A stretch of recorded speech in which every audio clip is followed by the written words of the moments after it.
Good morning, everyone. It's February 21st, 8:32, and this is the Planning Advisory Board meeting. It's budget presentations this morning. First, we're going to do our roll call. Melanie Hartwig Davis. Present. Lawrence Blevins. Present.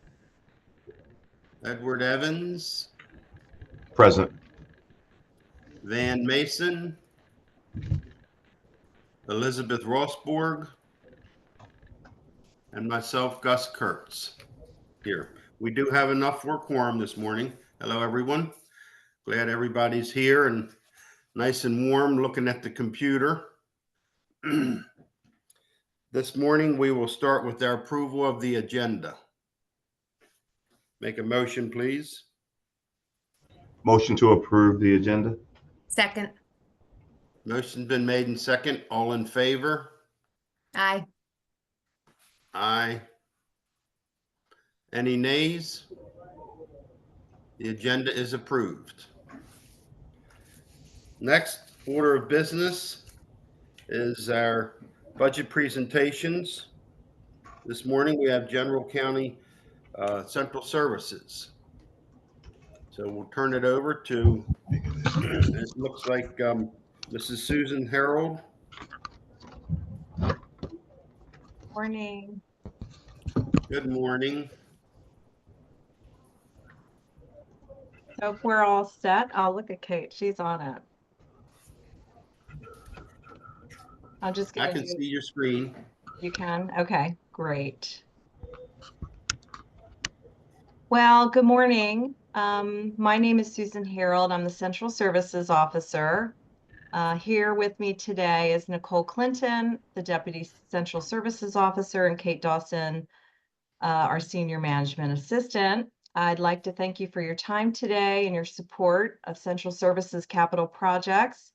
As a reminder, Central Services is an internal service agency.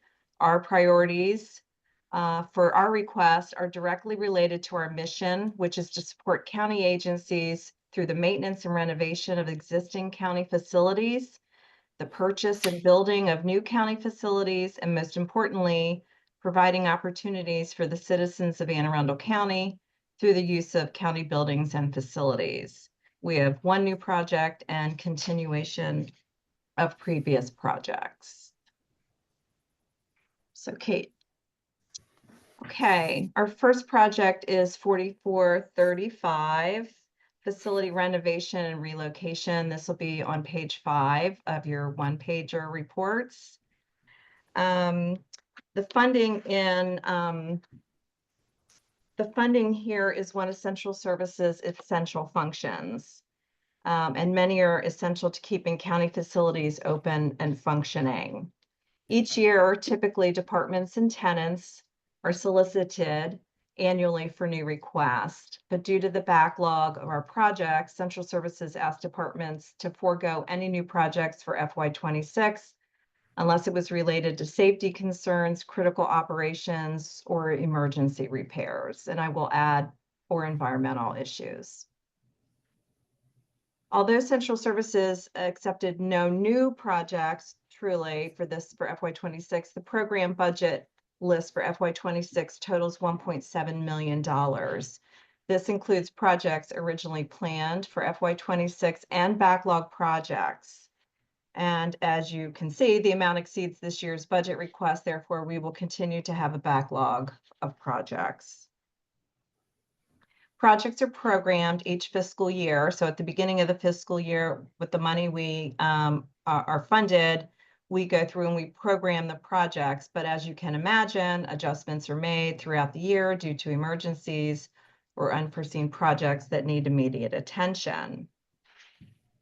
And as you will probably hear throughout this year, costs of projects are increasing each year. That's why we have requested more in the out years than we have previously asked for. In FY26, our request is $1.6 million, and in the out years, it's $1.25 million each year.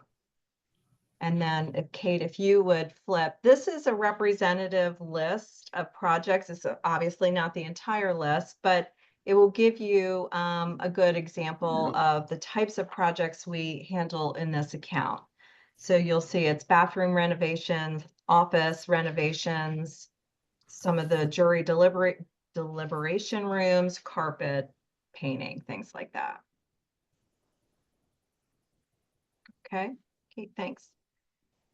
5378, county facilities and systems upgrades. Another very important account for us. Aging infrastructure requires major maintenance and repairs. With cost increases, we are able to do less with what we have each year, again, creating a backlog in projects. We are requesting $10.5 million in FY26 to complete previously funded projects for repairs or equipment replacement in older buildings, and this is an increase. The prioritized projects for FY26 is estimated at about $14.4 million. Again, as project costs grow and unanticipated needs arise for county facilities and systems, also contributes to our backlog. So this would be a situation where the heat breaks and we have to have heat or air conditioning, and we have to go take something out of programming and move it to the front of the line.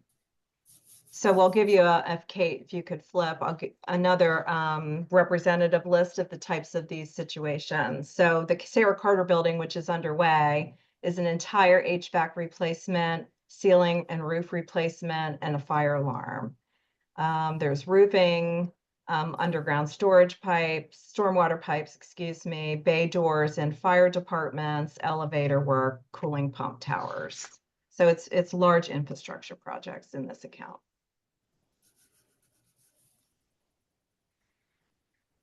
A C571700 is parking garage repair and renovation. It's on page 7 if you want to follow along. This covers the work being done at the Whitmore and Glen Burnie garages. There is a total project cost increase due to identified needs, updated cost estimates for the actual project, specifically in the Whitmore garage, and the addition of the elevator work that we're doing in the Glen Burnie garage, which we spoke about last year. So we are asking for additional funding to cover the project and the further repairs in FY26, $5.2 million, and a total of $12.5 million in the out years. Okay. 571800 is the Millersville garage renovation. This project will occur when the new fire maintenance facility is complete, and I'm going to talk about the fire maintenance facility next.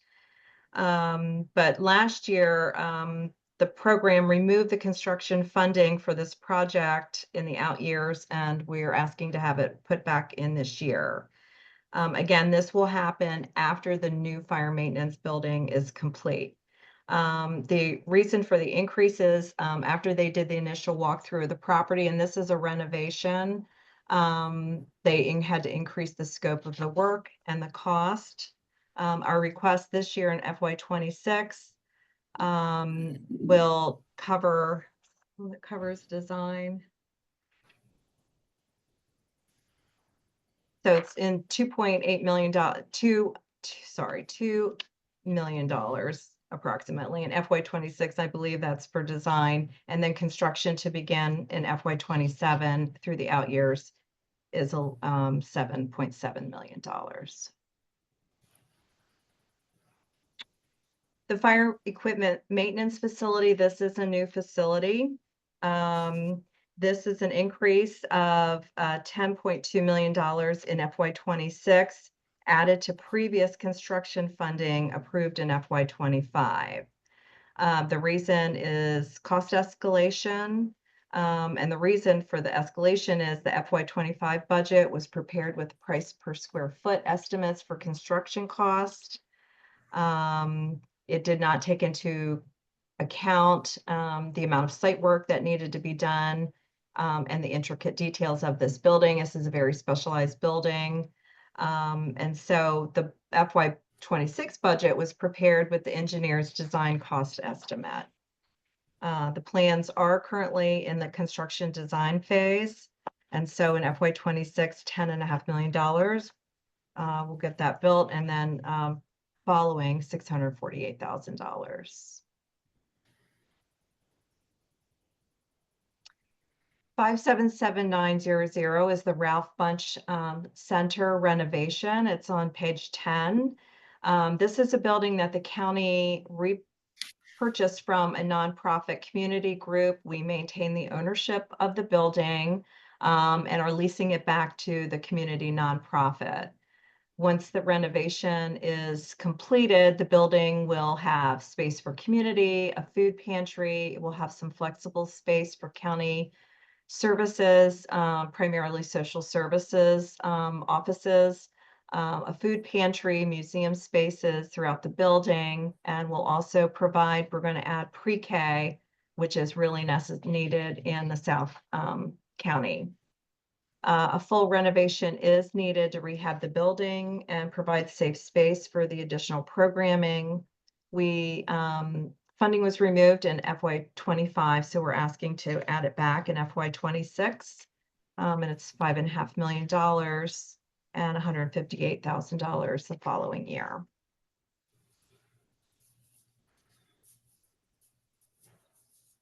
So this is a chart for the circuit courthouse renovation. It's an ongoing multi-year renovation.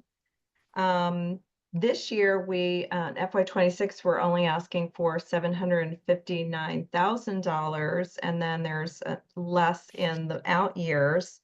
There is a decrease in this project of almost $9.5 million to falling to FY26. And so we are hoping that this will offset, the savings here can offset the project that we have for the facilities systems project.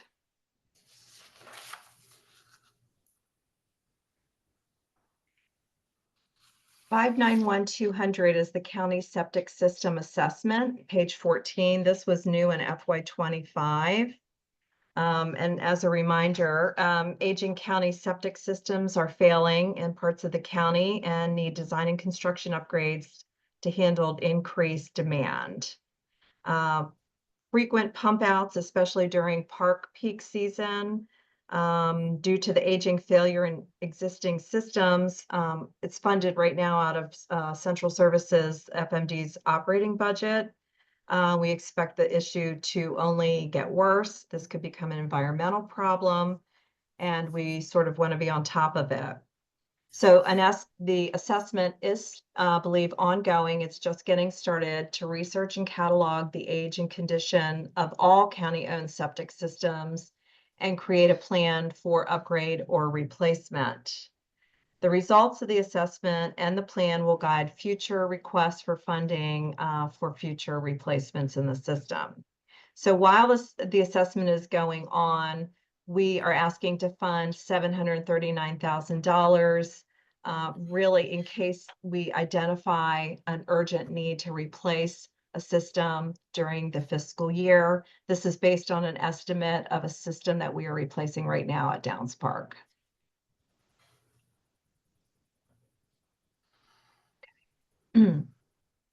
C591300 is the Glen Burnie Plaza renovation. This is our new project.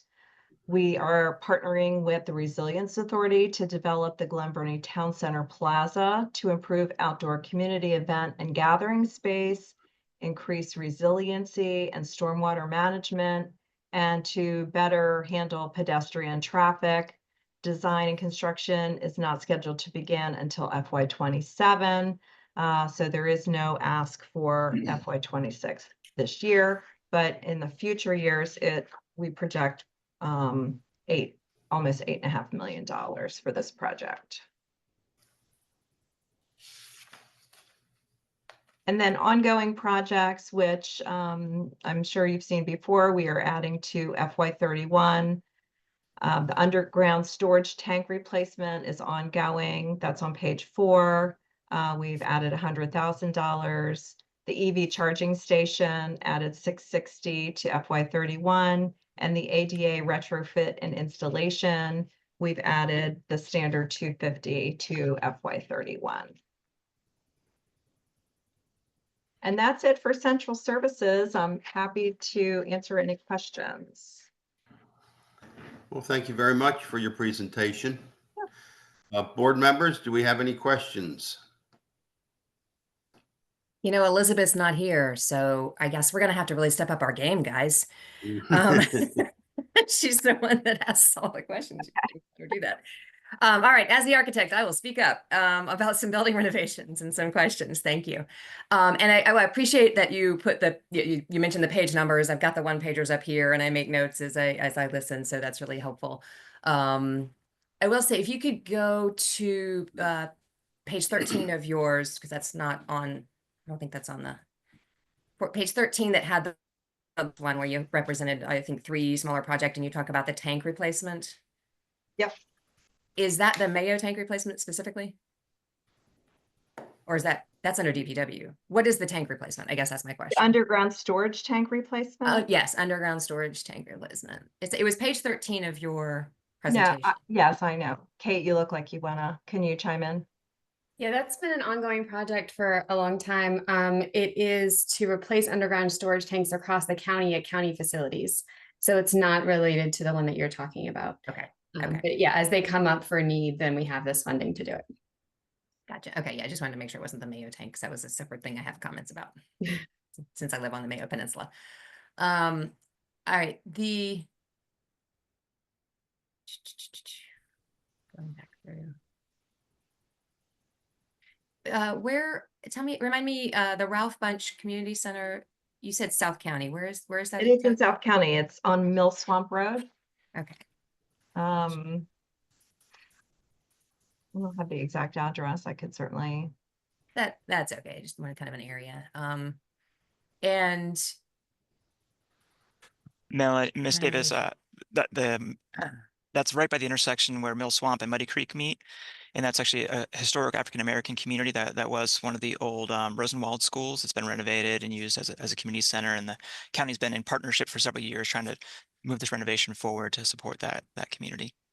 Thank you, Michael. That's helpful. Mhm. Which actually is a good point. If central services staff don't want to add to your work, I know it's a lot to get prepared for us, but any photographs, a visual says a lot. Like, I'm thinking about all these different parking garages, and I'm like, well, is it as bad as Gott's garage in downtown Annapolis? What exactly is the scope of that work, especially when we're in these tough years and we have to really prioritize?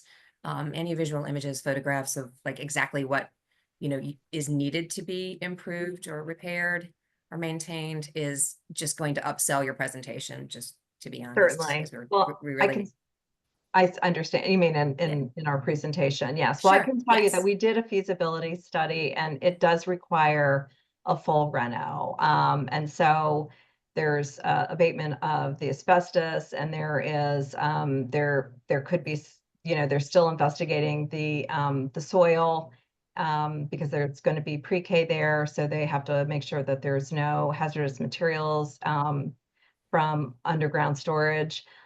Tanks and a full roof, full bathroom, electric, plumbing, everything. It's really in a lot of disrepair. So, but noted, we can add that. On the fire equipment maintenance facility. Mhm. I mean, that's, obviously one of the larger projects, and it has this price increase.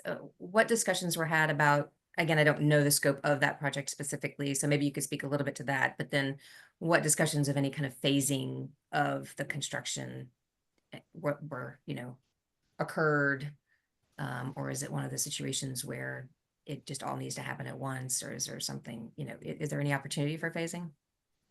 I will, so just to one of your questions, this is a maintenance repair facility. It will belong to the fleet.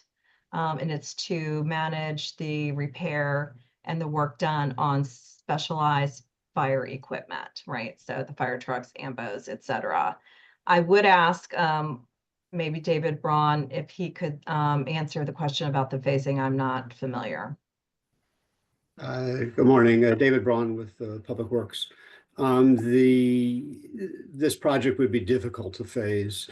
To get the garage set up to handle all of the equipment that's needed is kind of a one-shot deal. And then the site work that was referenced is really related to all of the parking and storage area and other improvements like stormwater management and all of that are needed for that building. So I think that it would be very difficult to try to get any phasing done out of that. Okay, thank you, David. I appreciate that input.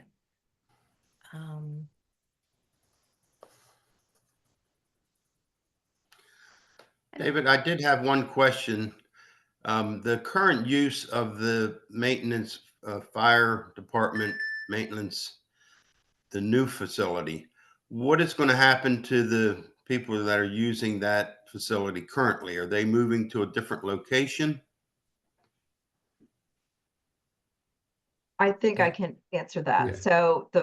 So right now, the fleet garage in Millersville handles both the fire and the police and all the other fleet, right? And so it's kind of split in half. So once the fire and the mechanics who work, so specialized mechanics, they will all move to this new location. And then the project prior to that, which would be the reno of the current garage, then we would be asking to renovate the current garage. And that would be page 7 of my presentation, page 8 of the one pager. That was the request. So that's the Millersville garage where they currently do the work. Did I answer your question? What are they going to do once that transfers over at the Millersville garage? At the Millersville garage, they are hoping to renovate the Millersville garage, and they will continue to, and we also closed the Glen Burnie location because that was at 7409 B&A Boulevard. So that would free up space and workspace for the rest of the fleet. So all the police cars are serviced in our garages. All of the other county vehicles are serviced by our garage, if possible. So just to confirm, so the new facility is for fire only, and Yes. then the other garage is going to be kind of everybody else, the police and the county work. Yeah. Okay. Yes. Okay, any other questions from any board members? I have a couple if you don't mind. Sure, Lauren. For your county assessment, was that 700 grand just for the assessment? Because I heard you mention something about going with the current rate of replacement, and I was just hoping somebody could let me know about that. Sure. So in FY25, this current fiscal year, we received the money to do the assessment. The assessment is ongoing. So the 739 is really in case we find something that there's an emergency we have to do. So during the assessment, when DPW is out in the field and they're doing the assessment, if they find a park that really needs to be replaced ASAP, we would have the funding to do it.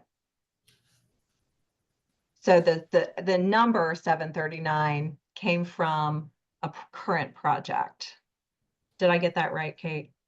Okay, Yeah, the yes. current project's being done under operating. And so rather than having to tap into operating, if we find one that needs an immediate replacement next year, this is the funding that would kind of start replacements as they come up. Okay.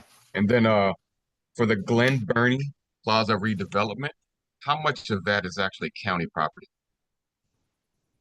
That is all county property.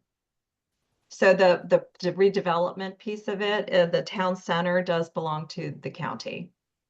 The majority, I mean, not like the sidewalk on the street, but the Sarah Carter building, the accompanying buildings, that is all county property. Okay, so we own that. We own it.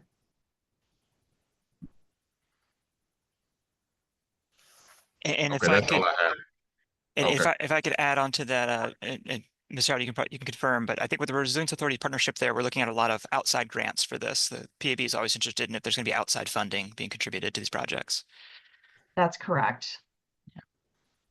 Thank you, Michael, for highlighting that. I do have, Thank you. page 11 is about the EV charging stations and other green technology. I'm not sure that was mentioned in your presentation, was it? Is there anything we should know about that?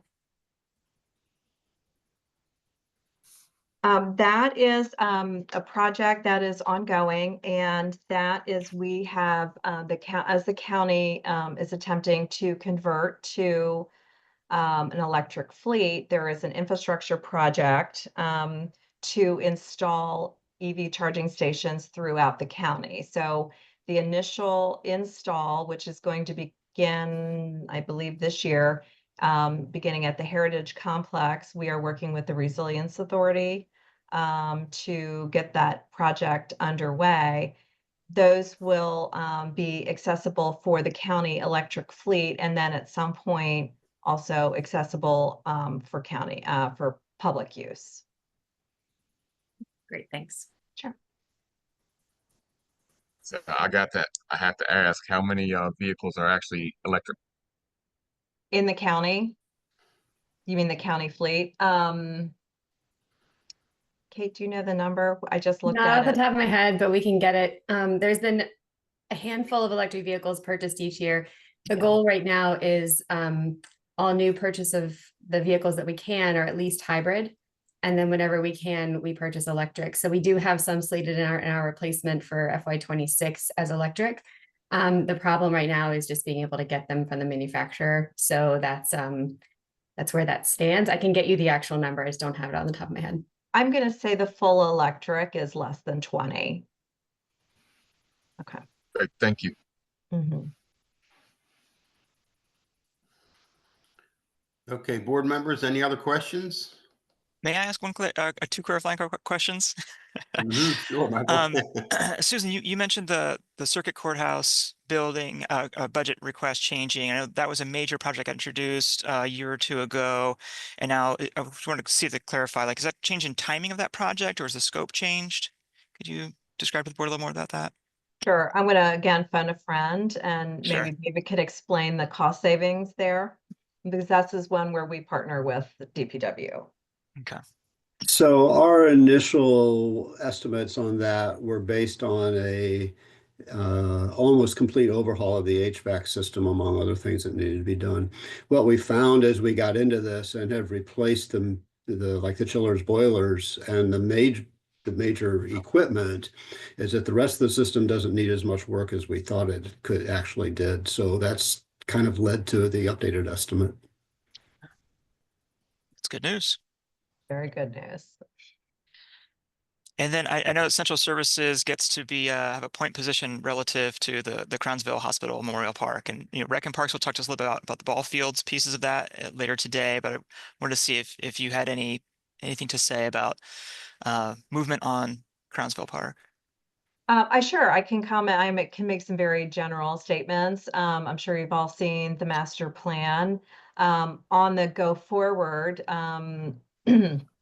part of the hospital. So I will have to say facilities was instrumental in getting the nonprofit center up and running at 41 Community Place. And so Jennifer Purcell had an open house yesterday. That was, I heard, very successful. And so we will be going forward working with the nonprofit center and our purchasing department to get nonprofits space on Crownsville. So we are working with several partners to look at which buildings will probably be rehabbed first, maybe focusing on the Myers building because that is in the best shape. We continue to work with DPW on the water and wastewater infrastructure and the running of that for our current tenants. So as for like go forward, I think you'll probably see Rec and Parks take the lead as far as that goes. So there's no major project under Central Services this year. So I'm sure we'll be working together with all of our partners to see Crownsville start to move in that regard.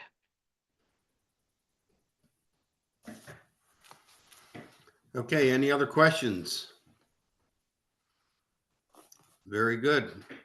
Well, Ms. Rod, thank you very much for your presentation, and everyone there at Central Services. Thank you. Great, thank you. Okay, with that, we're going to move on to the DPW. Yes. So I see Alex. I'm going to promote you to a panelist. Karen, Aaron. Just as a heads up, you're going to see something pop up on your screen that is going to allow you to unmute and share screen. So feel free to accept that as you'll need it to move forward.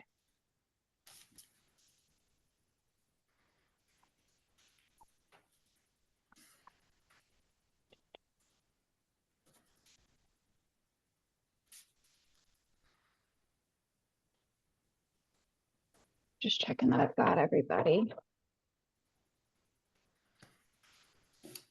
I think this is everybody for DPW for this particular session. Awesome, thank you. Then whenever you're ready. Okay, good morning. My name is Karen Henry. I am the director of the Department of Public Works. It's my pleasure to be here and to speak with you this morning. On behalf of Public Works, I want to extend my gratitude for the opportunity to present our fiscal year 26 CIP budget request. DPW is entrusted with managing all aspects of the capital improvement program across a diverse array of categories, including general county roads and bridges, dredging, water, sewer, waste management, water quality improvements, and wastewater protection, watershed protection and restoration. During our presentations, our dedicated team will share insights into vital projects that bolster the county's infrastructure, ensuring it remains robust and resilient. These improvements are not just projects on paper. They are essential to the well-being and quality of life for our county residents. Without them, the daily lives of our community members could be profoundly impacted. Your support is vital for us to continue this important work, and we thank you for your attention, engagement in these essential initiatives. Representing DPW today, and you're going to see us throughout the day today, is Beth O'Connell, Deputy Director, Bureau of Engineering, David Braun, Engineering Administrator for the Bureau of Engineering, Alex Bakier, the Deputy Director, the Bureau of Highways, Blake Lightcap, Chief Infrastructure Management Division and Highways, Nestor Flores, our Chief Traffic Engineer and Highways, Eric Michelson, our Deputy Director for Watershed Protection and Restoration, Rhodey Holthouse, Bureau of Waste Management Services Deputy Director, and Chris Murphy, our Engineer Administrator for Utility Planning in the Bureau of Engineering. So I'm going to kick it over to David Braun and Alex Bakier, who are going to get started on roads and bridges. Thank you very much. Well, Alex, did you want to start? Yes, I'll start. Thank you, David. Good morning, members of the board. Pleasure to be here this morning. We appreciate this opportunity to have the conversation, present our requests. Again, my name is Alex Bakier. I'm DPW Deputy Director for the Bureau of Highways. And I will go ahead and share my screen and take you through each one of our requests.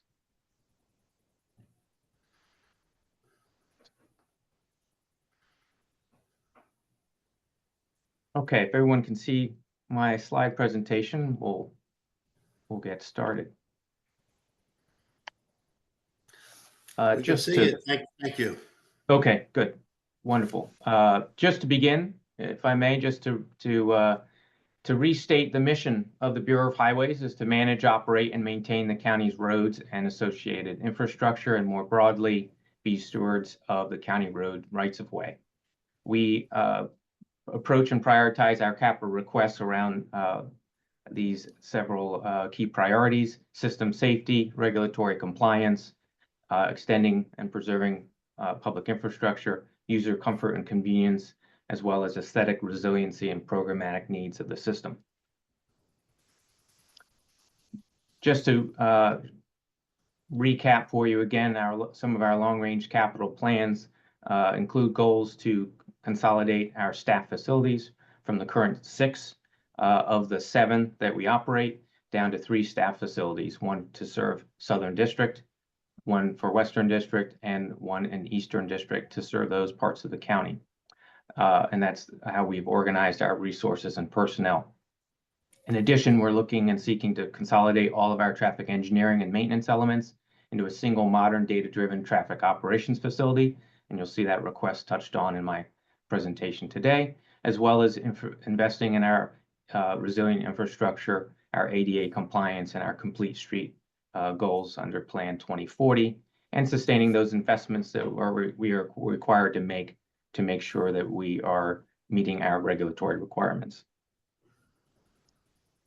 And that brings me to our initial DPW highway standalone projects included that have funding requests included in the FY26 program. The page numbers that are referenced on this slide, which will also be shown later, are key to the one-pager. So you're welcome to reference that information. And please feel free to stop me if you have any questions along the way. And then I'll certainly be available after the slide presentation. So that brings us to the first project that I'd like to discuss, the additional salt storage capacity, C562400. This project provides funding for salt storage structures which are nearing the end of their service lives, supports regulatory compliance, and expands storage capacity. This is accomplished as part of our programmed replacement of existing salt storage facilities that are at their end of their service life. Funding of $504,000 is requested based on current cost estimates and the discovery of a failed storm drain system within the Davidsonville Salt Barn LOD, or project limits. So we have completed design. We're ready to go to construction at the Davidsonville facility. We're just waiting to get through this current winter season, and then we'll be ready to commence construction, as well as the last currently programmed barn replacement would be at the new West County Road Maintenance Yard. And so funding is included in the project for that facility. Next, our West County Road Operations Yard project itself, which you can see on the slide to the left, an aerial view of the existing Odenton Road Yard, and to the right, a schematic design for the new facility. This project is to replace and relocate that circa 1950s Odenton Yard due to functional obsolescence and the Odenton Town Center Transit-Oriented Development Plan. So funding of $2.179 million is requested based upon current cost estimates. Next is our traffic maintenance facility upgrade. You might recall that this facility experienced a fire this past March where we lost the administrative and sign fabrication structures. We had already completed a study for reconstituting this campus, and we're moving forward into design. So this project is specifically to redevelop this circa 1970s traffic maintenance shop campus. It would include a new administrative building that was lost to the fire, traffic maintenance center, sign shop, and equipment warehouse. This facility will bring together all of our traffic engineering and traffic maintenance staff and incorporate modern technologies for enhancement of traffic management and congestion reduction. The facility replacement study was initially funded in 23, design was funded in 24, construction was funded in FY25 and FY26. But based upon our current schedule, we're requesting to shift $5.152 million from FY26 into funding of FY27 and incorporate the current cost estimates, which brings the request to $6.234 million in FY27. Okay, next is Outing Avenue retaining walls. Oh, sorry about that, bring myself back.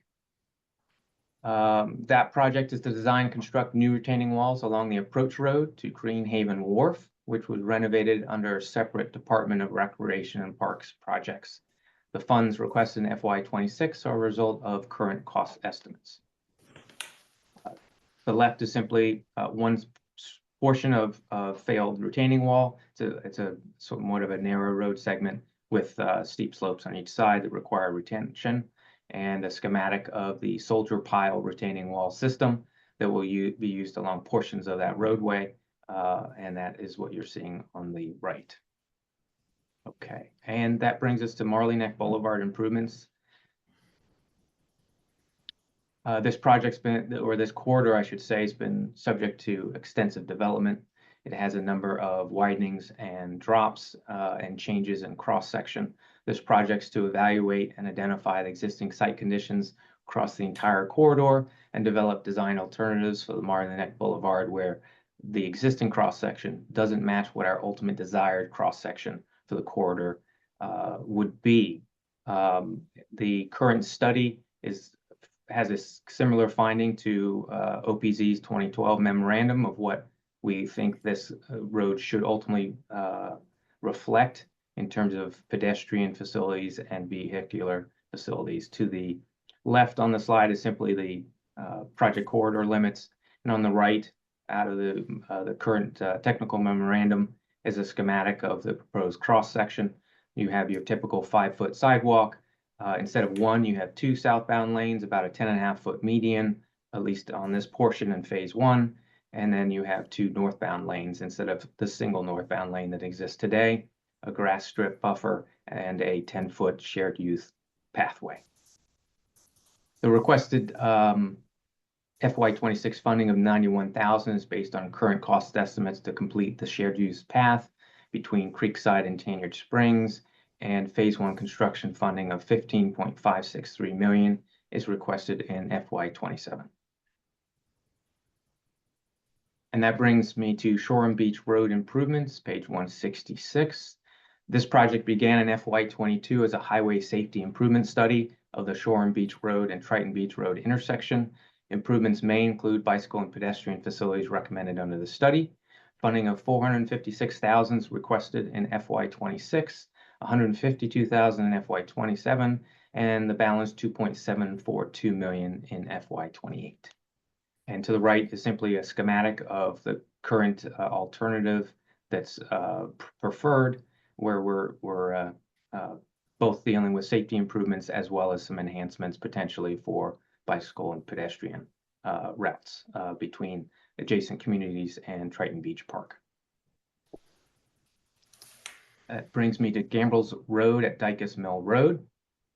This project is to design and construct roadway improvements at the intersection of Gambrills Road and Dykus Mill, which began also under a highway safety improvement study. These improvements will address current safety issues and include design and construction of a new roundabout. Construction funding of $1.124 million is requested in FY26 and $4.72 million in FY27. To the left of my slide is a schematic that identifies with red circles all of the human injury accidents that have occurred at that intersection. Nestor Flores and under his leadership in the Traffic Engineering Division has implemented several mitigation techniques, but we really haven't seen the results that we need to. So a geometric change is likely the right solution. That's shown in the center, which is a realignment and a roundabout to deal with the blind spots and the limited sight distance that's at that intersection. And then there's just a quick view from, I believe, Dykus Mill looking at the intersection, but to the right is the downgrade that is particularly problematic for sight lines. And next is, well, really that concludes the standalone projects. 7 existing projects, no new projects are proposed. And then on this slide is simply summarizing DPW's pavement and masonry programs. Our road resurfacing, road reconstruction, masonry reconstruction, the Arundel Mills Local Development Council project, our ADA compliance, and our state road sidewalk maintenance and repair obligations. There's no change to the existing program throughout the years, other than this existing funding would be added to the out year, I believe 31. Next is our highways traffic control program that is comprised of guardrail, traffic signal modifications, new traffic signals that are necessary to be installed, neighborhood traffic control. That's typically a very deliberative consensus building process with individual communities throughout the county. New street lighting is a project that we partner with the Department of Police to provide security lighting. Street light conversion is about bringing more and more LED lighting into the county street light system, which has an important impact on reducing electricity costs.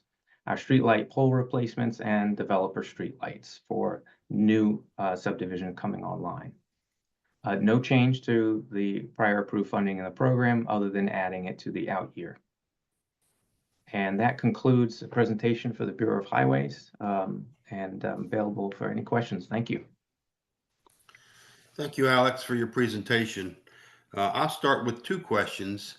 One, the Odenton site, is that on the existing property? Or is that a new location? The future location will be co-location with the Millersville landfill. So Burns Crossing Road at Dykus Mill, there's some property there on existing county-owned property that's will be used for the new facility. The existing property in Odenton would likely be sold for development within the Odenton Town Center transit-oriented development.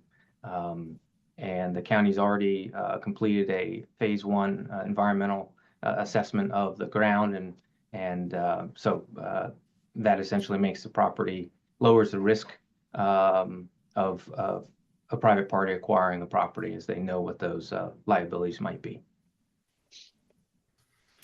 Thank you. And then the Eastern District Road operations, I know that's to be determined. Where would that site be? As you said, it's still to be determined, but we have existing facilities on Mountain Road where there is potentially sufficient property. And then we have a facility up off Dover Road where we currently have a facility, a salt barn, several trailers. So we'd be looking at geographically where it's most effective. The Mountain Road facility is probably most desirable. It's relatively close to Eastern District Police that also located their facility in that general vicinity, as it works well as a hub to serve the eastern portion of the district. And then we also have a smaller facility down at St. Margaret's off Broadneck Road, adjacent to the traffic maintenance facility, where we also operate a small road maintenance yard. So those are some options because we currently own that property and could look to redevelopment. But I wouldn't rule out that future decisions could look at potentially a new parcel that might fit the county's needs. Thank you. And I do want to say that you guys have done a great job this year with the snow and the application of the brine and helping everyone get around the county. Thank you. Thank you. Appreciate it. It's a great team. Always great to hear positive feedback. We've had some really easy events, and we've had some that have been challenging this year. And the team's worked hard, and I appreciate the feedback. Good job. Okay, board members, any questions? Just for Alex, if you can hear me. Yes, sir. I've got you. Just from the salt, the life expectancy of the salt facilities are normally what? Approximately 30 years. These are wooden structures. We're required to cover the salt for environmental, compliance, and the salt is particularly difficult material for metal. It's difficult on concrete, and even with wood, it draws all the moisture out, and ultimately you get dry rot, and the structure starts to deteriorate. So roughly around 30 years. And as those facilities age, they just need to be replaced. And that gives us an opportunity to replace them a little bit larger than they were.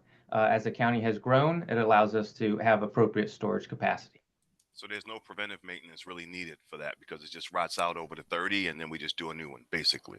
That's correct. We might have to do a re-roof, a little bit of maintenance, but basically it's 30 years and then it has to be replaced. Got it. Thank you. Yep. Board members, any other questions? Yes, Chair. I have a quick question on Shore and Beach Road and the section. It has the shared use 10-foot shared use path. It says alternative S1 or S2. Could you explain what that means? And if Nestor Flores is on the call, I might ask him to chime in, as he's been closest to that project and the alternatives that have been reviewed. Yes, thank you. This is Nestor, Traffic Engineer Division.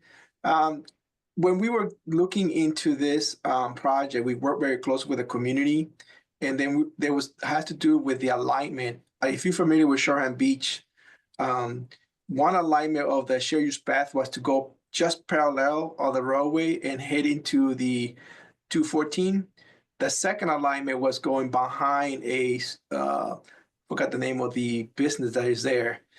So that's why we had that two different alignments. However, the one that we chose was to stay close to the edge of the road. And that's the one that we're working on with the consultant right now to do the actual full design on it. Okay, thank you. You're welcome. And Alex, I did have a question in regards to the brine that you put down. Do you mix that on site at the locations, or do you buy brine? We have a brine manufacturing plant so we produce it ourselves internally. It's located at the St. Margaret's Yard, but we also have it in our contracts. So we have a private vendor that will also fill its tanker truck before it comes to us, and it'll already be loaded, and we'll buy brine that way. So we do both, in fact. Thank you. Board members, any other questions? Okay, thank you, Alex. Thank you, sir. All right, moving forward. Next up. Yeah, that'll be me now.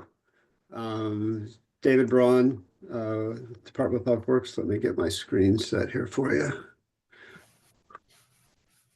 While you're doing that, David, I did want to thank Alex. I did notice there were 3 projects that there was some give back money on that have come to completion. So it's always good to see that credit coming back in if not needed. Okay.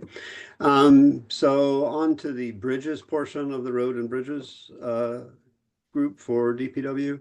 I think you can see my screen now. Just in general as background, we have 88 bridges currently in our inventory. There are another 2 that are being constructed by development, plus another 2 or 3 that are in the design phase by development that will be added to the inventory when they're completed and brought under county control. In general, our bridge program that we're talking about here for bridge replacements is geared to projects that are eligible for the 80% funding from the Federal Highway Administration. In order to be eligible for that, the regular inspections that are done on the bridges that have to be done at least every 24 months. Some of them require more once there are issues identified. But those inspections identify a number of different features which go into a system that the Federal Highway Group has set up to determine whether they're considered what used to be called poor or fair. It's a little bit more complicated than that now, but in general, if it meets those criteria, it's eligible for the federal funding. County currently has 7 bridges that are rated as poor. All of them are in our program. They're outlined here in different stages of design. The one at the bottom, the McKendree Road Bridge, I will say is one of those. It's actually a multi-culvert facility that has been required to be inspected every 6 months due to its condition. And we have been doing regular preventative, if that's not the right word, preventative type maintenance to extend its life into when we can get this thing replaced. We actually have received bids on that now, so we should be starting construction down there this summer on that replacement. The others are, like I said, in various stages of design, but that is the extent of the bridges that are identified as poor in our program. Just in general then, going through the highlighter for the projects that have changes. You see the major bridge rehab project, that's just a multi-year project that we added the FY31 funding. The Maga 3 Bridge Road project is currently under construction, looking at adding 315,000 to that due to the current cost estimates. I'll point out for Mr. Kurtz here, another one that we have a give back on. The Harwood Road Bridge that we completed last year, we have an $88,000 give back on that project. The Furnace Avenue Bridge is under design, have an estimate of needing an additional $31,000 in the design phase on that one.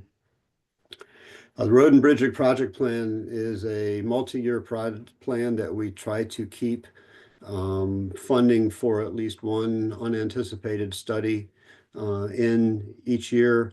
And that's the increase of $150,000 here to allow us to address anything that may come up as the existing funding is accounted for under the studies we started over the last couple of years. O'Connor Road Bridge is also in the design phase with an estimate increase, $66,000. Pulling House Road over Rock Branch, also in the design phase with an increase of $57,000. McKinley Road, I mentioned, we just received bids on that. We're getting ready to go to construction, but the bids came in very favorable. And so we are able to show a give back of $557,000 on that one at this point. Remaining projects, Brockbridge Road at Little Patuxent River Bank, we finished that work. I think that's holding up well. We've finished through the guarantee period on that. And there's a give back of $97,000 there. The Bridge Program Management Project is a one where we have a consultant on board to help us manage and review all of the bridge inspections and make recommendations that come out of those. They also help us with reviewing the developer bridge plans and any other questions that may come up as far as keeping our program on track with all the current regulations and making sure we're getting the projects identified that need to be done when they need to be done. And we're just adding the FY31 funding there. The two newer projects here, the culvert invert paving, still getting underway, but as we start the design process, looking at an increase of $76,000 there. And the Patuxent Road over Little Patuxent River project also has a minor increase on the design phase. I will say that this is one that also has certain features that you will be seeing maintenance work done on in the meantime. Even though we know that it's going to be replaced, there are certain things that need to be addressed to keep the bridge in a functioning and safe manner. That so there will be some temporary work going on out there over the next year or two before we can get the bridge actually replaced.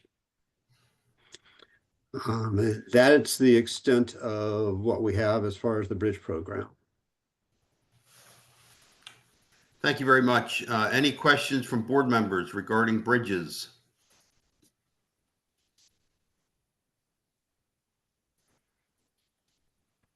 No. Okay, no questions. Okay. David, I did not. Yep. I got one more. I'm sorry. Was there a Oh, question? you're good. I was like, nope, I like it. Okay. Go ahead. Okay. The one other thing I wanted to go over real quick is the school offsite program. I don't have a presentation on that one. It's find the highlighter page for you real quick. It's page 27 of the highlighter. That's a project that we manage a number of typically sidewalk improvements. They're identified though specifically by the Board of Education to us. We have a list of about 25 sites from them that we are working on both through this project and some of them being covered under other multi-year or standalone projects in the roads and bridges class. But this program basically handles the smaller projects that can be done within the budget amount of 500,000 per year. And even then, some of them are significantly more than that and end up taking, you know, a $2 million project will take 4 years of funding out of this if it's going to be done. So we don't always make as quick a progress on the list as we would like, but of those 25 projects that they've identified, we've got about 18 of them in the program, either through this program or through other capital projects to get those sidewalks installed. So it's pretty straightforward. And if you guys have any questions or about specific sites or anything like that, you can let me know and we'll do some research and get back to you on those. And that's all Thank I you got very on much. that one. Yep. Okay, with that, next, we have traffic. Yeah, and Alex actually went over the traffic control portion already. So seeing the time, I can make one suggestion if you don't mind, because I've also got the dredging stuff that's scheduled at 11:45 after Rec and Parks, that if you don't mind, I can go ahead and do that now while we're all here. Okay, good idea. Let's do dredging.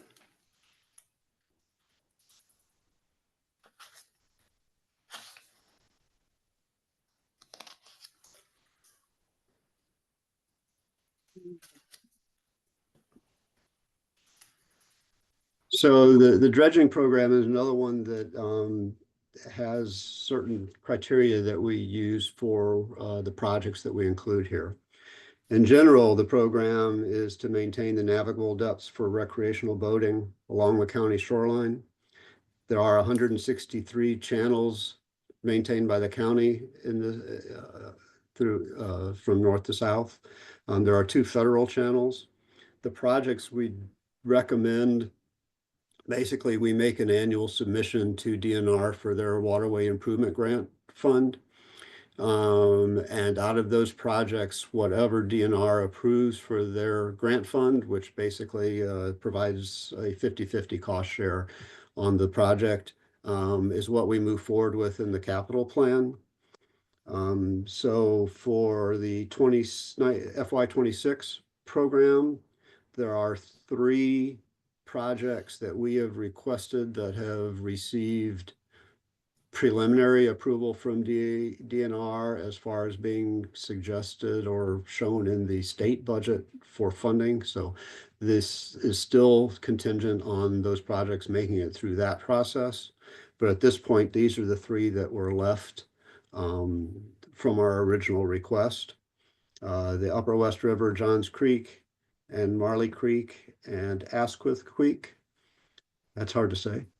The Upper West River, Johns Creek dredging is, as you see on this map here, these areas outlined in blue is where the dredging would go. The highlighted areas on some, you'll see a combination of yellow and purple, and this one's mostly yellow, showing where the beneficiaries of this dredging would be for the recreational boating based on the users that are there in the creek. So this one has 181 beneficiaries and would remove approximately 7,000 cubic yards of material from these channels outlined on the map. The Marley Creek dredging has about 150 beneficiaries, removing an estimated 11,700 total cubic yards. Again, this is the channel of Marley Creek leading back up to just about the headwaters of the main creek area there. And Asquith Creek is basically the entrance channel to this. It's a little bit strangely shaped, but it's where the channel allows based on where all the material is out there. It has 221 beneficiaries throughout this area in here, with just under 5,500 cubic yards estimated to be removed from that. So that is the new FY26 program. One of the projects we wanted to highlight it's an ongoing project, is our South County Dredging Strategic Plan. I think we mentioned this last year when we got approval from DNR for the dredging of the 3 channels at Broadwater, Cars, and Parker's Creeks. That'll provide the initial material for the first phase of this that we're doing. So that funding was in FY25. What you see in the program this year is in FY27, a little over $1 million to do the final grading of that material at the site. The dredging itself should be happening this upcoming winter, 25 to 26. So that then after the first of the year, when FY27 kicks in next summer, is when we would have the funding to start doing some more fine grading of that.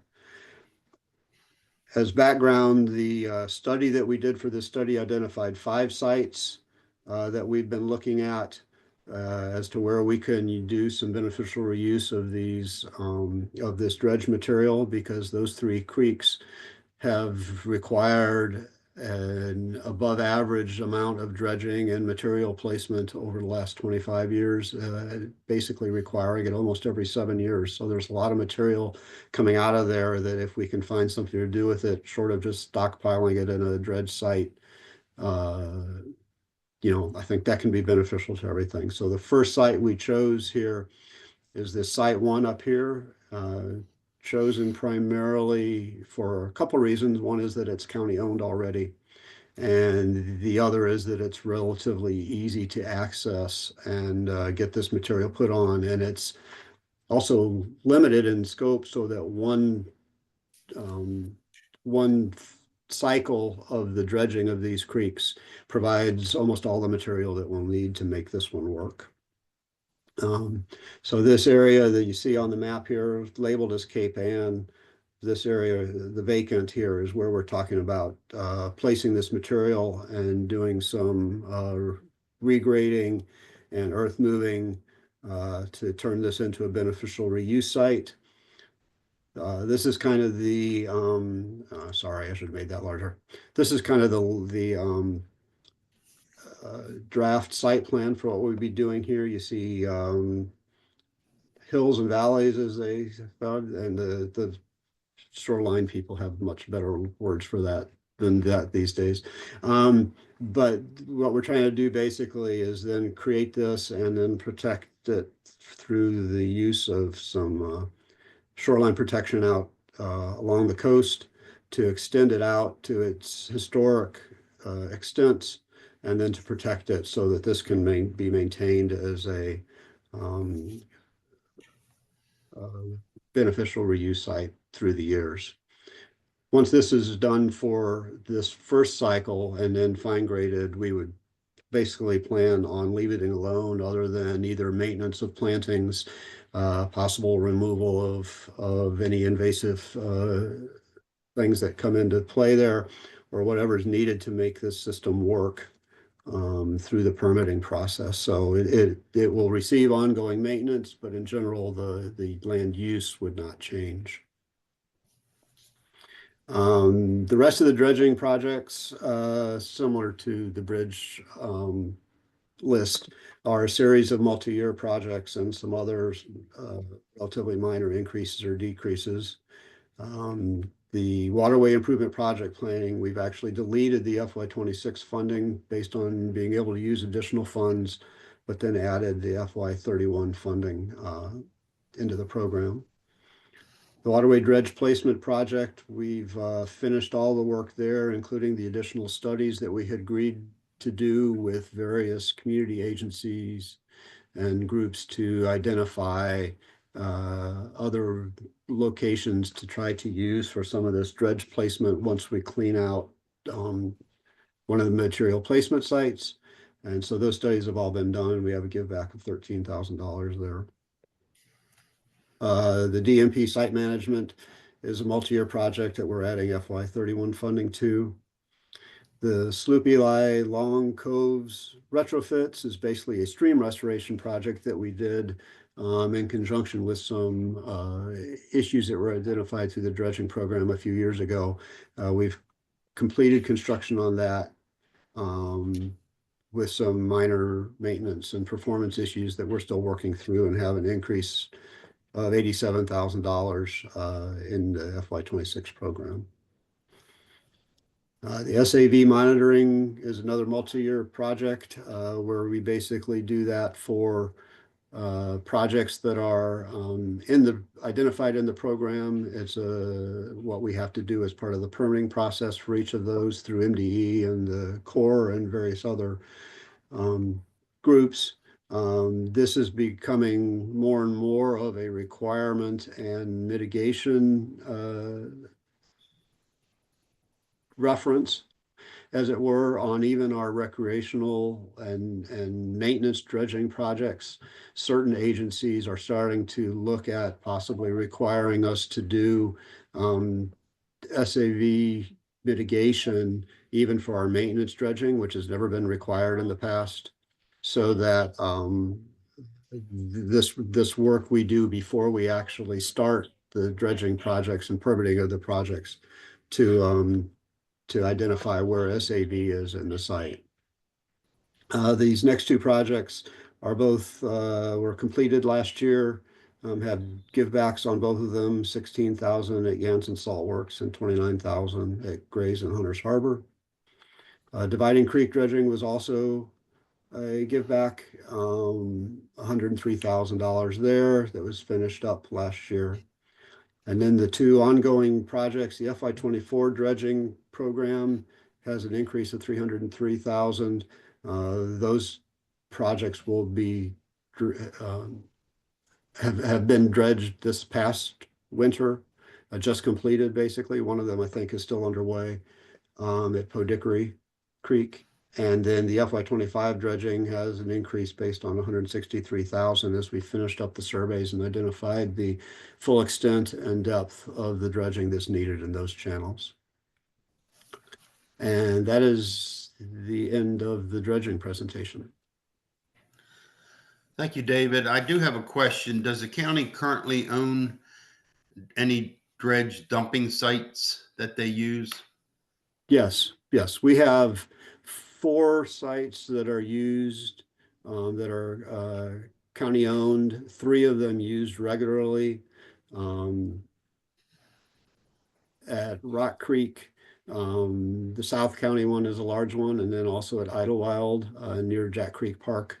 The 4th one is the Marley Creek site, which is specifically by deed allowed to only accept material from the Marley Creek itself. So that will actually be used in conjunction with the new project that we have identified this year.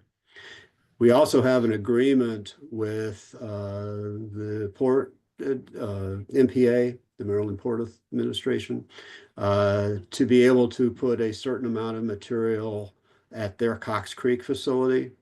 And so there's limits on how much we can use of that on an annual and a rolling 3-year basis.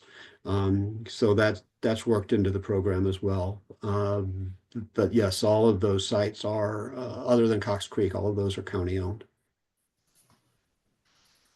Okay, thank you. Board members, any questions with dredging? I just one. I don't know if I missed it, David, if you spoke on it, but tent house wasn't mentioned. No, and that was one that was in our FY26 grant request to DNR that is not being recommended for approval, so it won't be moving forward in our program this year.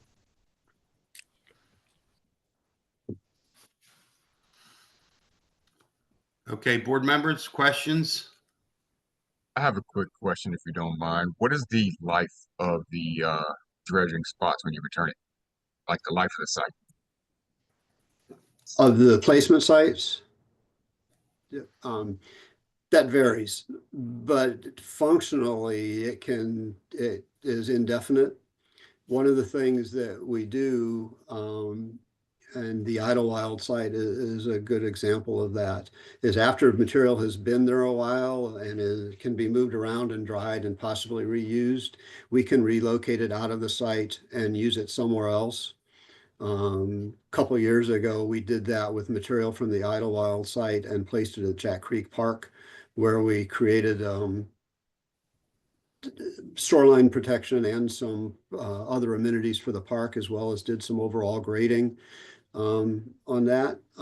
So that becomes an option once the material is in such a shape to do that in. At Rock Creek Park, it's so far has been large enough that we just can move it out of the way, regrade it, and it leaves space for this the new material coming in. So it's kind of a living piece of property. You know, it ebbs and flows as the material comes and goes, but when done right and with the help of our consultant partners at Bayland right now, they really keep an eye on that on an annual basis to be able to keep those things placed or well ready for us to use. Great, thank you. Very good. Any other questions? I do. Thank you, Chair. David, I'm very interested to hear a little bit more about the SAV monitoring and what relationship, if any, and communications, if any, with the river keepers across the county, you know, in relationship. I mean, it seems like kind of direct conflict, the dredging. Seems complicated, but if you could talk more about that and what kind of relationship we have with the river keepers and input they might have. Well, the relationship is that, you know, everybody's sharing information. Our program, though, is really specific to channels that have already been dredged in the past. So their maintenance. The good news is that evidence is showing that SAVs will regrow in those areas. But that's also the bad news for our program. That's why I see this like real conflict here. From a maintenance standpoint, the channel itself, you would prefer not to have that, even though environmentally, you know, there are reasons why it should be there. The issue is that in the past, the regulatory agencies have acknowledged that this maintenance dredging for areas that have been previously maintained, that impact to SAV in the channel would just be kind of allowed to happen. And in fact, there weren't always aren't always SAVs in those channels, but it's starting to show up more. But if we get out of the previously dredged channel area, then yes, we would certainly be looking at having to either try to avoid that impact or provide some kind of mitigation for plantings or whatever as a result of that. Whenever we get into the mitigation discussion, the river keepers and anybody else that owns land that may be able to be used for some of that mitigation, they're always part of those discussions to try to figure out the best course on a case-by-case basis. Gotcha. Thank you. Appreciate that. One other question, David. I'm sure all of this dredge material is tested as it's removed for any possible toxic material. And I know up in Marley Creek, years ago, there is a Superfund site that's up there by the old Army Depot. And I know they monitor that, but that's right there on the creek. Yeah, we actually have to test. Well, on our own sites, let me back up. The testing applies specifically to where you're going to be allowed to put the removed material. So when we're using our own sites, we have a series of testing that we do before it's even dredged to identify whether we're going to be able to place that material in one of our dredge sites or if we have to make some other kind of arrangements for that. The agreement with MPA requires an even more extensive testing on the projects that would be going to their site for a lot more of the contaminants that have been identified. But that has been done also. So yes, that's a regular thing that's done. And then in the event that other contaminants are found that can't be placed into one of those sites, we would have to find alternative arrangements for that material. Thank you. Board members, any other questions? Okay, thank you, David, for the Yep. dredging presentation. Yep. Was there Thank you. another question? Thank you very much. Yep. Thank you. Well, with that, are we all done with DPW? And if so, we're going to take a break and get ready for Recs and Parks at 10:15. Yeah, we'll be back at 1 for the watershed protection and restoration, water quality. So, but thank you so much. Okay, thank you very much. We're going to take a break now. We'll see everybody back at 10:15. Thank you. Okay, thank you.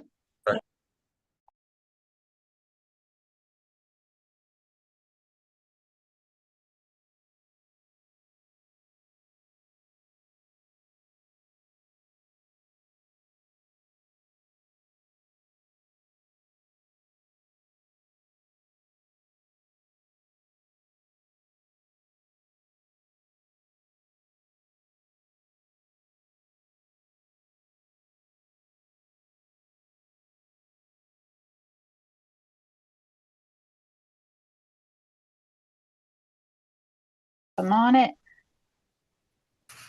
All you guys. Very good. Thank you, everyone. Welcome back. It's 10:16 and February 21st.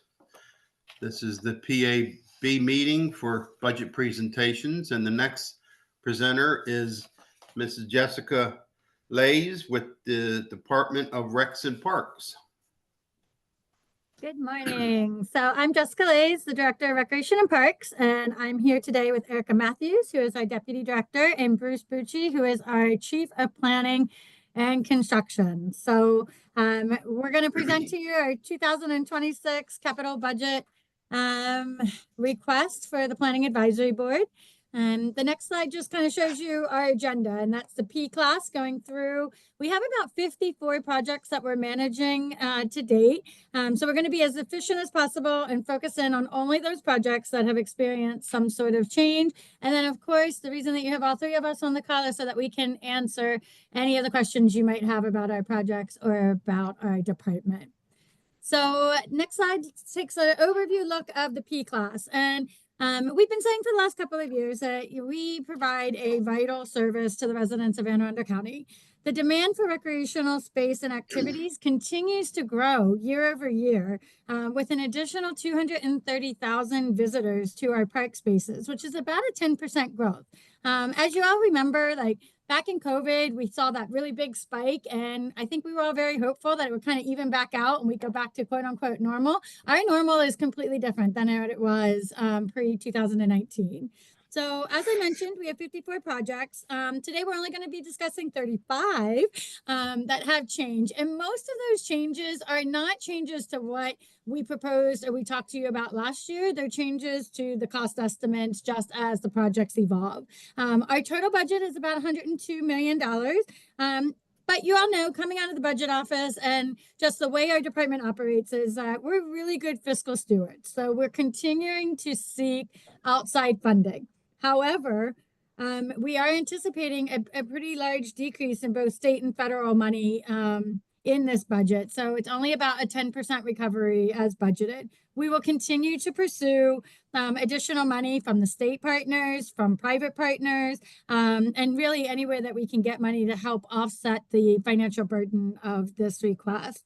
The out years in the budget always tend to fluctuate. And so when I say most of the change that we talk about our cost estimate, that's because as we get from like the planning stages where we're talking about design and concepts to the actual construction stages, we get more precise estimates. We've also extended all of our multi-year projects into 31. But the good news is that even though that we've seen a lot of increase, a significant amount of increase in cost in our CIP, we're also starting to see a little bit of savings when we actually get to the construction. Kind of like in Jug Bay, when we went out to bid for the services, it came in about $1 million less than what we had originally budgeted. So it's all part of the process, and I encourage the staff to continue to work to bringing more money to the table and also trying to build things as efficiently as we can. So while the size might be a little overwhelming, I want to stress to this group that we're still investing these funds exactly where the public has told us that they want the money to go. As you can see on the slide, we've held over 20 public meetings in the calendar year 2024. We've conducted numerous community-focused online surveys, and we've gotten better at stakeholders and using our stakeholders to help drive the process, specifically having stakeholders earlier in the process and more often through the process, which has really helped us put our money where the public wants it to go. This year, in order to be more financially responsible and kind of focus in on sustainability, we have 3 themes that I want to talk to you about a little bit in a little bit more detail before we dive into the individual projects. The next slide is our first theme, which is completing what we have started. And this is a really big one for the department as our budget is heavily construction in FY26. 88% of what we're asking you for is getting allocated into the actual construction of projects. We want to continue to be focused in on the projects that already have progress and that are close to getting completed so that we don't lose that momentum. Completion is a direct indicator of the success of our program. So this really has to be our first or priority of request.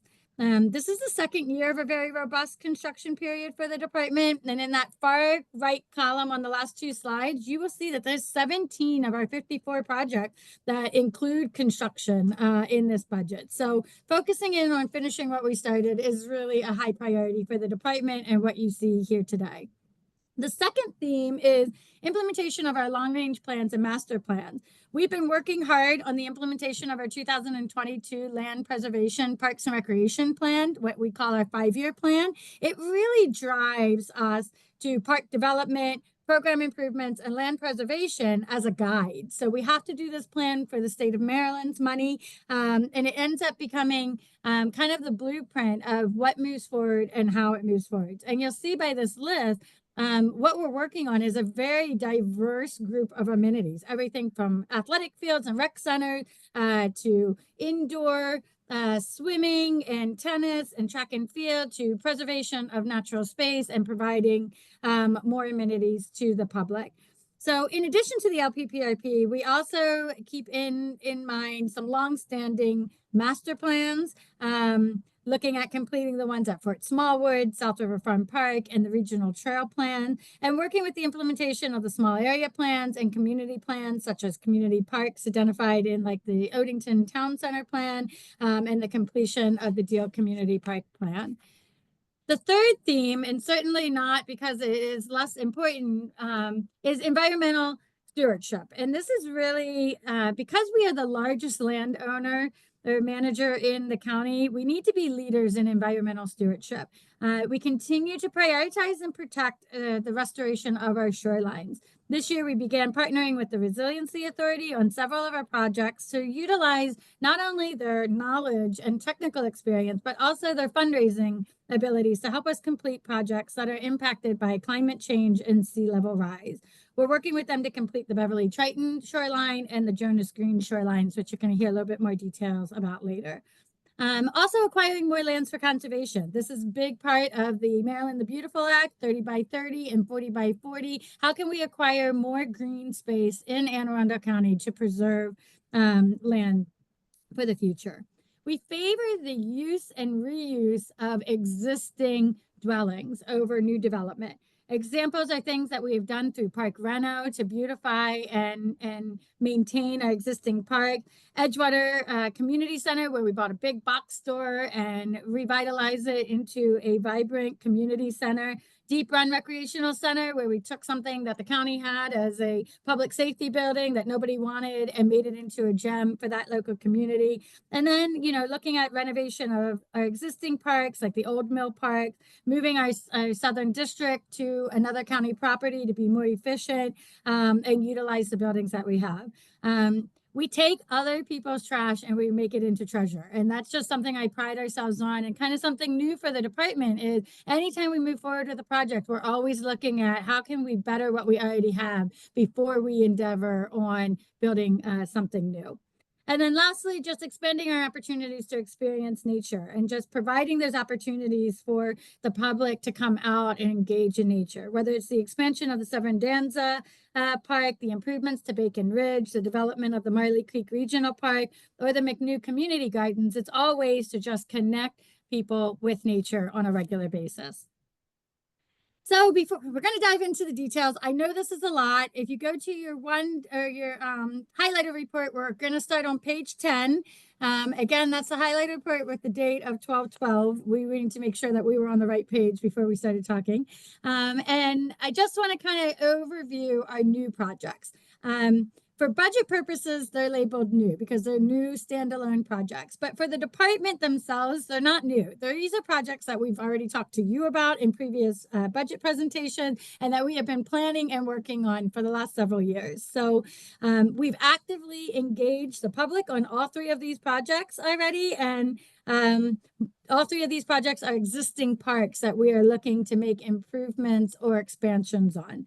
So the requests are needed to be labeled as new and in your presentation because we need funding to continue that design and construction work. So Bruce is going to dive into the details. I'm here to answer any questions you might have. I know our presentation is a little lengthy, so we're going to try to keep a good tempo going, but at any time we're going too fast or too slow, please don't hesitate to interrupt us and tell us how much detail you want. Thank Okay, you very much. Let's get started. The first project is P000525 Old Mill Area Park Improvements. This project is for improvements at both Arundel and the Severn and Waterbury Parks. It addresses the need for recreational athletics and community use facilities in the Old Mill High School community and is consistent with the goals of Plans 2024 and our LPPRP. We completed an analysis and master planning on these two parks in the past fiscal year, reviewed multiple options with the park's primary users and other stakeholders, and are ready to proceed into final engineering and design for both parks. We expect the improvements will include expanded parking, additional storage spaces, building rehabilitation, renovated athletic fields, accessible pathways, landscape enhancements, and stormwater improvements. This project will address the need for residents in the Old Mill High School feeder system and reduce the demand for travel to far distant facilities. This project will be executed in a manner consistent with DRP's responsible stewardship of the county's natural resources while allowing county residents increased opportunities for recreation. Both Arden on the Severn and Waterbury Parks are existing parks, and therefore this program will cause no change in our operating costs. Next is P000625 South River Farm Park improvements. This project is for improvements to the 170-acre South River Farm Park. In the past fiscal year, a community stakeholder advisory group helped guide the department through a process that revised the 2018 master plan for the park. The revised plan reduces the number of active recreation components and focuses more on supporting nature exploration and passive recreation opportunities. This project will design and construct the improvements that were identified in the master plan, as well as address ADA deficiencies in the park and complete repairs and upgrades to the existing infrastructure to support park use. The FY26 is for that funding for the design and engineering work to continue. Out years will request construction funding. This project will enhance wooded areas, water access to Limestone Cove and the South River, restore and protect wildlife habitats and other environmental features and open spaces, while providing responsible stewardship of the county's resources and allowing county residents increased opportunities for recreation and nature experience. This project specifically addresses the need for additional natural recreational facilities using existing parkland and is consistent with the goals of Plan 2040 and our LPPRP. The next project is P000926, the expansion of Severn Danza Park. This program is for the expansion of 30 acres of natural area adjacent to Severn Danza Park that the county acquired in 2022. Recreation and Parks envisions limited development in the forested area and expects use primarily, again, for nature exploration and passive recreation. We expect the amenities in the new area to include natural and hard surface accessible trails, wildlife and nature viewing platforms and shelters, nature-themed playground, and educational activity stations, along with interpretive signage, landscaping, tree protection, and stormwater management improvements. The department is in the process of analyzing input received from a public survey that wrapped up, I guess, about 5 weeks ago now, before we wrap up the master plan and move forward with the design. The next project is P372000, the South Shore Trail. As you may know, the South Shore Trail is a 14-mile trail that runs between Annapolis and Odenton.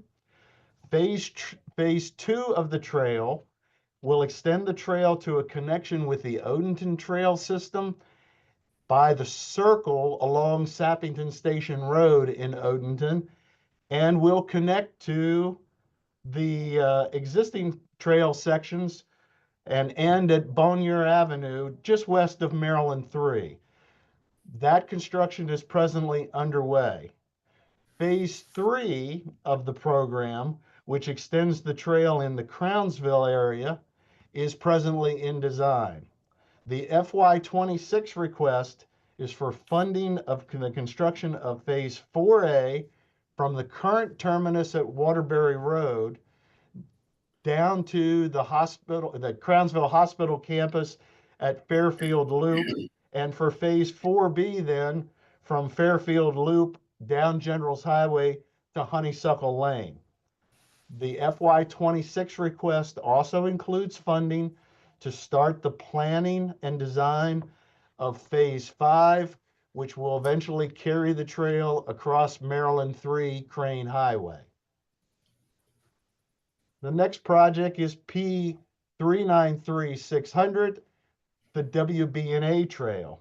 This 9-mile trail system, when complete, will connect the South Shore Trail that I was just talking about to the existing trail system in Prince George's County. The last link in that is the bridge over the Patuxent River, and the construction on that is continuing. Design is now proceeding on Phase 4B, which is an improvement to the WB&A trail sections from Wall Chapel Road to the connection at the Odenton Trail System and the South Shore Trail. Recreation and Parks is reducing the total program. The full construction funding, having been approved and fulfilled previously, will require no out-year requests. The next project is P400200, Greenways, Parklands, and Open Space. This is the account where the department acquires new property. We are requesting $2.645 million for FY26. We anticipate just a little more than half of that coming from program Open Space to support our acquisitions. The county funding will be used for non-POS related expenses to expand greenways and to meet the preservation goals outlined in the Green Infrastructure Plan and the LPPRP. Summarized on the slide are some of our acquisitions from FY25. In addition to Parkland, you see we have acquired or in the process of acquiring about 300 additional acres for conservation purposes. Our budget request will be revised each year based on the program open space allocations. We are also requesting that this program be extended through FY31. Next is P445800, facility lighting. This project is an ongoing multi-year project to repair, replace, or install new lighting systems for court games and athletic fields within county parks or on school properties to accommodate existing or expanded field use and play.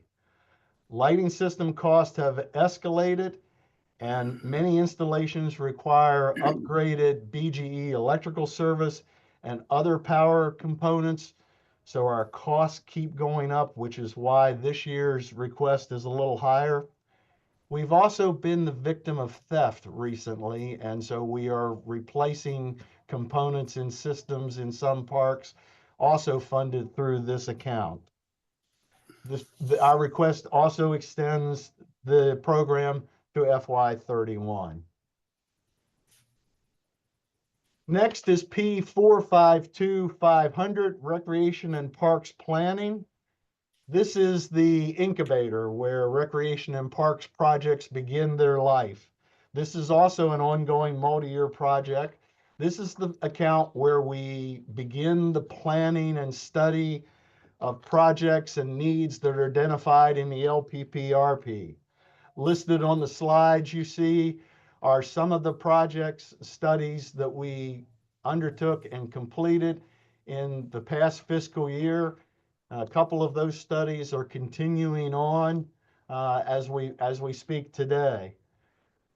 Our request for FY26 is for to start a number of new planning efforts.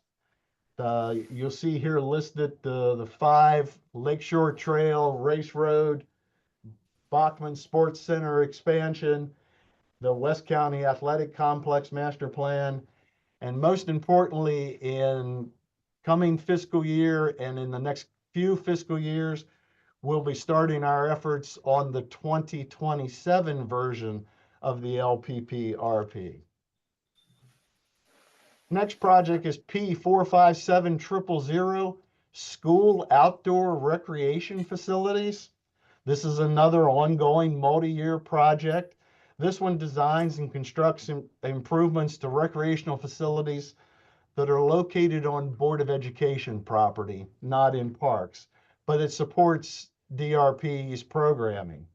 The change here is to continue the program through FY31.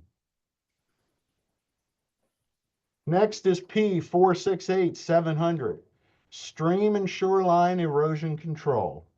This project seeks to improve the resiliency of and to preserve the county's investment in waterfront properties.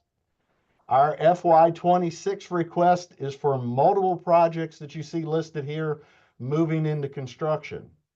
This funding will also be used for the initial design work at Jonas and Ann Catherine Green and Quiet Waters Parks. And we've broken those two projects out separately at the bottom because, as the director mentioned earlier, these two projects we're happy to be partnering with the Resilience Authority of Annapolis and Anne Arundel County. And so we're starting the design on those projects in the coming fiscal year. Next project is P479800, Park Renovation. This is one of my favorite projects, hence why I always hijack the presentation. This is an ongoing multi-year project with a current work list that's detailed in your appendix of over $8.7 million. We're trying to keep up with the growing and the aging facilities. Projects in 26 include like the new roof on Deep Run Center, the repair at Pond Overlook at Downs Park, installing a carport to house our heavy duty equipment and take care of it, adding a sun canopy over the playground at South County Rec Center. Additionally, repairs at like the Southern Maintenance Center, playground repairs throughout the county, lighting detection systems on our field, continuing to renovate existing comfort concession stands, which are very popular with our user groups and community groups for athletic purposes, maintaining lands that we purchased, such as like the new McNew Community Garden, and repairing our ranger stations. This is really our catch-all account. Anything that's unsupported in a project throughout our CIP that comes up through a constituent concern, a request from a committee, elected officials, or just the general public, all end up coming here. It's how we acquire more properties and we have more things to take care of. We have to make sure that we have money here to support the infrastructure and the inventories for the future to come. It is truly the best bang for our buck. And I tell every phase of this presentation that whenever there is additional monies available, especially one-time monies, that I can promise that we will spend it efficiently in Park Reno. The next project is P504100, the Broadneck Peninsula Trail. This trail is a 9-mile trail that extends from the B&A Trail in Arnold to Sandy Point State Park. There is no change in the program. DPW advises that the FY26 request is needed to complete the construction of the final segments of phases 1B and 5, which carry the trail from the Cape St. Clair area into Sandy Point State Park. Next is P509100, facility irrigation. This is another of those multi-year countywide programs. This one installs and repairs wells and irrigation systems throughout the park system. This year's request funds replacement of existing irrigation systems as well. The request extends the program through FY31. Next is project P535900, Fort Smallwood Park. The department continues to make progress on the completion of Fort Smallwood Park's overall master plan. Phase 1 of our efforts addressed the shorelines, and we're happy to share with PAB that this past summer, the American Shore and Beach Preservation Association awarded Fort Smallwood Park as one of the best restored shorelines in the United States. Construction now has been focused on the buildings and park improvements. This year we completed the new beachfront comfort station and concession stand, which includes all-season restrooms. We completed the renovated historic concession stand, and within the month we will complete the new maintenance building for county staff. Phase 2B is the adaptive reuse of the historic barracks building into a new visitor center for the park visitors. And that will progress into construction in early 2025. There is no change in the program. The FY26 budget request is for starting design efforts on the next component, which is the preservation of Battery Hartshorn. Next project is P544100, the dairy farm. This program is now closed. The budget request returns previously authorized funding. Next project, P561700, turf fields and regional parks, another of our ongoing multi-year projects. In FY25, we've been working on improvements to the Bell Branch Park turf fields. For FY26, Recreation and Parks is planning to replace the synthetic turf at the Annapolis Boys and Girls Club fields at Wiley Bates Athletic Complex. Next is P565100, Northwest Area Park Improvements. This is an ongoing multi-year project that is fully funded by the Video Lottery Impact Aid. In FY25, Recreation and Parks completed our second recreational track and field complex at Lindale Middle School, and we are in the process of installing lights on the multi-purpose field at Matthewstown Harmon Park. The fiscal 26 request is to allow DRP to shift the FY25 appropriation from P565100 to the West County Swim Center project. New funding would be for the construction of the West County Swim Center project. Next is P567400, water access facilities. This is a multi-year project to enhance water access opportunities within existing parks, and it has been extended to FY31. You can see highlighted here 4 projects that are underway in FY25, as well as our upcoming group of projects planned for FY26 and beyond. The next project is P570300, Beverly Triton Nature Park. Park improvements, including the new comfort station, gatehouse, parking improvements, pavilion, and a playground have been completed.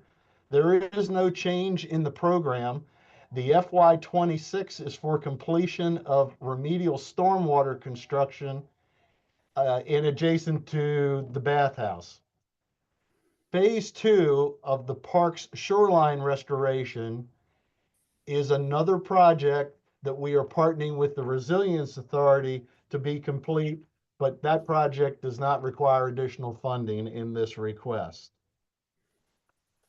Next project is P573200, Hot Sox Park improvements. We completed the Hot Sox Park portion of the project previously. We're now focused on measures to preserve the Wilson House and to make it accessible for visitors. The design has been completed. Bids were actually received about a week and a half ago and are presently under evaluation. There is no change to the program. The FY26 budget request is based on updated cost estimates to complete the work. Next is P573300, Cars Wharf Pier. The renovation of the overwater portion of the wharf was previously completed, and operational changes implemented by Rec and Parks with community input have eliminated most of the proposed road work that was once planned. The balance of previously approved funds will be used to complete stormwater improvements, provide some ADA parking, and make other landside improvements. The FY26 request is for the final engineering design and permitting of the living shoreline, which will replace the failing bulkhead along the Road River in the park. Out years request will be funding for the construction of that living shoreline. The next project is P576300, the Glen Burnie Town Center Ice Rink. This program is now complete, and Recreation and Parks is happy to return $37,000 in unused funds. Next is P578900, Parks and Trails Resurfacing Countywide. This is another one of those multi-year ongoing projects. The request for FY26 is slightly higher and returns to $300,000 in the out years. This increase reflects an increase in the price of materials. We continue to effort to complete 1 mile of new or replacement trail per year, including miscellaneous repairs on both the B&A and WB&A trails, along with efforts for emergency and culvert repairs along all of our trails. Next is P579000, the Brooklyn Park Community Center. This project is actually a 2-phase project. The first phase is improvements to our existing Brooklyn Heights Park. Those improvements include an adaptive baseball field, a new lighted multi-purpose field, new dog park, community gardens, a meditation garden, and basketball courts. Those improvements are presently under construction. Phase 2, which will be a multi-generational, multi-purpose community recreation center, is now in design. The FY26 request will provide funding for the construction of the community center. Next project is P579900, the West County Swim Center. Good morning, Erica Matthews, Department of Recreation and Parks. The department continues to make progress on this project as the need for the third center remains. The scope of the project remains unchanged. The design for the building is 30% completed. We have selected an alternative location and are approaching settlement on that property. Once we complete settlement, we can move right into the design of this project as the design is fully funded. The design, again, we will use the remainder of the money that we have to complete the design to make the adjustments to the building that are needed once the site is relocated on this new property, and we will continue permitting. As we previously discussed, we have asked the LDC to help with the completion of this work. We recognize this is a large investment and that we're asking to complete this project, and we're asking to split the funding over 2 years. Splitting the funding over 2 years allows us to hire the CMI next year and complete the design and permitting and put this project out to bid in fiscal 27.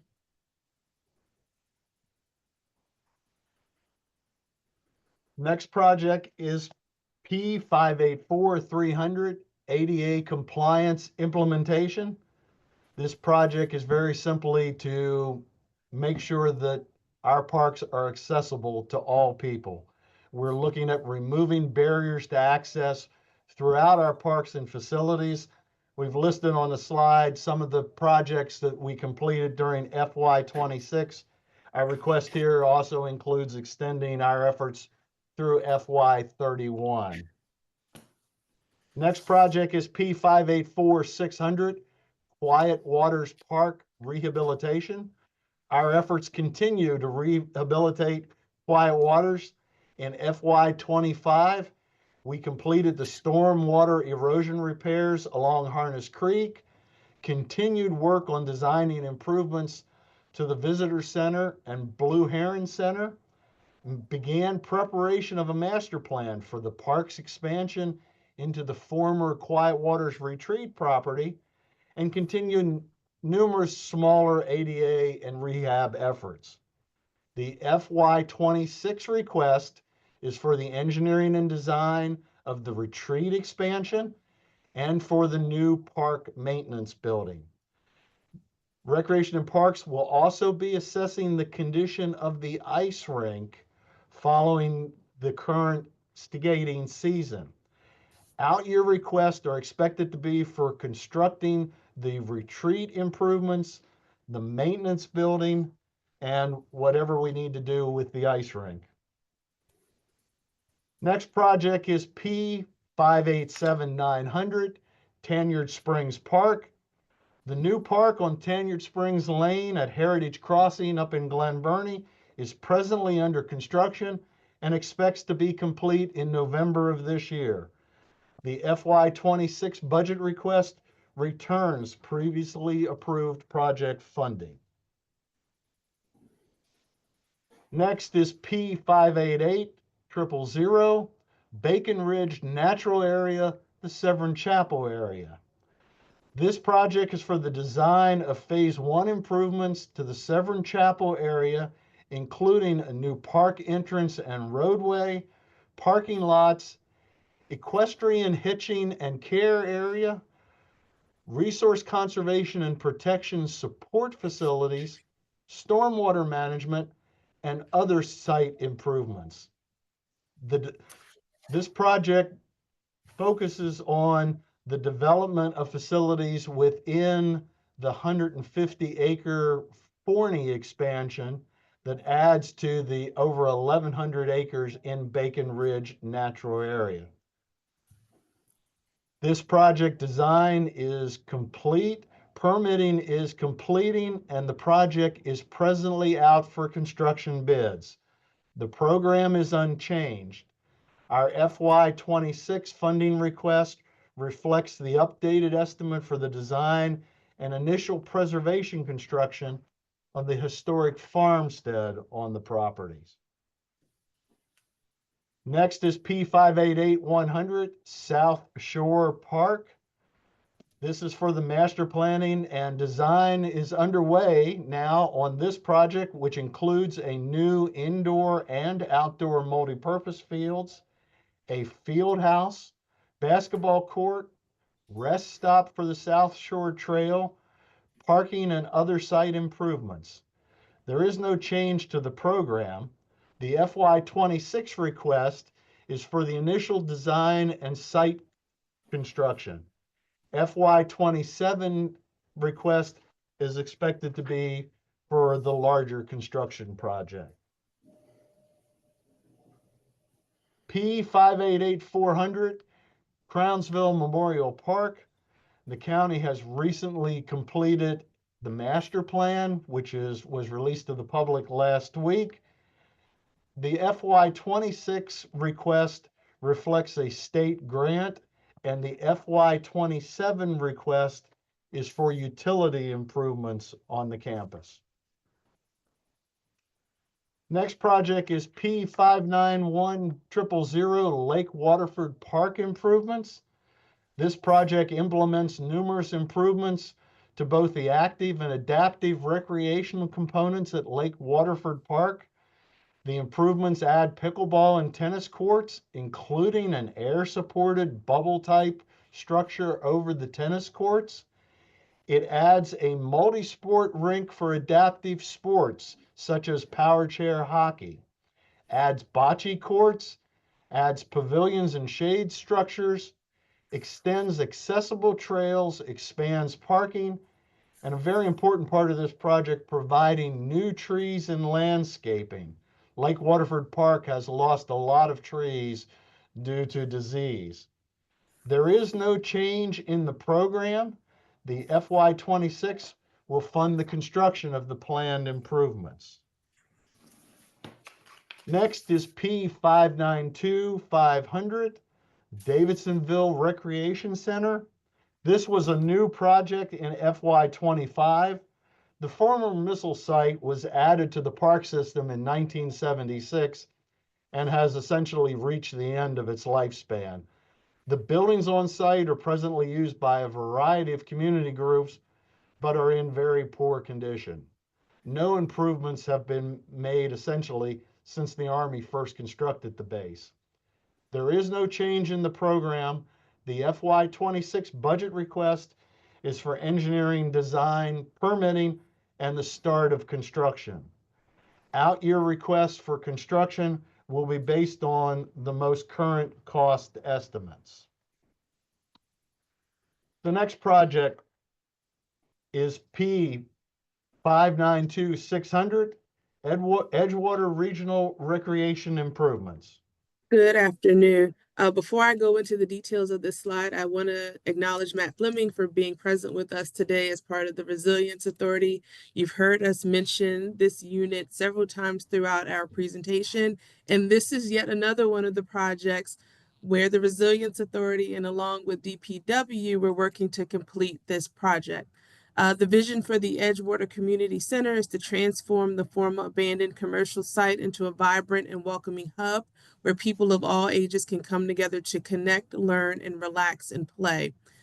This new partnership with the Resilience Authority along with DPW will help us achieve the goal of resiliency through the redevelopment of the center, while we provide opportunities for recreation, education, and sustainability-driven initiatives. The fiscal 26 request is for the balance of the money needed to complete the building renovations.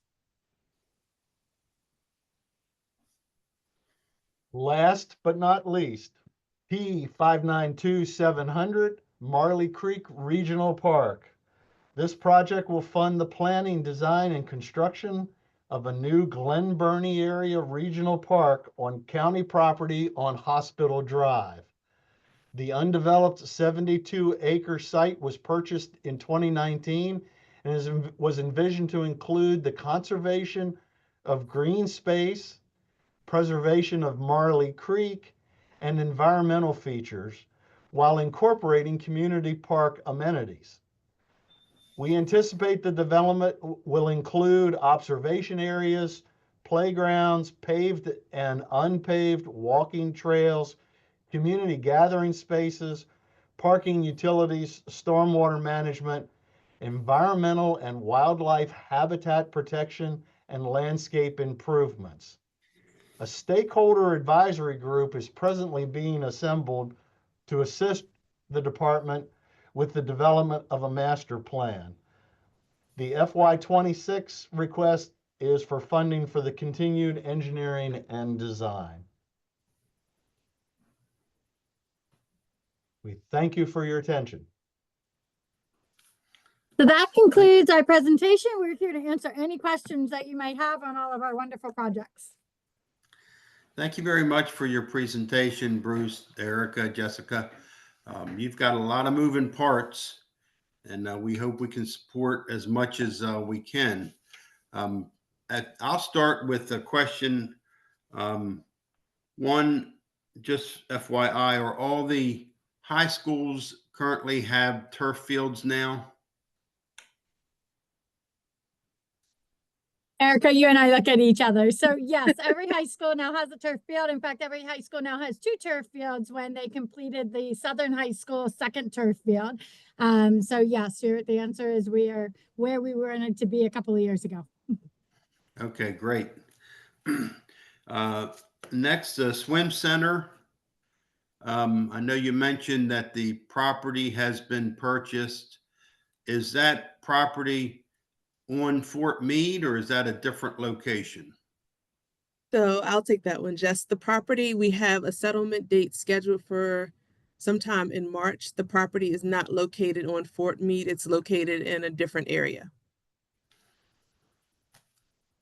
Thank you. Is it near any other parks that are in that area? Not in the Fort Meade area. It's closer to the Arundel Mills area is where we are now. Okay, thank you. Board members, any questions? Sure. I start with a couple. Hi, Jessica. Hello, Erica. And Matt. Matt, how often do you get out to South River Farm Park? I think I've seen you running out there. I twice. It was running's that's a generous term if you saw me. Well, when I saw you, you were running. It was on the road in the flat areas. So. That's great. Yeah, I'm there pretty regularly. So thank you. You know, as a sustainably focused person, I think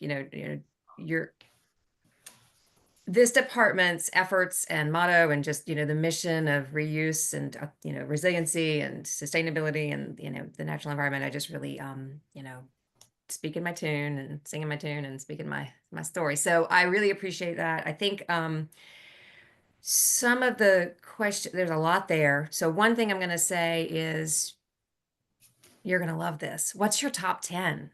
As you know, we have to cut out over $400 million out of what we're looking at. So I'm very curious, as one of the larger, budgets, what do you think your top 10 priorities are? Jessica? I was going to start with 5, and I knew that was going to be impossible. So I don't know, maybe you could say 5. But I think we're going to need a priority list, right? Absolutely. You guys have a really tough job to do. I mean, we got an influx of money in the capital budget several years ago when federal recovery monies came in. So you saw everybody's budgets get big, and now we just have a huge inflation in costs. So a lot of our existing projects that have been in the program cost more today than they did 3 years ago. And so that puts us in a tough spot because there's still priorities, right? We asked for them several years ago, but we haven't finished them yet, and they've inflated. Of our new projects and the new requests, which I would consider, that priority to me is pretty easy because we've got things like Old Mill and South River Farm Park and the Marley Regional, and it's exactly in that order. Like, take care of the parks that we already have, the Old Mill parks, because people are out there using them every single day. And so that's a top priority for us.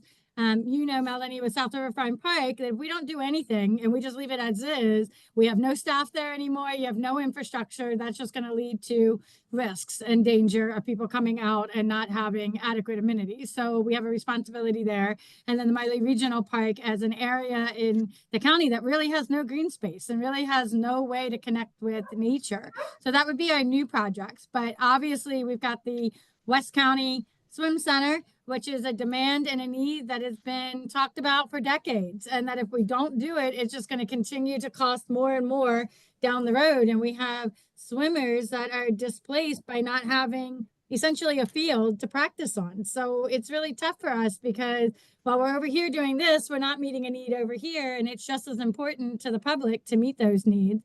And then a favorite of mine is the Edgewater Rec Center, and repurposing the big box store is a very high priority for the department, not only because the need is there for the recreational center, but also because it's a new way of doing business. It's a new way of repurposing an existing building versus building a new building. And I think it just sets a trend for the future of our department and the county to kind of do things in a more sustainable way in the future. So I know that doesn't really solve your equation. Like it just, makes it more difficult. But if we don't do some of these projects now, they don't go away. They just become more expensive later. And I think we have a responsibility to kind of address that, the needs are only going to grow, not diminish, and the costs are going to grow with those needs.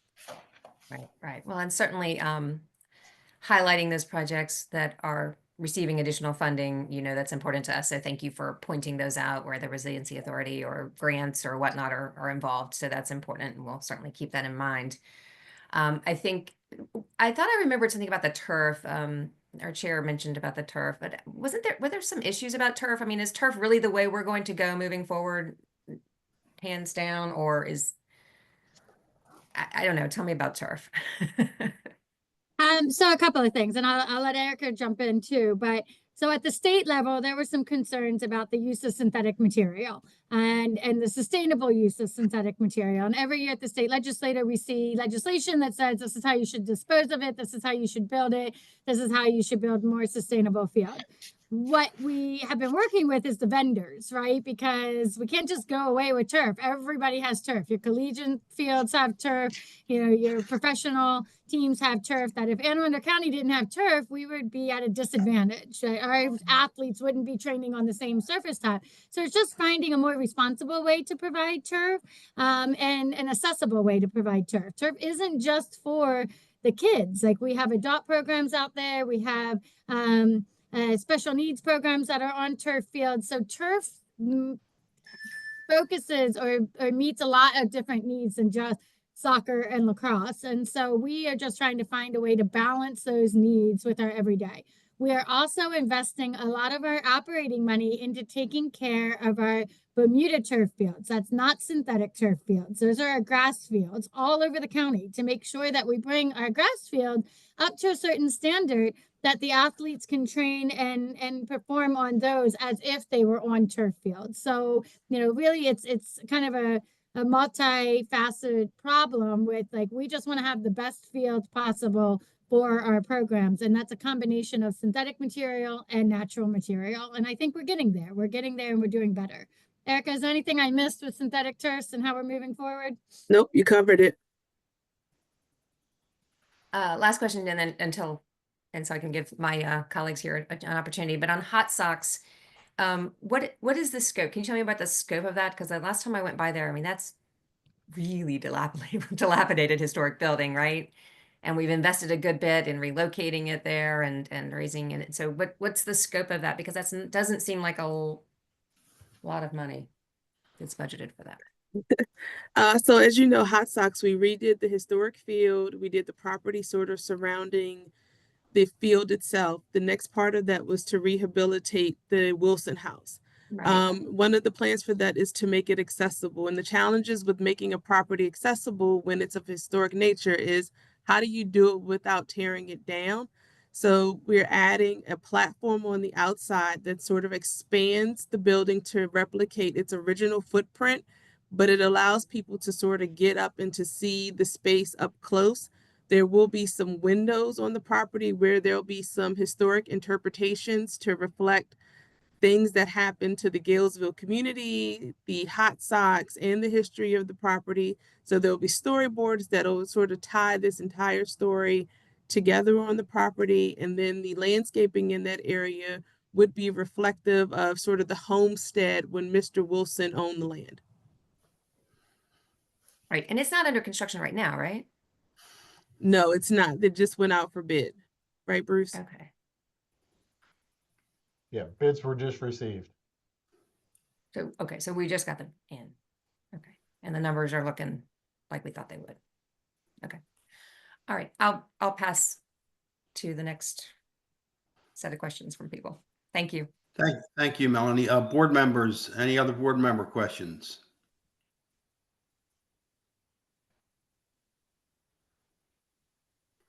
Okay, I do have another question. The work done at Fort Smallwood Park is really wonderful, and I know that that park is really getting a lot of use. The question I have, because a lot of the projects are labeled Fort Smallwood, does that include the Weinberg Park, or is there no plans to do anything with the Weinberg property at this time? Way to go, Gus. You're keeping up with Rec and Parks. So Weinberg is considered part of this Fort Smallwood. They manage Smallwood, Weinberg, and the Hancock's location. The Weinberg phase is sort of the next phase once we finish up with the actual Fort Smallwood complex. So as Bruce mentioned, we want to get through the maintenance building, the visitor center, and then the battery. And then we will start on the improvements to Weinberg. We will probably have to rework that section of the master plan because I think that that was where an environmental center was supposed to go. And that may not be the direction where we land when we get to that. The park is open. You can use it now to launch your self-propelled water access. So if you have a canoe, kayak, there is parking and you can go over and explore it. Okay, thank you. And you mentioned Hancock Resolution, and that is such a great piece of property and educational. We've taken our grandchildren there and a lot of kids there to learn about the history of farming in Anne Arundel County. It's a neat property. Board members, any other questions? I'll jump in with a couple more. Thanks. The Broadneck Trail. Could you give us an update kind of on the status, the progress? You know, what are the widths of those trails? Elizabeth isn't here to ask about that, but I know she'd want to hear. All right. Bruce, do you just want to give an update sort of where we are with the construction of Broadneck Trail? Yeah, the construction continues on phase 3, which if you're familiar with that trail, that's the section between Baydale Drive and Anne Arundel Community College. That portion is still under construction. We hope to be able to use it later this year. And then down at the Cape St. Clair area, that's where phases 1B and 5 are under construction. The budget request is for completing the work in that area. Construction is 80% complete on most of the straight sections through there along East College Parkway. Work remains to connect the trail to Bayhead Park and work into Sandy Point State Park. Thank you. And jumping back to South River Farm Park, of course, I was involved in the stakeholder group, and thank you for that. I want to just ask a couple of questions, really, just so that everybody here on the call and the rest of my colleagues here are aware a little bit more about that. It has because there's some that the water access is great. The fishing areas. I think that we started with a little bit of schematically where the consultant maybe didn't really know where good fishing was, but they definitely listened when those of us who are in the park on a daily basis, you know, spoke up about that. And I know that those things will get refined as the design work is really in full swing. Talk about the education center though, and there's an existing barn that some of the stakeholders were interested in trying to salvage, and that might be the case. I know that the images of that barn are pretty horrid, and I'm all about historic preservation, but some adaptive reuse and maybe that barn could become a pavilion would be interesting to really see. But maybe you could talk a little bit specifically about the educational part of it. Is that going to be seen as, because you've got school buses and a school bus loop and everything? Are we talking like the likes of up in North County, and I always forget the name of it, though I went there for all the fourth graders go to, what is that one called? Okay, so a couple of things. You're right. When we looked at the master plan for South Riverfront Park, we decided that we would try to repurpose an old barn. Again, this goes back to using what we already have versus trying to build something new. We might be a little over, I guess, optimistic that that barn can be repurposed, but I've seen worse. So what we're hoping is that we're able to repurpose that. When we say educational center, we kind of use that in a broad sense. Like we call our pavilions educational centers because we can have camps and programs there. So from an operational standpoint, we're really looking at having something that is protected, that if we were to have children come to the farm and be able to participate in a program, whether that is organized with an outside group or internal with us, that would be the space that they could go to. So in the master plan, we have set aside the repurposing of the barn as an educational center because it would be a gathering space that we could run programming at. So I don't have specifics on what programming would be run there until we figure out,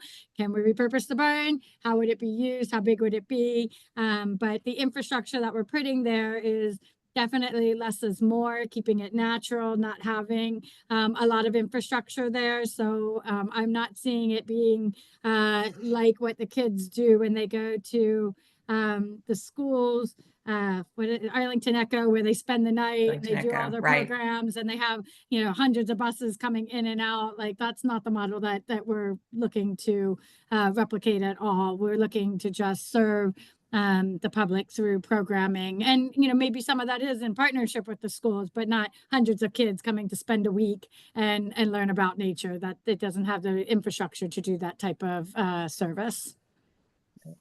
Right, you bring up a really good point about the operational. I know we've said this in the past. I think it's worth saying every year just to remind us all about all of these capital improvements and that what is required from an operational standpoint and budget standpoint moving forward, that the county, as we've talked about, taking really good care of what we've already got and maintaining the quality of that programming and the quality of the staffing needed and the security needed and such.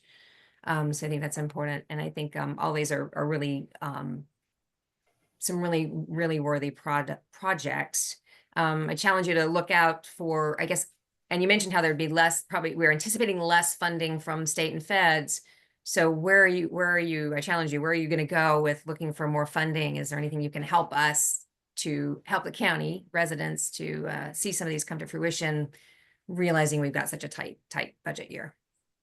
Absolutely. It is more challenging to get grant money, but we don't give up. I mean, we are constantly asking for assistance and help. I was at the LDC earlier this week, begging for money for the West County Swim Center. The other idea is partnerships, right? Like we talked a lot in the past about P3s, and, are there groups out there that want to partner with us to build some of these facilities?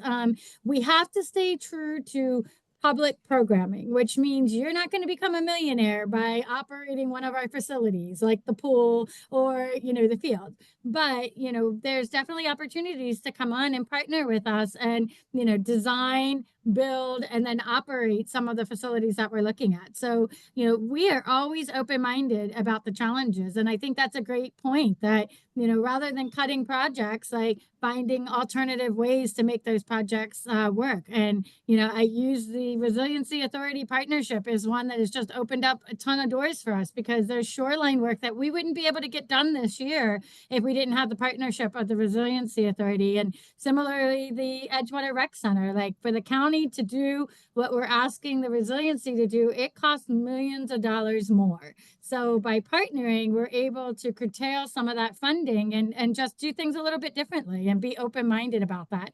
I know this group supports that, but there's a lot of work to be done to get the rest of the county on board with that idea. And we're willing to roll up our sleeves and have those conversations, especially if it means keeping projects making progress. So we appreciate that. And we appreciate you sitting on stakeholders. So if there's any other planning advisory board members that would like to sit on a stakeholders group in your area, please reach out. We're happy to put you on the stakeholders group so that you just become more familiar with our processes and, you know, the public and the communities and just kind of how we have to balance a lot of competing priorities and opinions to get to the spot that we're at today when we're actually proposing projects. So we welcome you to join in the fun. Yeah, Matt doesn't know he's my new best friend, but I know that especially when a county is new to creating LEED certified structures, you know, that have that there's not the synergy and kind of the systems in place to, you know, it always costs more in the beginning of that process to educate, you know, DPW and staff and whoever about that. So having the resiliency authority there to really make this a showpiece, as Jessica said, spot on, you know, that this is the way of the future. This is the way we need to do things. So it'll be a much better quality building. It is going to be a lower maintenance building in the end, with it being a certified building. So hats off to Matt and the Resiliency Authority to keeping that vision alive for the county. I guess one of the other past projects that we had heard about was on the WBNA Trail. And there were some contractor issues, and I mean, I think it involved litigation that, you know, we won't talk about, but what's the status on the Patuxent River Bridge, and is that connected, or were those contractual issues resolved? What's the status on that one? I'm gonna ask DPW David Braun if you can answer that question for us. That'd be a big help. Yeah, so the physical construction is almost all complete. There is one issue remaining that's safety related. That is what we've been working with on the contractor. At this point, the fix for that is underway, and we hope to be able to be done with it in early April. Great. Great. All right, well, thank you. Okay, I want to go back to the swim center. So I looked at last year's budget, and I know we kicked the can down the road only because the location of the actual facility wasn't determined, whether it was going to be a partnership with the Fort Meade or exactly where. So now it sounds like we know where. But that project was about $22 to $24 million when originally proposed last year. And now we're looking at 87 million. What has changed in the scope of that Jessica. So I'll take a stab at this one. So last year's budget was really just a placeholder to get us started on the project. It didn't show the entire cost of the project. And so what we've tried to do in this year is be realistic about how much does the pool cost to build. And so that's why you see such a drastic change from the 20 million to the 80 million, is that $20 million isn't going to build you a 66,000 square foot pool in West County. It was really just a way to say, okay, this is what we need to get started on the construction and the design and getting it moving forward. But like you said, Gus, we didn't have a location to move forward with, so it was really hard for DPW or for us to come up with a project cost, because we were just kind of saying, this is how much a building, you know, we need to get it started, but we need to figure out where it's going to go. And now that we have a property that we're very confident would be, you know, close to perfect location for the pool, we have better cost estimates on what it's going to take to actually make that pool become a reality. Okay, thank you. And maybe David can answer this question. To actually construct an $88 million facility, how long does that take? Is that a 2, 3, 4 year project, or what? It's likely, I think the plan is 2 years, but there also could be some phasing in it that will start part of it early to try to get the whole thing done in a reasonable time frame. Okay, thank you. Board members, any other questions? Would you like to go, Okay, Ed? I was gonna Lawrence, see if go somebody. ahead. Okay. What is the proximity of the pool to the casino? It's within the 3-mile radius of the casino, so it definitely fits in the LDC. I know my counterparts at the department are like, don't tell them where the location is because we haven't settled yet, but it is right off of Route 100 near the Coca-Cola exit. So if you're taking Route 100 and you hop off of Coca-Cola, it's right there in that geographical area. What we love about this location, besides it taking years to settle on, is that it does not disrupt the community. So we would not be bringing vehicles or people through a residential area. It is much more of a commercial area. And I think that as much as the department has historically stayed away from putting recreational things in commercial or retail areas, we really like our parks in the community, right? We want you to get on your bike and ride there. We want you to be able to walk there. We want ownership of the community.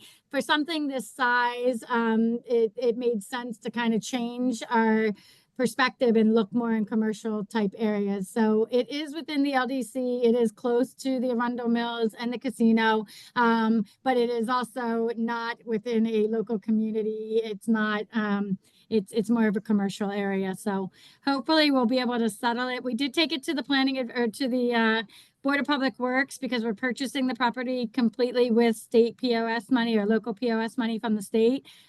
So we have made a lot of progress on this property. We're just about this close to being able to announce the settlement. And as soon as we can do that, then it will be very public. Okay, great. Thank you. And then I guess real quick, you said P565100. You said you were shifting that funding to the pool or the swim center? So that's Northwest, yes. So that's Northwest Area Park. Last year, as part of our fiscal 25, we were awarded $500,000 for us to create a WOW project. And that was very vague in the world of rec and parks. It's like, what is a WOW project? So in trying to sort of work with the LDC to sort of narrow what a WOW project is, the idea was spawned that maybe we take the $500,000 and the WOW project is the pool, because it is, again, this new location is in that radius that we'll take that $500,000 from fiscal 25 and we will move that over to West County Swim Center. And any money that they give us this year would go to support the pool. So you would see an increase in the pool from LDC and not in the Northwest Area Parks project. So like Erica said, I went to the LDC earlier this week and we asked to reprogram that $500,000 in that project. But I also asked them to make a commitment to putting aside funds to help us pay for up to like 20% of the project. So there is definitely an opportunity that instead of getting that small amount of money we get to sprinkle on parks from the LDC, that the LDC takes us on as a partnership and a WOW project and starts putting aside money to help us offset the costs in the long run. And just so I'm not confused, though, you mean a WOW, like WOW project? Yes. Okay. Yeah. So the directive from them, and I get it, right? It's like park reno isn't super attractive because we're fixing things that are already out there, right? We're putting new lights on fields, we're making things beautiful. We know the value of it, but to the public, it's not like a ribbon cutting project. And so the LDC has always given us money like that aren't necessarily ribbon cutting type projects. They're projects that are maintenance or that bring new amenities. The biggest one that they've done is the Cannon Stadium, where they did the turf field at Cannon Stadium and helped us with like funding the park at Matthewstown that's right behind Cannon Stadium. They wanted something that was a little bit more ownership, a little bit more impressive, like a ribbon cutting, something they could put their logo on. And so that's why we we started calling it the WOW project. Like, they don't want to just sprinkle a little bit of money all over the Northwest area parks. They want to do something that's a little bit more impactful.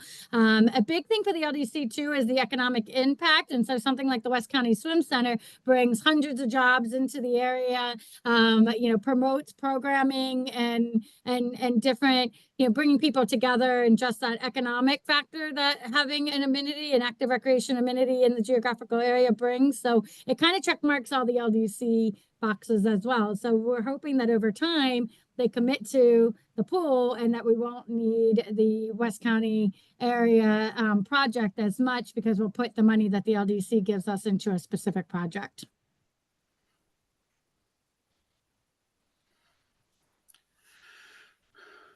Okay, Lawrence, any questions? I'm good for now. Thank you. I appreciate it. Edward, did you have any questions or any comments on the LDC? Just no comments or questions. Just for Jessica, I just want to say thank you so very much for mentioning P3 with Recs and Parks. I just think it's incredibly critical that those things come to life. So I just want to applaud you for even bringing it up, and hopefully the rest of the county can get on board with some of that P3 opportunities. Absolutely. Well said, Ed. Thank you. I just flipped and saw the dairy farm here too, and I see that you're taking away some money. What's the update on the dairy farm? Is that just not So the Department right? of Recreation and Parks no longer manages that campus. That money was set aside for us to rework on the master plan if recreational opportunities were going to move forward. Central Services currently manages that property and all aspects of it. So we're just defunding our master plan set aside. Gotcha. And is there any update on the solar? If that's going to happen? I know that's not our thing, but the Navy's all over. Yeah, I would Central defer that to Services and Central it's the Services. Navy. It's the Navy thing, and who knows? Okay. Okay, any other questions from any board members? Well, with that, we want to thank you, Recs and Parks, for everything that you do and all the wonderful projects that are going on, and we're going to hopefully try to fund as much as we can. We So thanks for appreciate your that. presentation. And we would love to get you guys back out in the field. I know last year we took a nice little field trip and got you out to some of our sites. So when we're not busy with budget, we'd love to get you guys out in the field and see some of the wonderful things that you're helping to support. Thank you. Thank you very much. Thank you. Okay, with that, David Braun has already presented dredging. If we don't have anything else, then at this time, Jessica or Michael, do you have anything administrative you need to go over? And we'll break for lunch. No, I think breaking for lunch now is a great opportunity. When we come back, we'll be a little bit earlier than we typically are at 12:45 to hear from the police department. But yeah. Okay, very good. Then we'll be back at, we'll take a break and we'll be back at 12:45. Thank you. Thank you. Okay, thank you.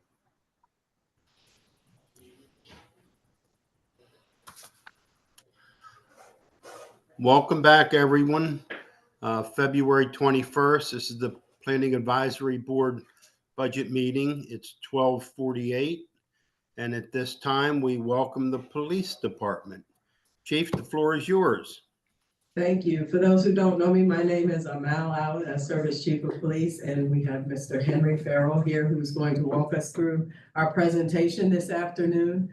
We're very grateful for the opportunity, and hopefully everyone nourished their brains and we have your full time and attention at this moment, right after lunch. On behalf of our men and women, we all very much appreciate you. Each year we sit down with you and discuss our needs, and you offer very thoughtful, critical review and make recommendations to the county executive. So we appreciate that. We're very pleased with what we've accomplished thus far. Your support again and your recommendations to Mr. Pittman have helped professionalize and modernize some of our police facilities and really reinforcing a sense of pride for our employees who work in these spaces. That speaks to your belief in our police department and the very people who make up this amazing organization to fulfill our mission. And we know our #1 duty is to safeguard everyone who considers Anne Arundel County either home or they work here or they visit. So thank you for your time. And I'll turn things over to Mr. Farrell. Thank you. Yeah, we're gonna share our screen.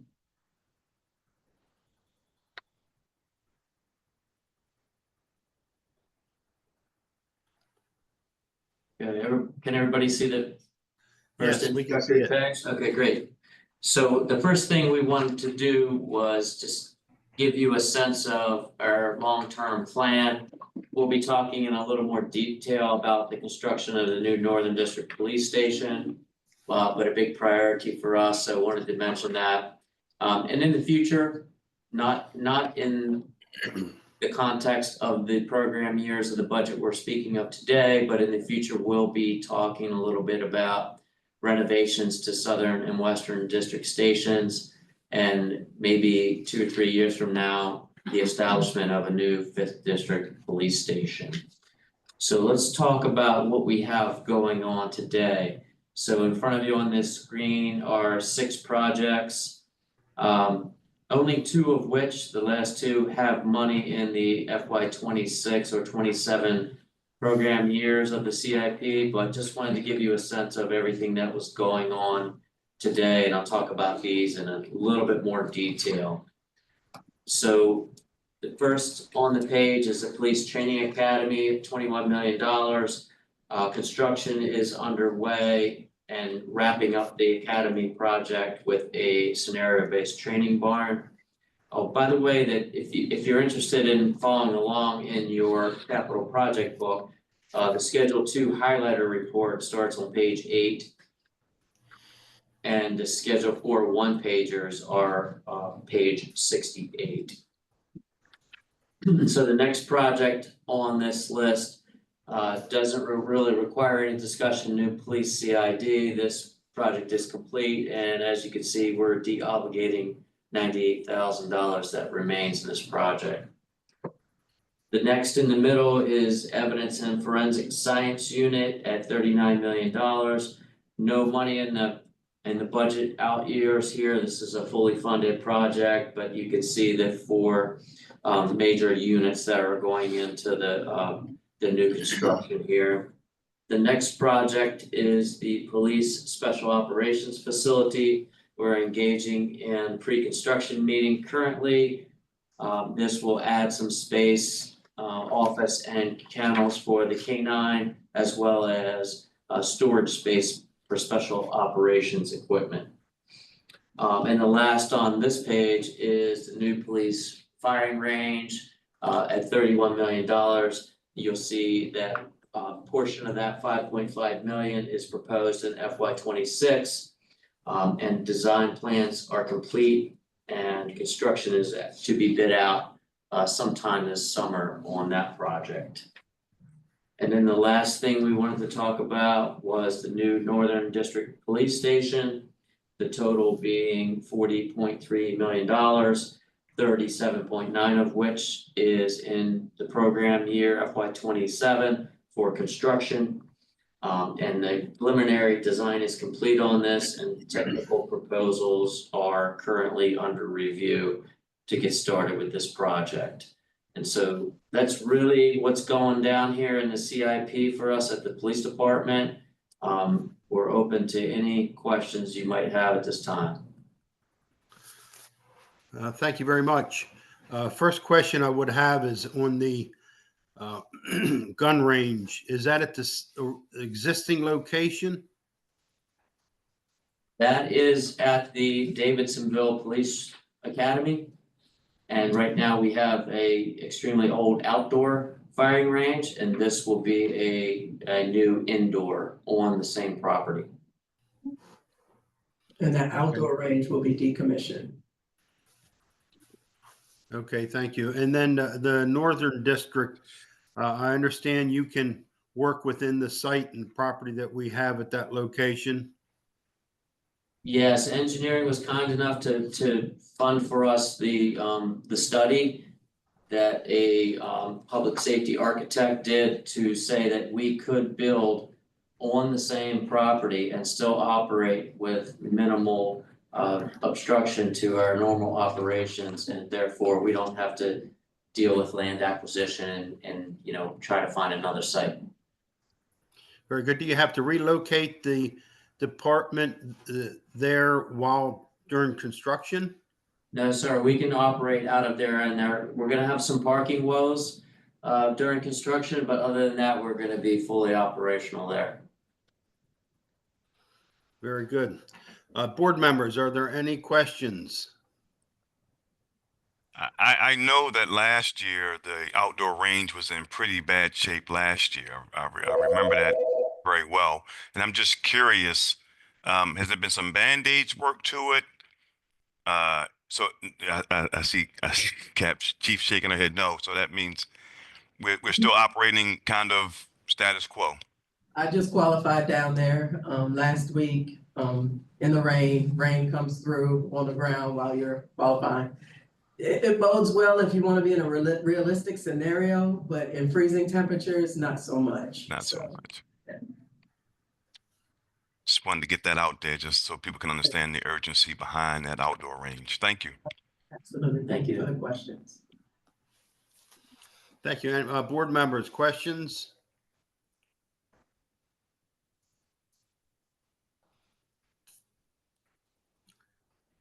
Well, that was way too easy. Hold on 1 second. We have something for you. That was easy. Nice. Okay, well, then with no other questions, thank you very much for your presentation. And it looks like some of the big projects are already wrapping up, and good job on that and bringing all that to fruition. Thank you for your service and for our protection. Absolutely, our pleasure. And thank you all again. We couldn't do it without you. We appreciate you. Thank you.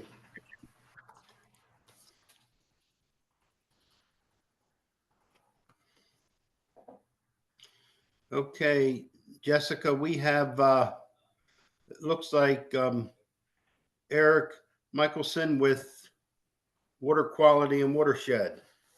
Yes. I just promoted Eric to a panelist, so he should be rejoining in a minute. Oh, he's here. So whenever you're ready, Eric. Okay. Do I need to share my screen, Jessica, or will you pull up the presentation? If you could share screen, that'd be awesome. But if you need me to, I can fully step in. I can do that. Just 1 second.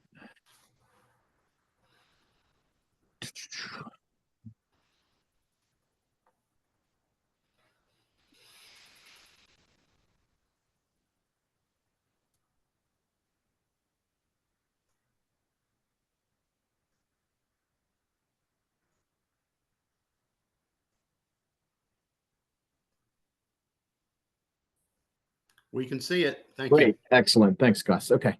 Eric Michelson, Deputy Director, in Arundel County Department of Public Works, Bureau of Watershed Protection and Restoration. I'm going to be talking about the B-class budget for FY26 and a little bit about our program. Just to give folks a reminder, our program, the focus is really to help the county achieve its water quality goals around the Chesapeake Bay total maximum daily load, which is essentially a pollution diet imposed by EPA. And we also administer the county's municipal separate storm sewer system permit. So basically the county's stormwater permit that involves a variety of different elements, including maintenance and repair of existing stormwater infrastructure, and water quality restoration work to treat portions of the county that were developed prior to contemporary stormwater management. In addition to that, we also have been working with other groups within the county as well as independently to focus on enhancing the climate resilience of existing infrastructure.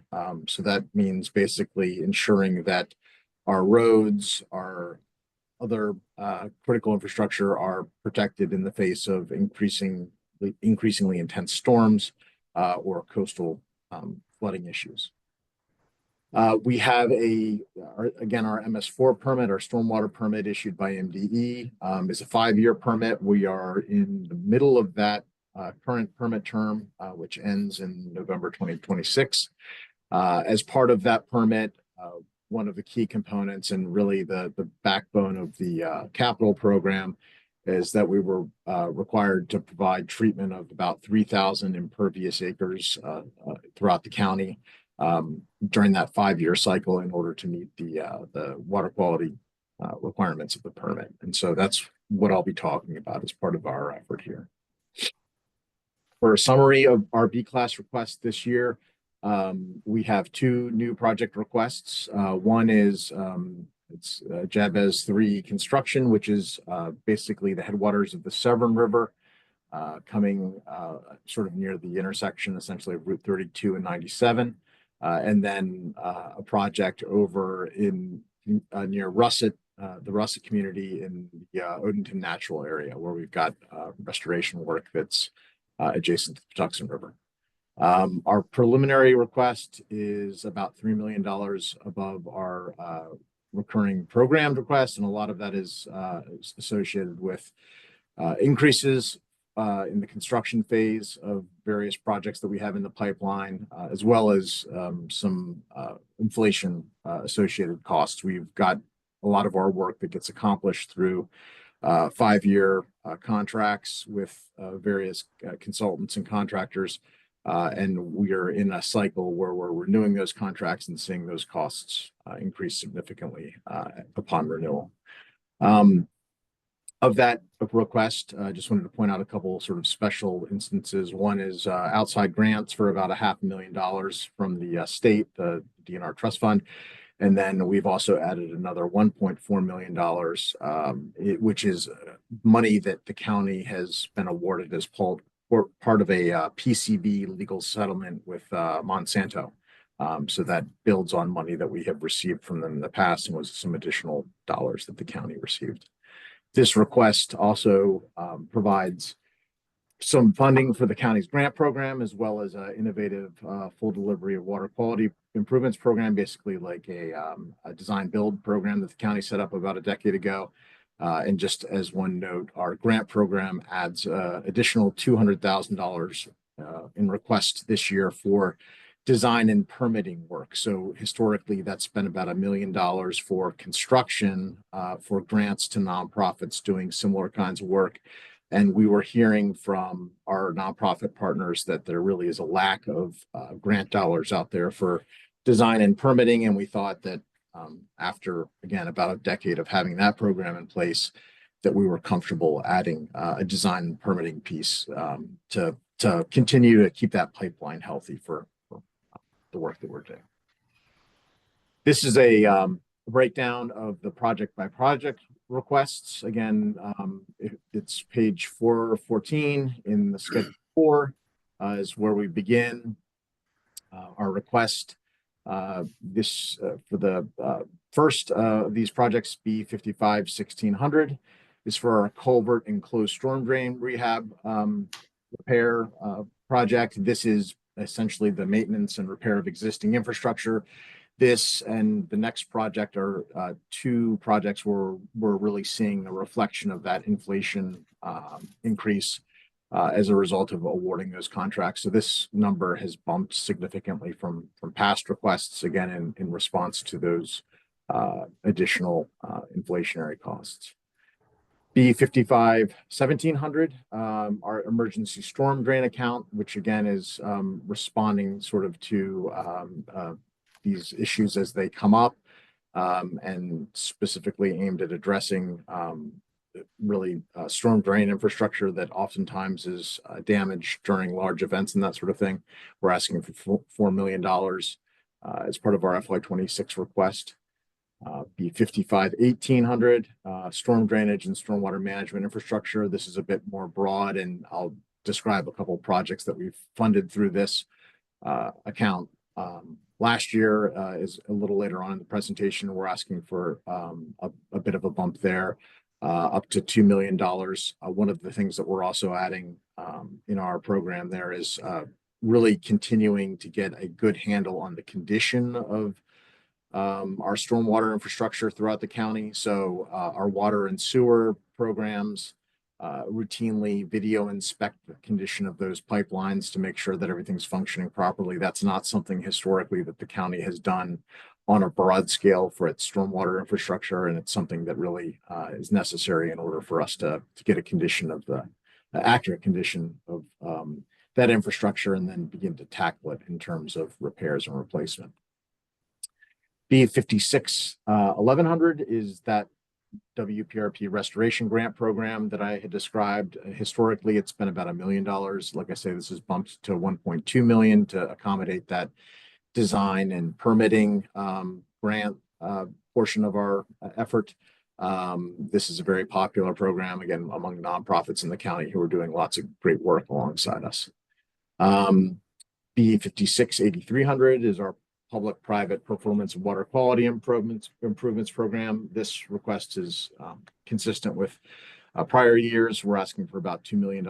This is really, again, like I say, design build work occurring on private property that has helped the county meet its regulatory goals and sort of been a non-traditional way of engaging the private sector in finding creative solutions to help the county achieve these goals. B55 2200. Again, this is sort of the old nomenclature here, which stands for Magathie River Stream Segment 03. That translates to Mill Creek over by the community college. We're asking for about $4.4 million for construction of that project, which goes essentially from Joyce Lane all the way down to College Parkway. It's a significant reach that runs adjacent to the community college. B55 4800. This is Patapsco Tidal Stream Segment 07. This is Marley Creek. Again, this is a branch that runs past Marley Station Mall from basically Route 100 down past the mall and ultimately to Tidewater. We're asking for a $7 million request for construction there. Again, one of our larger projects. As you can imagine, the condition of that area is in pretty dire need of intervention. There's a lot of the stream network through that area that has basically been or was put into concrete trapezoidal channels 40 or 50 years ago, which are now in disrepair and not ecologically beneficial. B55 6700. This is Little Patuxent Outfalls 01. This is for $5.4 million for construction of a number of outfalls in the Russet community. That community, as you all who are familiar with the area know, is a fairly large community that's relatively densely developed that has a number of discharges into tributaries to the Little Patuxent River that are in pretty bad shape and need to be repaired. B55 9700 is South River Stream 04. This is $1 million request for Glebe Branch. This is the tributary running from basically South River Colony through the South River High School complex under Route 214 and then Mayo Road out to the South River. B57 1600 Severn River Outfalls. This is $100,000 for additional work at Upper Cowhide Branch. This is a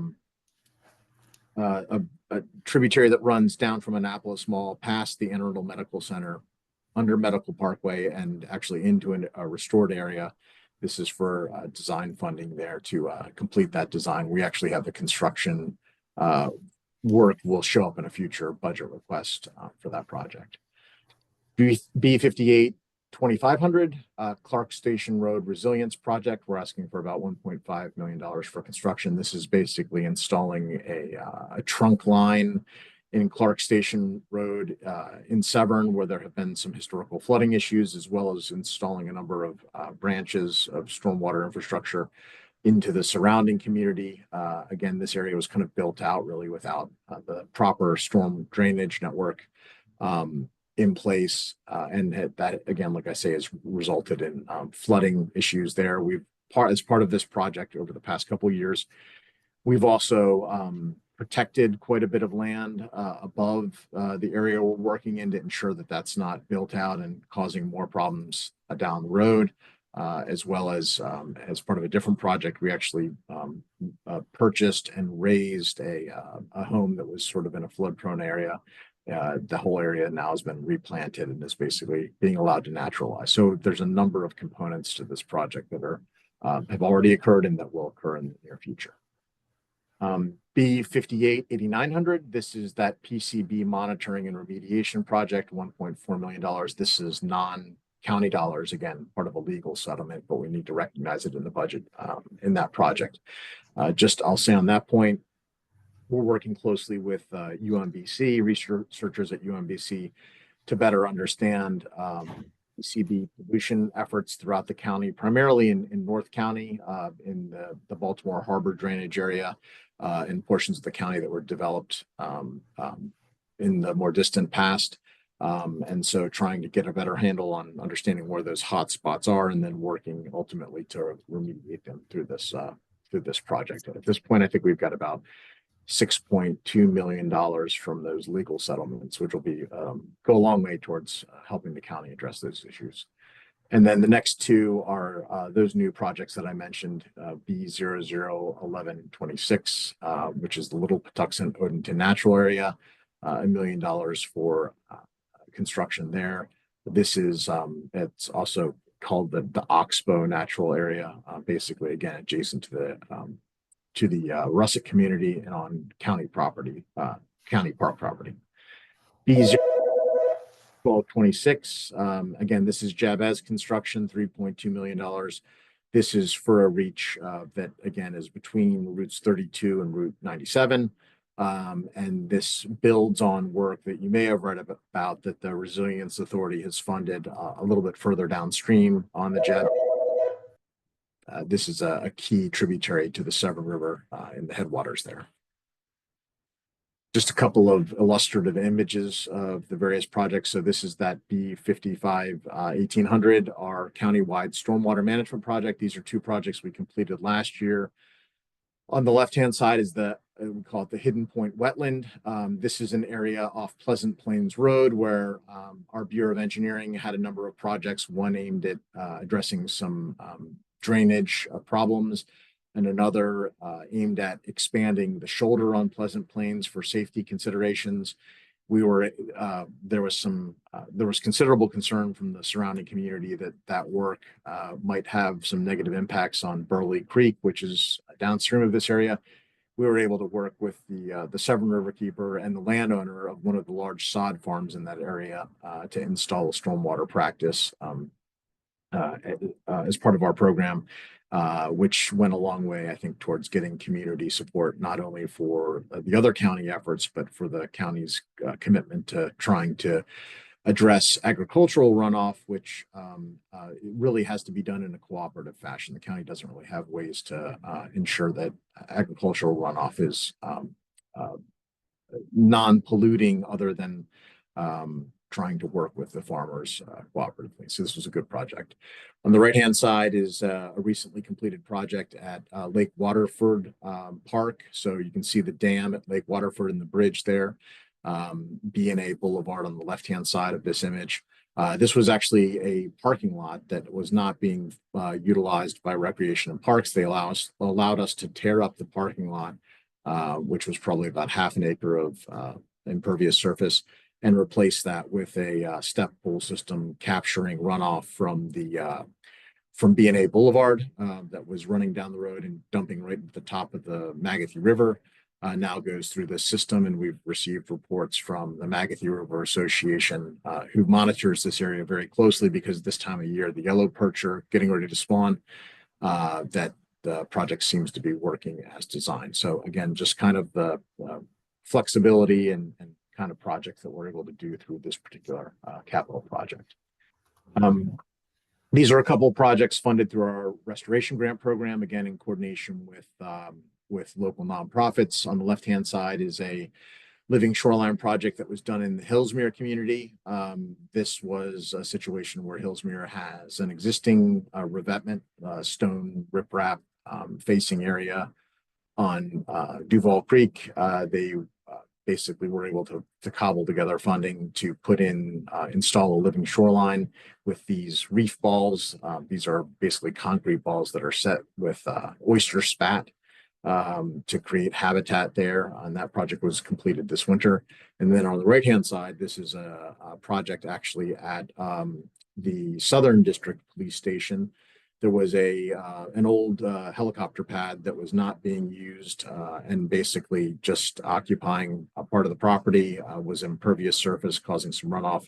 And the Arundel Rivers Federation was able to go through our grant program to get funding to remove the helicopter pad, to create a stormwater practice and to revitalize some of the other stormwater practices there. So it was a county property that was basically improved as a result of our grant program. So those are my slides.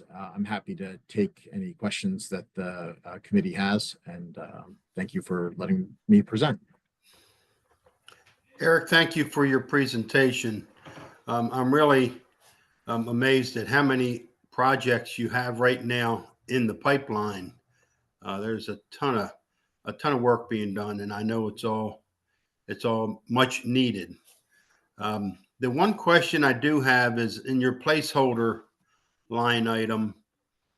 It looks like that was 10 million, 10 million, 10 million, and then the ask is 25 million. Can you explain that? Right. So the placeholder is essentially is a project that we had created a number of years, basically to give the budget office and folks like you all a sense of sort of what our likely aggregate requests were going to be down the road based on our permit obligation needs. Obviously, we don't know exactly what that's going to be until we get our new permits. We expect that our next permit, which will be issued at the end of next year, is going to have a similar kind of set of requirements in terms of our restoration obligations. And so the change that I think you're seeing there really reflected a period of going from sort of design permitting work into a construction phase where those amounts increased. And so again, what we do each year is basically vacate the request amount in that placeholder and then replace it with concrete requests and individual projects based on our sort of construction horizon. You know, what projects are ready to go to construction in that next fiscal year where we really need the money, as opposed to putting money and having it sort of languish in a project that's not going to go to construction for a number of years. Thank you. On the MS4 permit, how are we performing? Are we going to be able to fulfill our requirement? Yeah, no, great question. And so I have good news that we've basically already met our requirements for this existing permit. And so the work that we'll be doing between now and the end of next year will be basically applied towards our next permit requirements. So this allows us to be a lot more thoughtful, frankly, and proactive in terms of how this work gets accomplished. And to really have a sort of a steady level of implementation, as opposed to having an enormous bubble, which is what we had when we first put this program in place. And so, yeah, I'm really proud of staff and our ability to get this stuff done. And like I say, the goal here is to create just sort of a pretty standard level of implementation so that we're, safely achieving our permit compliance, and to the extent that we're over complying a little bit in the near term, I think that's probably a situation that is good for everybody involved. Well, good job on that. I see that there's really only 2 new projects that are being proposed. Do you see a bubble coming with once we are out of the MS4 and go to the new permit? No, I don't. We've actually got an enormous amount of work right now that's in the design pipeline. And so what I would see probably over the next several years is that, we're going to certainly keep coming back for additional construction phase funding as those projects ripen and are ready to be implemented. But I really don't see us adding, a dramatically increased set of new projects on an annual basis. Some of what we're doing here, and again, it's the case in this, in both of these projects really, is that we're sort of initiating some design and permit in that county-wide project. And then as we get to the point of really having some clarity on what construction is going to be, we're creating a standalone construction project so that there's transparency in terms of the budgeting as to how that money is being expended. Very good. Thank you. Board members, Melanie, questions? Chair, you asked all the good questions. I don't know. I got nothing. Eric, great job. I really don't. I think it's I think the chair covered it pretty well. I mean, there's always, as we know, the very tough aspect that we do have to cut out a very large chunk of what we're looking at across the board. So. Okay, Lawrence or Edward, any questions? No, sir. Thank you, Chair. No, sir. Thank you. Okay, well, Eric, great job, and we really respect all the work that you do. I know it's all those projects are well run and very much needed. So thank you very much. I appreciate that. Thanks. Absolutely. Ditto. Thank you, guys. Okay, thank you. Thank you. Okay, Jessica, we're a little ahead of time. We had a break scheduled.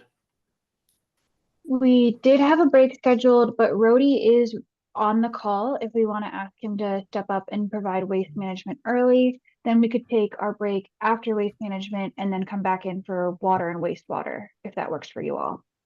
That would be wonderful. Rhodey, welcome. And if you can present now, that would be great. Let's move forward. Awesome. Rhodey, I've promoted you to a panelist. I know Chris and Noel are also on this time slot, but I don't know if they're for water, wastewater, or is there anybody else you need me to promote to present with you for waste management? If you would please, Steve Kraychek, if he's on, and Michael Porath. They're from my team. I'll be doing the majority of the presenting, but they were invited to join. Yeah, I just promoted Steve. Michael. I'm not seeing Steve on the call. They may be catching up with my email about going early. Well, thank you. I appreciate your flexibility and y'all's No ability to problem. go early.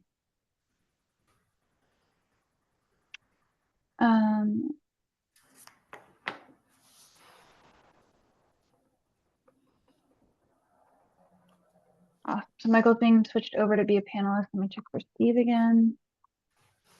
Rhodey, can you start without Steve? Yes, right now I'm just trying to find the presentation slide deck.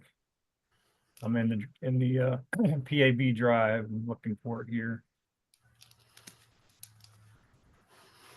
Take your time, Rhodey. I know we're early.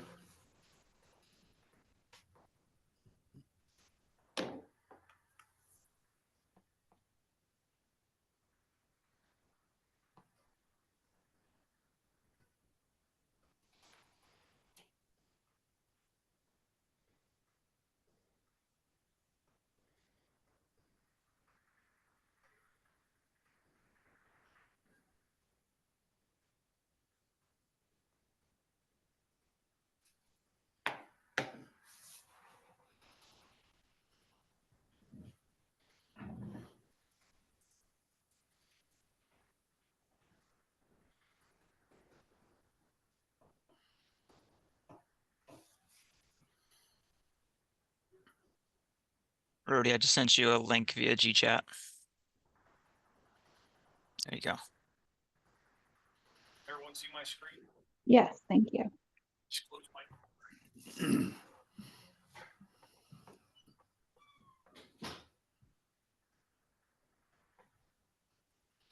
We can see your screen.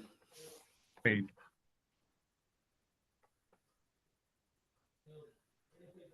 Okay, well, good afternoon, everyone. I apologize for my housekeeping here, but thanks for having me this afternoon.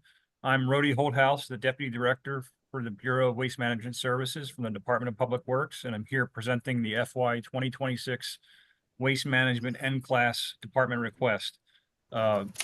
Joining me at some point will be Steve Kraychek, our Operations Administrator, and Michael Porath, I think, is already on the call. He's our Disposal and Maintenance Manager here as well.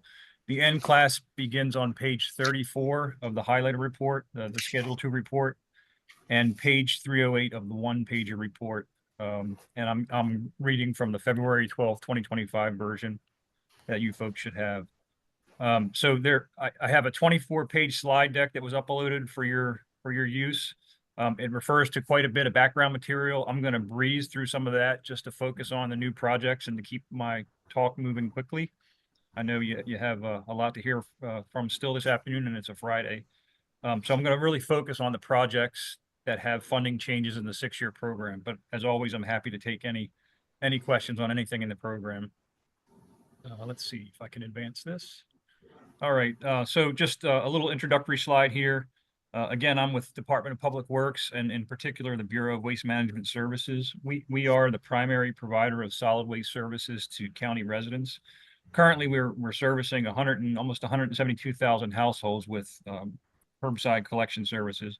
We also run the 4 facilities that you can see on the map there, the Millersville Landfill and the Central Recycling Center, the Northern Recycling Center, and the Southern Recycling Center. So those facilities receive about 900,000 customer visits total each year.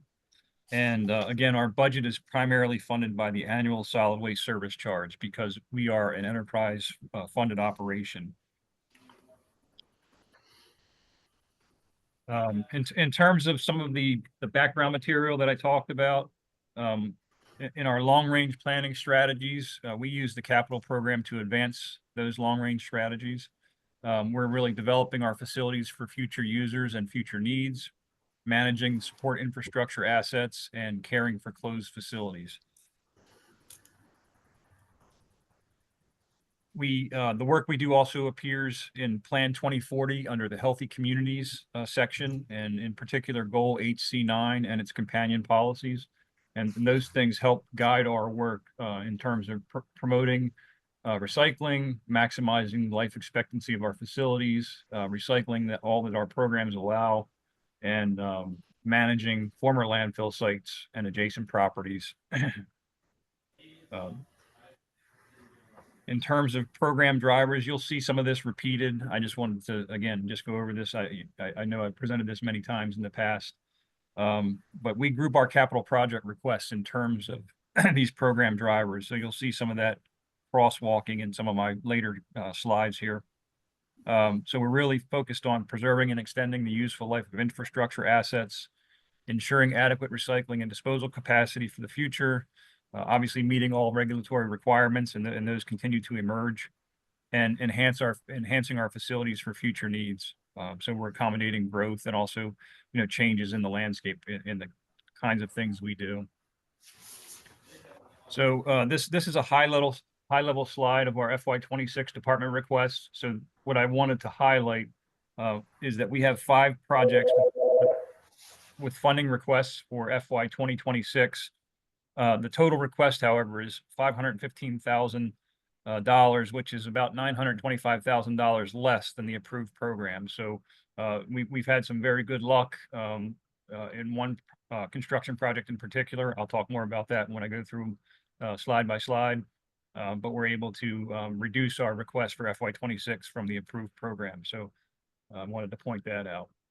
In terms of the 6-year program, so for fiscal 26 to 2031, we're requesting $46.8 million, which is a $4.4 million increase over the current program. And that's because of the new project requests, and I have 2 of those in fiscal 2031. So I'll talk about each of these projects in the 6-year program one by one as we go through the slide deck. But again, happy to take any questions along the way. So I wanted to talk a little bit about what you've probably heard in the news about something called forever chemicals, or per and polyfluoroalkyl substances. or PFAS. It seems to be in the news all over the place in any number of different areas. But we have 2 new project requests related to that issue. So these are compound substances that have been used in consumer products since the 1940s. And they really are found in a lot of the things that we use in our homes and on our persons. So some of the examples are stain and water-resistant fabrics, carpeting, cleaning products, paints, cookware, food, food packaging, and also cosmetics. So these are things that we handle. People discard them, we handle them. So this is becoming an issue for us in our business as well. But this slide I borrowed from MDE because this really outlines what the state of Maryland is doing about the issue, or working towards managing the issue, I should say, because they are detecting PFAS in soil, surface water, and groundwater. Again, not just here, but across the country and across the globe. So what we're seeing is monitoring requirements for some of these new compounds in our permits, and we're making allowances in this capital program for the future in an effort to respond to this issue.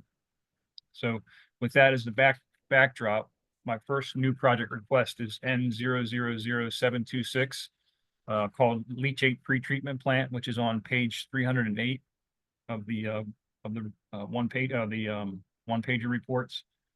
So again, these compounds, these PFAS compounds, are an emerging concern for wastewater treatment facilities, and our landfill actually collects water from inside the landfill cells and sends it to the Patuxent Water Reclamation Facility, which is another county facility that treats the water. So this new project request is asking for design funding for 2031 so that we could retrofit our pre-treatment facility with a new process that would remove these compounds from the landfill wastewater before we send it out to our sister facility, which is the Patuxent Water Reclamation Facility. So that's my first request.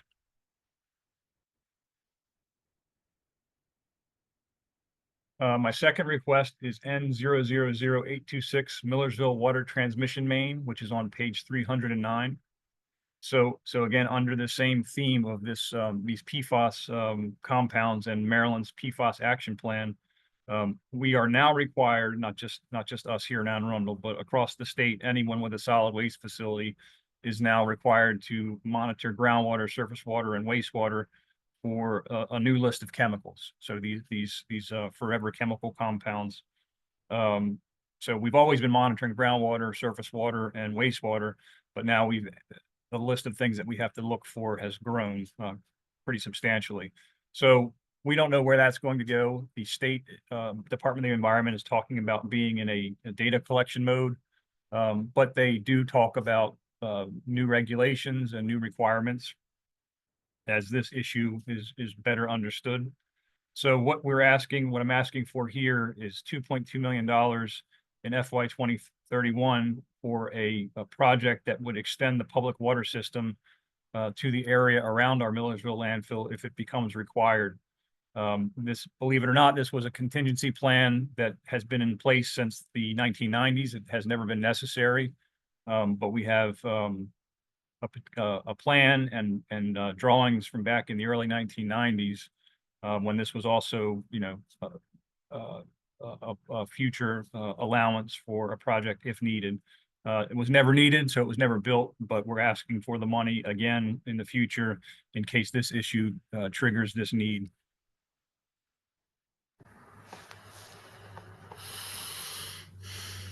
My next project is N422700, which is our solid waste planning project on page 310. This is the project that provides for preliminary engineering and planning level studies. We're asking for $125,000 for FY 2026, and just a sampling of some of the things that we've completed or are completing this year. We have a capital replacement schedule for our landfill gas to electricity facility. That's our generating facility. We did a disposal capacity expansion study for the future, for the long-term future. We are talking about right now what I just mentioned. We're looking at our leachate pretreatment process and looking at technologies that might address this PFAS issue. And in the future, we want to update our administrative plat to consolidate all the landfill parcels together, and also study some new or expanded recycling center capacity. Again, it's planning for the future. So we're asking for $125,000 to continue those efforts next year. And I'll say this project has really been valuable to us, because it lets us really go into capital project requests with well thought out and conceptual designs. So we're generally pretty close to the mark when we start down the road of a new capital project, because we've already done planning studies. My next project is on page 311, which is N526900, our solid waste renovations project. And this is our multi-year project, because again, the solid waste enterprise cares for its own infrastructure, including the things that are listed here: buildings, roads, sewer, water, mechanical, and electrical systems. So in FY 2026, we're asking for the program funding to fund some roof replacements, and also some pavement striping and signage redesign, as well as pavement management. So we've tried to take the successes of the other bureaus, in this case, the Bureau of Highways, and adopt their strategy for pavement management across our infrastructure. And that's allowing us to eke out, the maximum life of all the different pavements, the roads and parking lots and operating areas that we manage and maintain. We're also planning to do some Southern Recycling Center employee building renovations. So what we're asking for is the $1.44 million that's in the new program year of 2031, which is consistent with the program.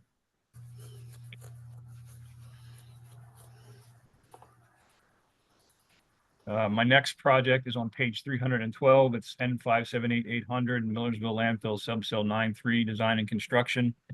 And this is the third phase in the development of Cell 9. There are no scope and timing changes, but again, we are programming a decrease of about $2.8 million, which is really the reason for the reduction, the overall reduction in the FY 26 request. Just because of good luck with bids, and based on current estimates, we should have almost $3 million that's already approved, but not necessary to complete the construction. So that's good news in these times for sure. On page 313, I have N581900, which is our Millersville landfill Cell 9 landfill gas design and construction. So again, as we develop the landfill, we have to follow the filling with development of the landfill gas collection system, so that we're collecting, primarily methane, but all the other types of gases that are present in a landfill environment. So we, as we build the landfill cells in phase design, we also build the landfill gas collection system in a phased manner. So we start with, you can see in the picture, we start with temporary landfill gas collectors, which are basically horizontal trenches, and we follow that with vertical wells once we get to a certain elevation. So we're requesting to add $43,000 to the FY 26 program for design and overhead, and reduce the FY 28 and 29 programs by $86,000. So it's a net reduction of $43,000 based on current cost estimates.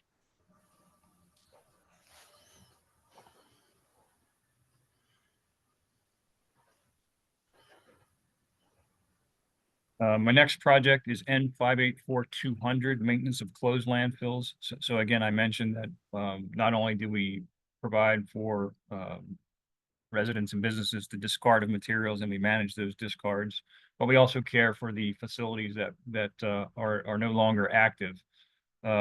So we created this project a number of years ago, and it uses the proceeds from the Solid Waste Financial Assurance Fund for post-closure care.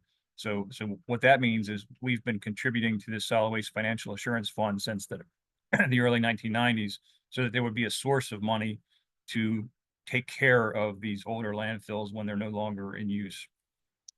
So that's what this project does. Over several severe storms with significant rainfall, we've had some soil erosion, and we need to address that. So we've had a study done, an investigation and a study completed to give us a game plan for, you can see these little eroded areas. And we're asking for $1.667 million in funding from the Solid Waste Assurance Fund to complete that work in FY 2026.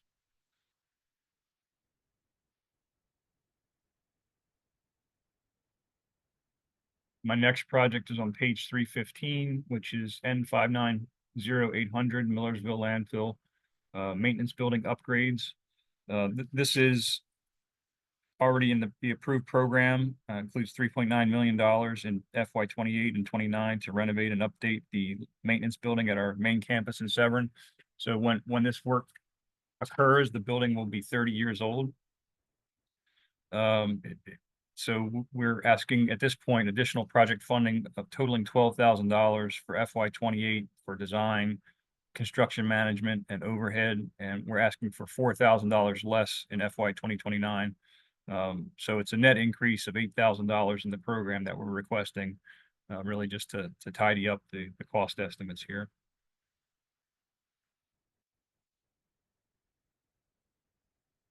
And I think this is probably my final slide, N590900 Millersville Landfill Subcell 94. So again, this would be the fourth phase of development of the Cell 9 disposal area. We have design funding approved in FY 29 and construction funding program in FY 30, and both are reduced in this request. So, and I also wanted to point out that the project timing may change based on where we are today, but at this point, we're asking for that that change in the 6-year program.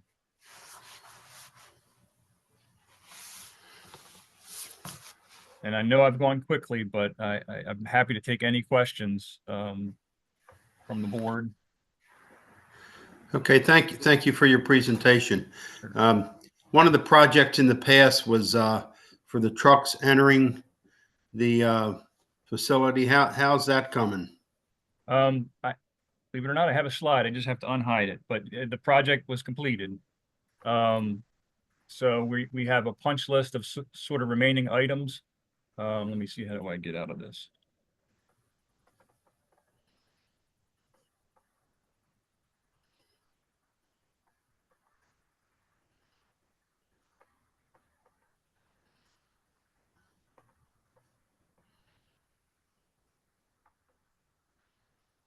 Can you see that?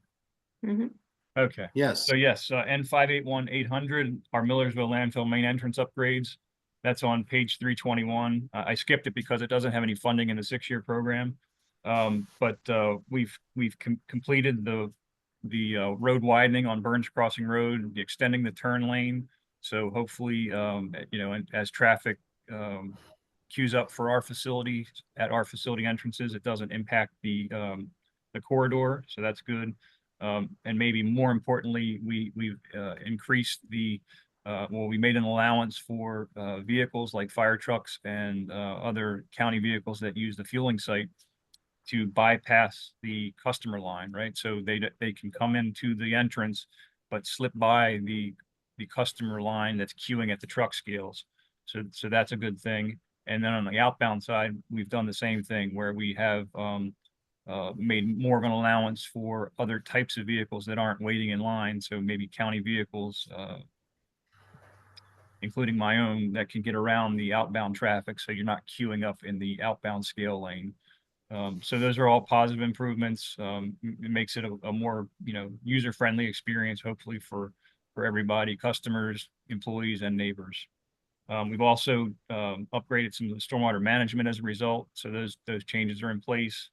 And some of the practical things, fencing, lighting, and signage have been improved as well. So very good. I'm glad to hear that. Yeah, almost thank you. done. Yep, it was a good project, and we appreciate the support. One of the questions I have, and I know you do a great job with making sure everybody's trash gets picked up. In the recent past, there was a a strike by one of the Right. providers. I know it's a contractual thing. So it's not, you really didn't have a whole lot to do with that, but can you update us on the status? Sure. So yes, we had one of our vendors, Ecology Services Incorporated, and they hold 3 contracts out of our 14. So they had 3 what we call service areas, but I guess geographically it was a portion of Pasadena, sort of east of Revere Beach, if that makes sense, and north of Ritchie Highway, and they had portion of Severna Park, and then they had parts of West County, Odenton, out to Maryland City. So Odenton and the Russet area, Laurel area, and out to Maryland City. So it was about 28,000 homes that were impacted, but their workforce is a Teamsters local, and they went on strike in right before Labor Day. So our folks scrambled to get coverage, and we had significant help from all the other vendors that service the county. So that was a blessing. The strike ended right at the end of November, and then the company came back to work, I think the first week in December. So it's been generally pretty good, though they still continue to have some issues with labor from my perspective. So we have some delays on some days, but they've been getting the work done each week. So no one's gone without service, but we have had delays. Now those 3 contracts come to an end this year.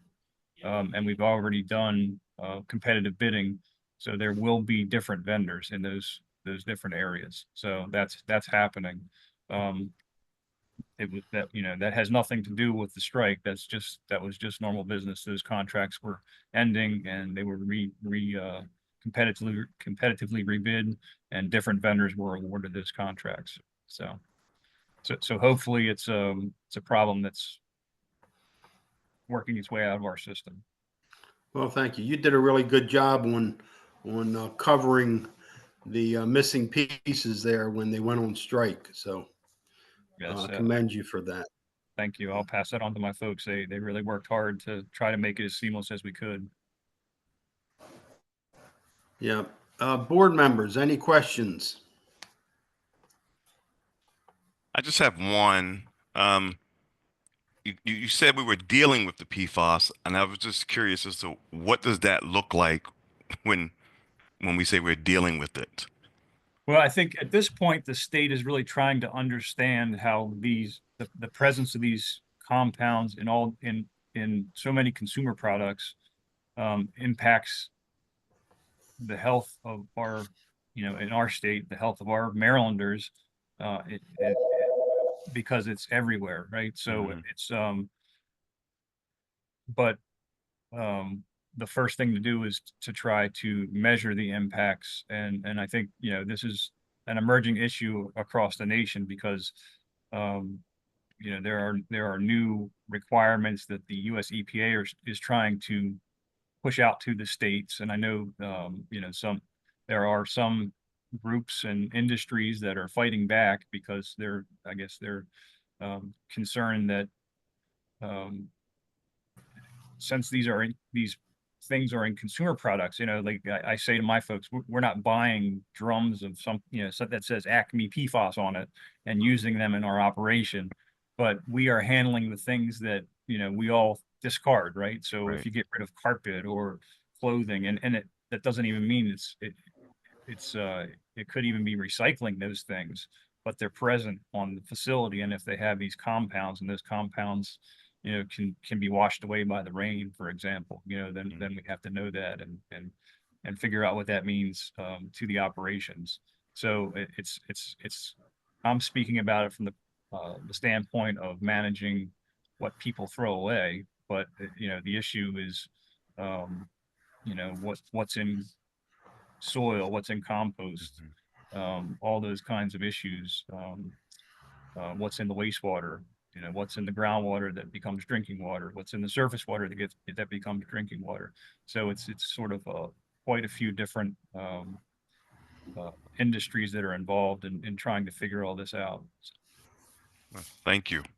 But we're trying to make an allowance for our piece of that puzzle, so we're prepared. Yeah. Thank you. Board members, any questions? Any other questions? No, I would commend Rhodey for doing that. That is certainly something that we need, that data collection and then being able to make an educated decision moving forward on how to manage products and companies and such. And I think especially now it's important that at the local level, we're really investing in that and showing how important it is, so that maybe it'll stay trickled up if there's any. I have just an overall question. And that is just kind of, is there anything new in the recycling, world of, something more that we're recycling, or things that we no longer recycle, and how is the transportation going? And Yeah, I would say, we're watching some of the things that are happening in the legislature now, because those could be big changes that could support what we do. But right now, I guess a couple of the big ones are the bottle bill, right? So if there's a bottle deposit, and I know some local governments are worried because things like aluminum, so beer cans, soda cans, they're a small percentage by weight of the things that we collect in the single stream of recyclables. So the things that go in the yellow bins and containers and carts, it's a small percentage by weight, but it's a big percentage by value, because I think the current rate, the current value for a ton of aluminum is like $1,900 or something. So it's a lot more valuable than some of the other commodities. So if you take that out, it changes the value of the entire mix. But I understand, it might be an opportunity to support recycling in a different way, but it also means a big change in the infrastructure needs. So that's one that's out there. One that passed last year is this paint care bill. So if you have heard about that, you may have some opportunity to participate, but it's a fee on the sale of new paint, depending on the size of the container. The state will collect the fee, but then there will be some sort of an organized take back at the retailers. So where you buy paint, you'll take back any unused paint. Now, I always use my paint up, so I won't take advantage of this, but if you buy too much or don't like the color and have to get rid of it, there'll be some opportunity to take it back. So that might be another kind of recycling that's happening without the county being involved. And that said, we might be able to be one of the take back locations and have that funded for us. So that might be an opportunity based on this new program, but we're waiting to see how those things work out. Otherwise, some of the other things, now we do electronics recycling already, and we've done it for many years, but the state's looking at what they're calling enhanced. Again, it's a proposed bill, so it may or may not move, I'm not sure, but if it did move, it could support our programs by being another funding source. So right now, we've been doing the electronics recycling, and actually we're at this point, it doesn't cost anything, but we don't make any revenue. But the state's goal is to put a new fee on the sale of electronic items, and that fee would help manage their disposition at end of life. Again, through a network of electronics takebacks locations. So if that were to happen, that might be an opportunity for us to garner a different revenue source to support some of the things that we already do. So other than that, it's as we find opportunities to recycle more things, we try to implement them. Sometimes we're not even doing recycling now. You may or may not have heard about our durable medical equipment program. We are one of the partners with the state. We collect things like wheelchairs and walkers and commodes and scooters, but they're not. And we've always collected those items if someone wanted to get rid of them as a scrap metal, but now we collect them, and they are kept separate from the recyclables, and they are actually taken to a facility where they're refurbished and then given back to folks that are in need. So that's a win-win, and it's sort of Fantastic. a higher purpose than recycling. It's actually the reuse of these things for the intended purposes they were made for. So that's good. Yeah. And I guess I'll throw, if Eric Michelson may have left, but we're still partners with the Oyster Recovery Partnership, and we collect shells, and they put spat on those shells, and they use those to repopulate the reefs in the bay. So that's kind of a neat project. But this spring, we're also going to help with a marine debris recovery project. I guess the Oyster Recovery Partnership has a grant, and they're going to be hiring local watermen to remove navigational hazards, including, old crab pots and nets and trot lines and things like that. So we're helping support that and hoping to eke out a little bit of recycling from, some metal traps that they can collect. And so that'll be neat. That'll be happening next month. So. Great. Very good. Rhodey, can you speak a little bit about your compost process and the facility? I know years ago you used to put stuff in a plastic bag, and that's now turned over to a paper bag. Right. I know that helped a lot. Can you speak to that? Absolutely. So what we did, a couple things. You folks supported our investment to increase the size of our composting facility that we own here. So that's been a success. The history of the composting has been, we always had to have we had to diversify our portfolio because the facilities seemed to come and go, and usually it was because neighbors next to private facilities oftentimes, made it hard for those facilities to stay in business. So we would see facilities come and go, and that's a hard way for us to run an operation where we pick it up every day and we have to put it down somewhere. So we decades ago built our own small facility, and we had increased it in size over a number of iterations. Most recently, I guess it's probably been 5 or 6 years, we almost doubled the size of the facility, and then we outsourced its operation. So we actually found a private operator. So we bring all the material in from curbside collection. The operator takes it, composts it. It's actually a company called Denali. They're big into organics and biosolids kind of management. So it's a good fit.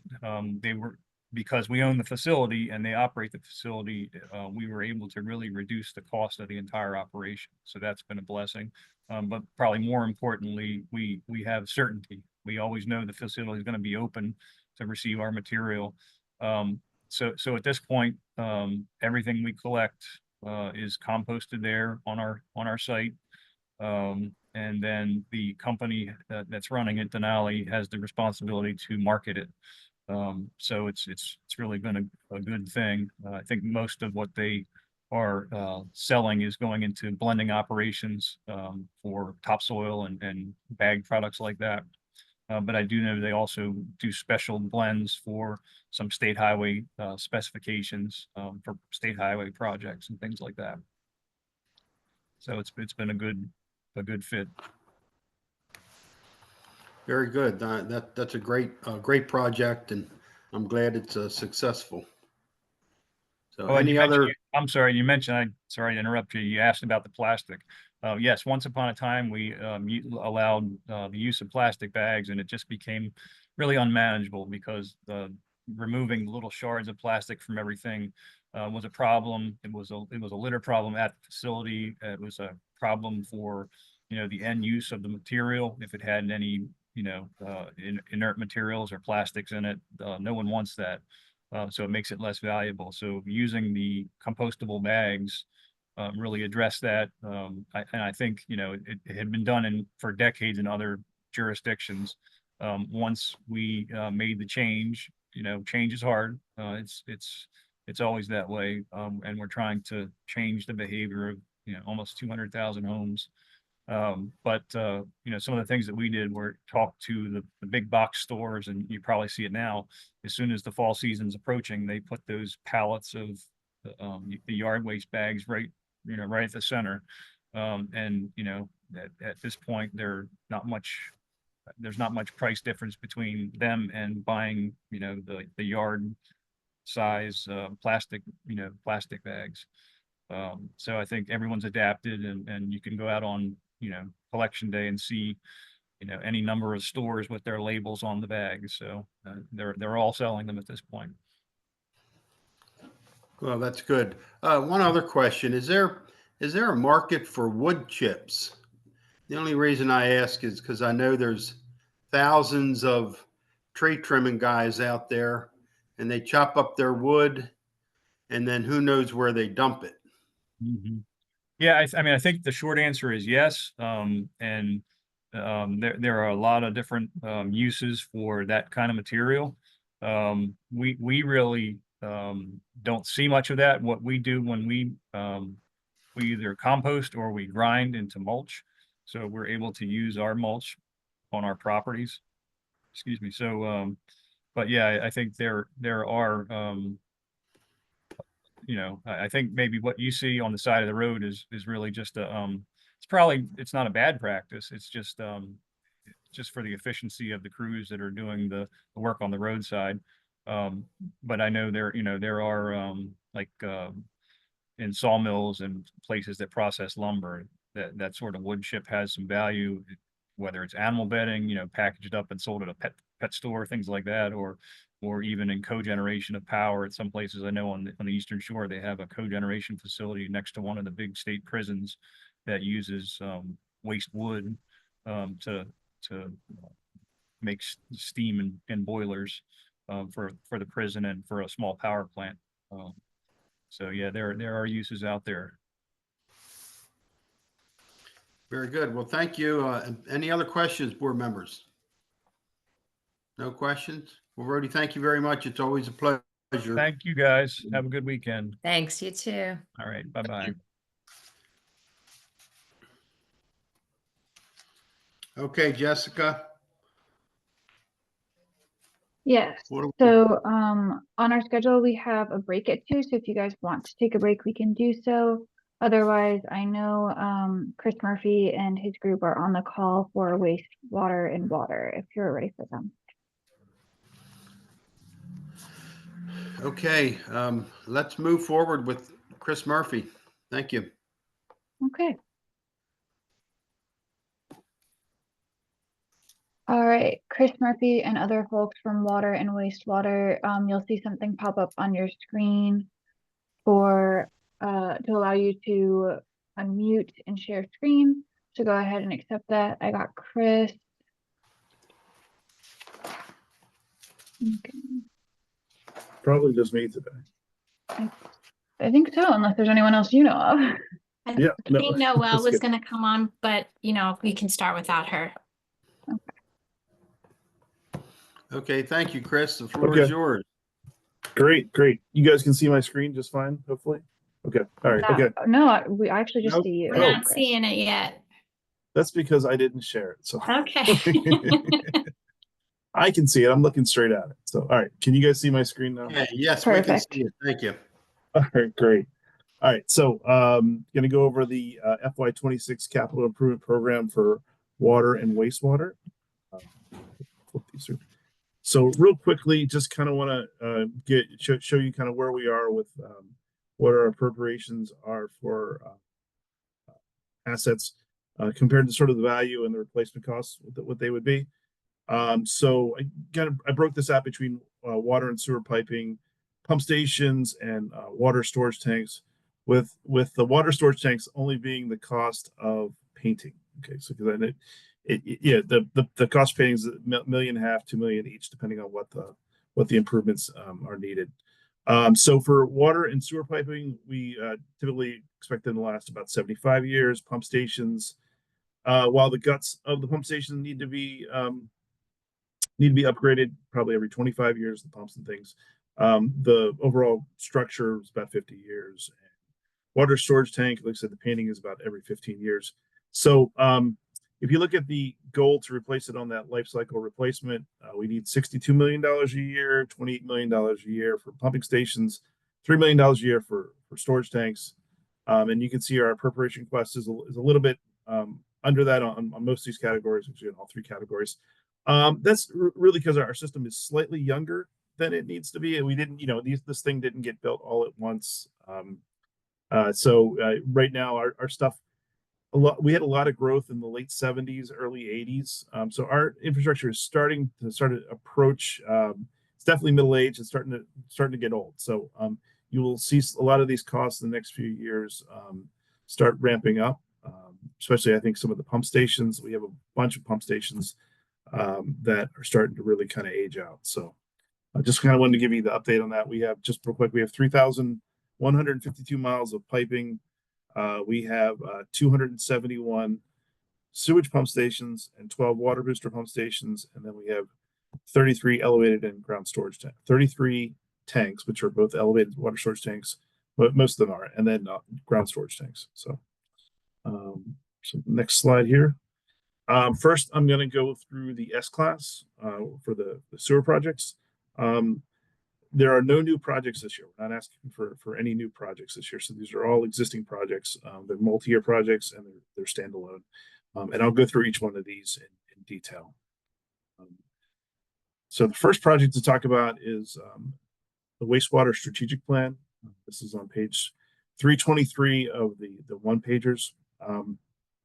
In FY26, we're asking for $322,000, and FY27, $1.3 million, and then going outwards, we're asking for $150,000.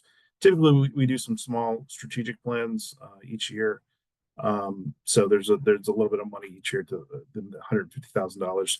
The $322,000 is a request for our flow factor study, just to make sure that we have everything that we need to get the flow factor study completed. We're underway right now with the study, but it's sort of the scope might expand on it. Initial look was to look at 30 of the flow factors, but there's actually 200 flow factors roughly. So this could expand. So I wanted to make sure that we had some money in there to do that. FY27, we're going to be looking at doing a sewer strategic plan. So I wanted to make sure that we had funding in there for that for FY27.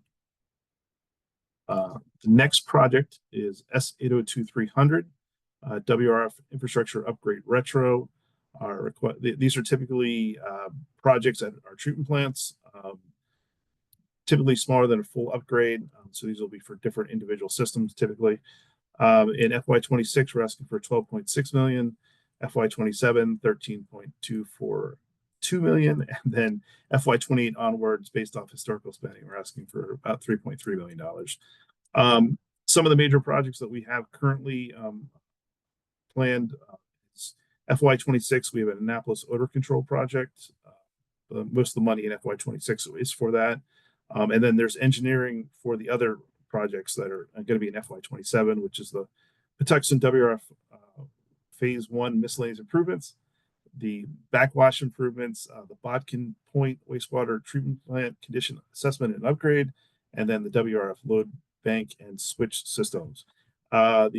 Just real quickly, we have some major odor issues going on at the Annapolis plant that where we need to get in there and upgrade the odor control systems. Patuxent, this is a lot of backwash equipment, leaking pipes. There are some demolition that needs to occur there. Bodkin is to build, the cost there is to build new drainage fields and some pumping upgrades. And then the WRF load bank and switch systems. This is for a number of our treatment plants, just to upgrade some of the electrical guts and transfer switches. Oops. 1, 2, there you go. Okay. S806700, which is the Cinder Cove force main rehab. This is on page 331. The Cinder Cove force main is part of our, it's sort of the start of our major cross-country force main is what we call it, which sends flow from Cinder Cove, Marley Pump Station, a bunch of other, and then other smaller pump stations along the way, sends all that flow to Cox Creek. So this is our sort of our largest force main. It's actually twin 36-inch force mains at one point. So This is the last little bit of this, and this is really to upgrade the ARVs along the way. Some of those are in bad shape and need to be switched out. The Annapolis WRF upgrade. This is a bunch of projects going on at the Annapolis treatment plant, along with that odor control one I talked about before. This is the last piece that's sort of scheduled for this upgrade, which is going to be looking at the emergency power and the electrical system upgrades. We had a power outage back with a tropical storm a couple of years ago. Really showed that back in 2020 really showed some deficiencies in our emergency power setup and also in our power distribution at the plant. Systems work, but once we lose power, things don't work. They don't come back online as quickly as we'd like to. And also there's missing some of the backup power when we do lose power. Pine Orchard SPS force main, SPS and force main. We're going to basically demolish the Piney Orchard system. We're going to build a pump station first and a new force main to send it to Patuxent, but then we're going to demolish the Piney Orchard plant and take that off our system. Right now, we are procuring the owner's advisor. This will be a design build project, which should speed the construction, design and construction of the project. We're asking for no money in FY26. We currently have enough, and then FY27, based on the current estimates, we're asking for $15.8 million. We should be getting some BRF funds with this project. However, currently we're not at a stage to apply for those funds. We'll be doing that for next year. The S809-900, which is our biophosphorescent treatment removal. It basically allows those organisms that love eating phosphorus in the wastewater plants, allows us to sort of grow those in a side tank, and then we can put those in at the right time. It'll reduce our chemical dependency, our dependency on chemicals to remove the phosphorus, and should potentially reduce costs. We're asking for $893,000 in FY26, and then later on $906,000 in FY28, and that's really to do a sort of a, I'll say it's bigger than a pilot, but a sort of a strong pilot for a 6-month evaluation to make sure that we understand everything, and then in FY30 onward, we're going to be upgrading all of our plants to allow biophosphorus treatment removal based off what we learned in the 6-month evaluation. And S8100, the Mandraford Recharge Project. This is our project to basically treat the wastewater effluent at our plants to drinking water quality, and then put that back down into the aquifer, sort of complete the water cycle. We're asking for $1.3 million in FY26, FY27, $6 million, and then $15.1 million and $38.5 million in FY29. This is to develop a demonstration facility that will be able to inject about 500,000 gallons of treated water, highly treated water to drinking water standards back into the aquifers. We currently pull out about 40 million gallons of water every day out of the ground, out of the aquifers in the ground, and basically we send that out to the back to the creeks and streams out to the bay. And our thought here is to put this back down into the aquifers. S810-100, the minor system upgrade. This is on page 343. This is looking at, this project will be looking to develop and implement ENR treatment at some of the smaller mobile home communities. Most of them are in the southern part of the county, though there is one up in sort of in the, sort of up near the airport. There's 2 of them. There's one by the airport, which is Holiday Estates, and then there's Summer Hill, which is sort of near our near Crownsville, which also may be upgraded, and they would be upgraded with just a pump station tied back into our current existing treatment system, treatment plant systems. But the Boons, the Boons, the Lions Creek, Maryland Manor, and Patuxent Mobile, and Waston's Woods, they would be developed such that they would have small package plants. A couple of these might be tied together because they're close. We're asking for currently have enough funding in FY26 to do sort of the work that we're doing now, but FY27 we're asking for 7.9 million, and then FY28 33.4 million, $19.5 million and $5.9 million. We would go in successive phase, work our way to the next mobile home park and connect those up. This will really reduce a lot of the nutrients getting down into the toxin. They have these mobile home communities have a much higher nutrient sort of cap for these plants, and they're actually also not meeting permit at the same time. So it'll greatly decrease the nutrient loads and also clean up some of the water toxin. We're currently working towards negotiating agreements with these private entities, and then we also get to work on getting the permitting too. So next up is S810-200, which is our biosolids facility. We're asking, we don't need any money in FY26, currently have enough funding, but we're asking in FY27, $20.6 million for a demonstration facility for construction of that. And then FY28, $4.3 million to start design of a full-fledged centralized facility. And then $266,000 in FY29 and FY30, $7.5 million in construction in FY31 of a full regional solution. So this is a biosolids facility. Currently, we have a contract with Synagro, and they take our biosolids, and that actually gets put on fields. Most of the fields are out of state in Virginia. However, it's been, we talked about PFAS before. It's been recently started coming in the news that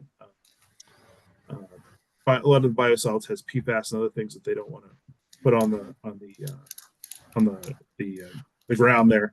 So this facility will actually destroy the PFAS and it turns our biosolids into almost like a charcoal-like product. It'll be an energy neutral project where it actually it'll basically, you take the biosolids, it gets heated up without air or very little air, and it creates gases that come off, and we can heat those gases back into the heater, and it just sort of creates a cycle, an energy neutral cycle. The product that comes out of it looks like a charcoal-like product that can be used as a soil amendment. It can be used for filtration, other things like that. And the good thing about it is it destroys the PFAS, destroys like pharmaceuticals, it breaks everything down. So the one thing about this project that may get affected is that there's current legislation working its way through state government. Basically, at least in Maryland, would ban the application of biosolids in Maryland to the ground. And so this actually timing might actually ramp up and get quicker. So more to be had there, but we're sort of pushing through where we have a owner's advisor on board for us, and we're working for procurement for the design build of the new biosolids demonstration facility. X764200 is the wastewater project planning. It's a multi-year project. It's on page 349. This is a project that we do some of our water program stuff in. We also have the asset management program we're working on. We're looking at we're down in Broadwater, looking at some I&I issues with this project. And we're also doing a sewer utility benchmarking study.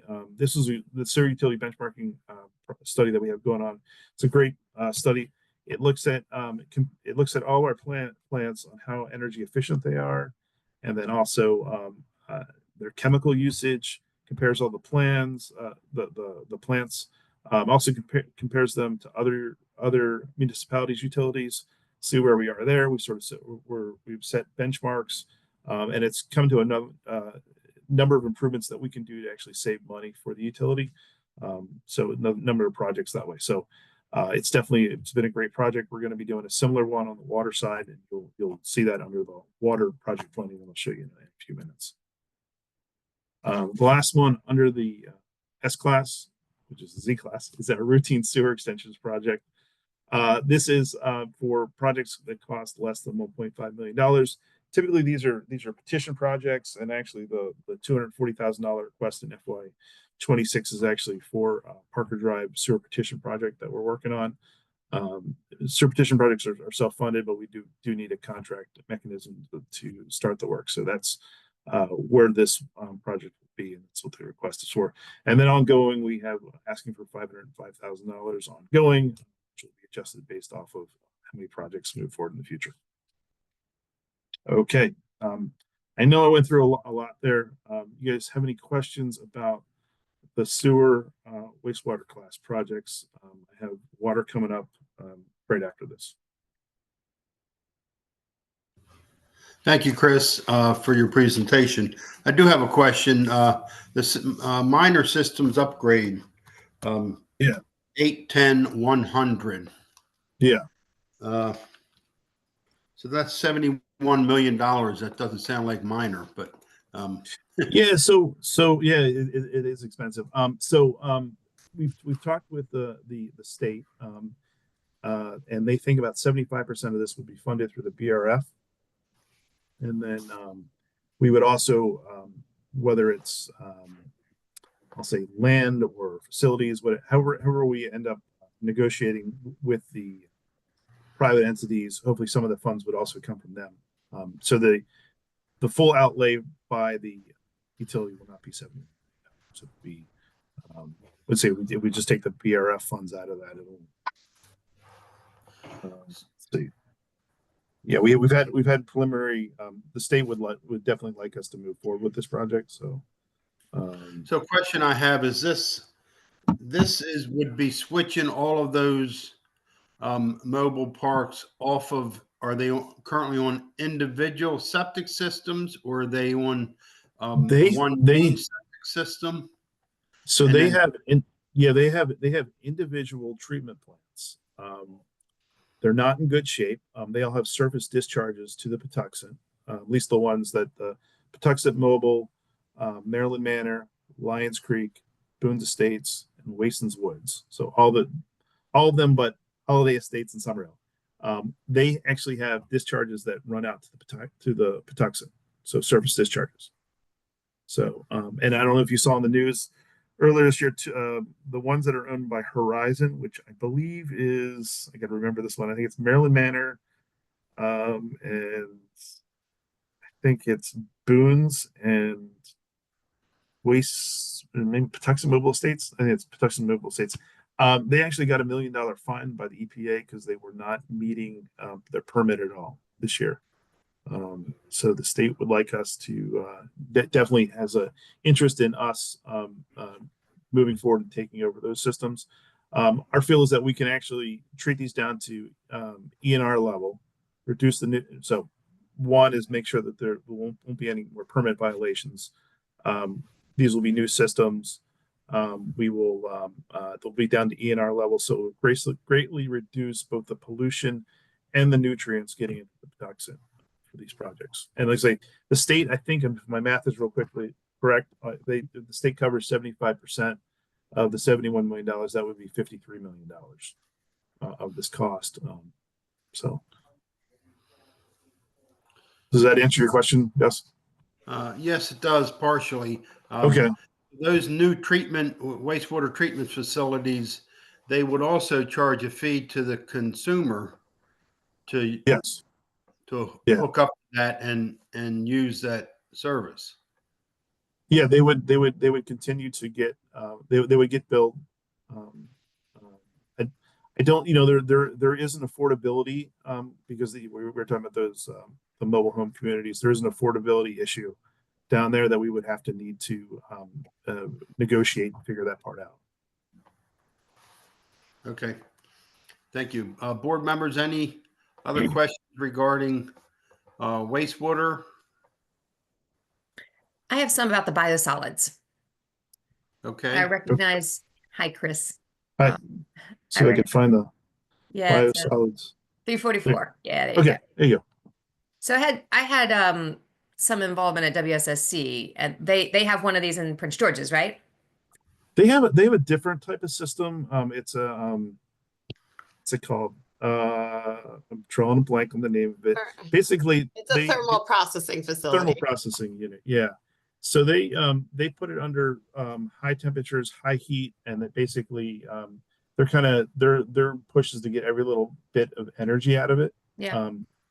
But it doesn't actually destroy the PFAS in their process. And this would, you said this would. This would, yeah. Okay. So how land acquisition location? So many questions here. Okay. I know that this is a receiving facility, so we can anticipate a number of trucks going to wherever this is going to be located to deliver the solids for this process. And so my question is, how much of the county's waste would go there? And do you have an idea? This is usually a fairly public decision to make about where that traffic is going to be.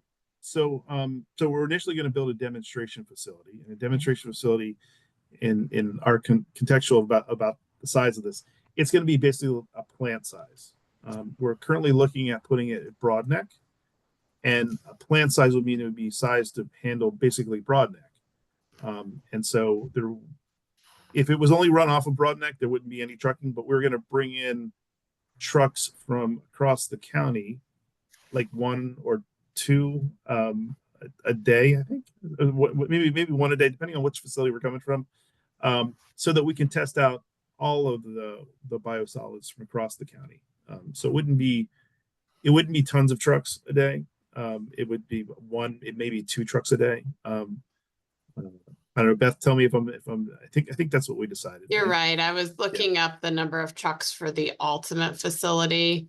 So we did a pretty lengthy master planning exercise of figuring out, what makes the most sense in terms of a location at the facility. Obviously, you might want to put it at a larger facility to avoid that additional truck traffic. But there's all kinds of other complexities with the permitting requirements in terms of distance to, residential homes, obviously odors and smells we have to deal with. So we don't have a final location for the large centralized facility. We're still working through that process, but right now we have kind of zeroed in at least and on the smaller demonstration facility being at Broadneck.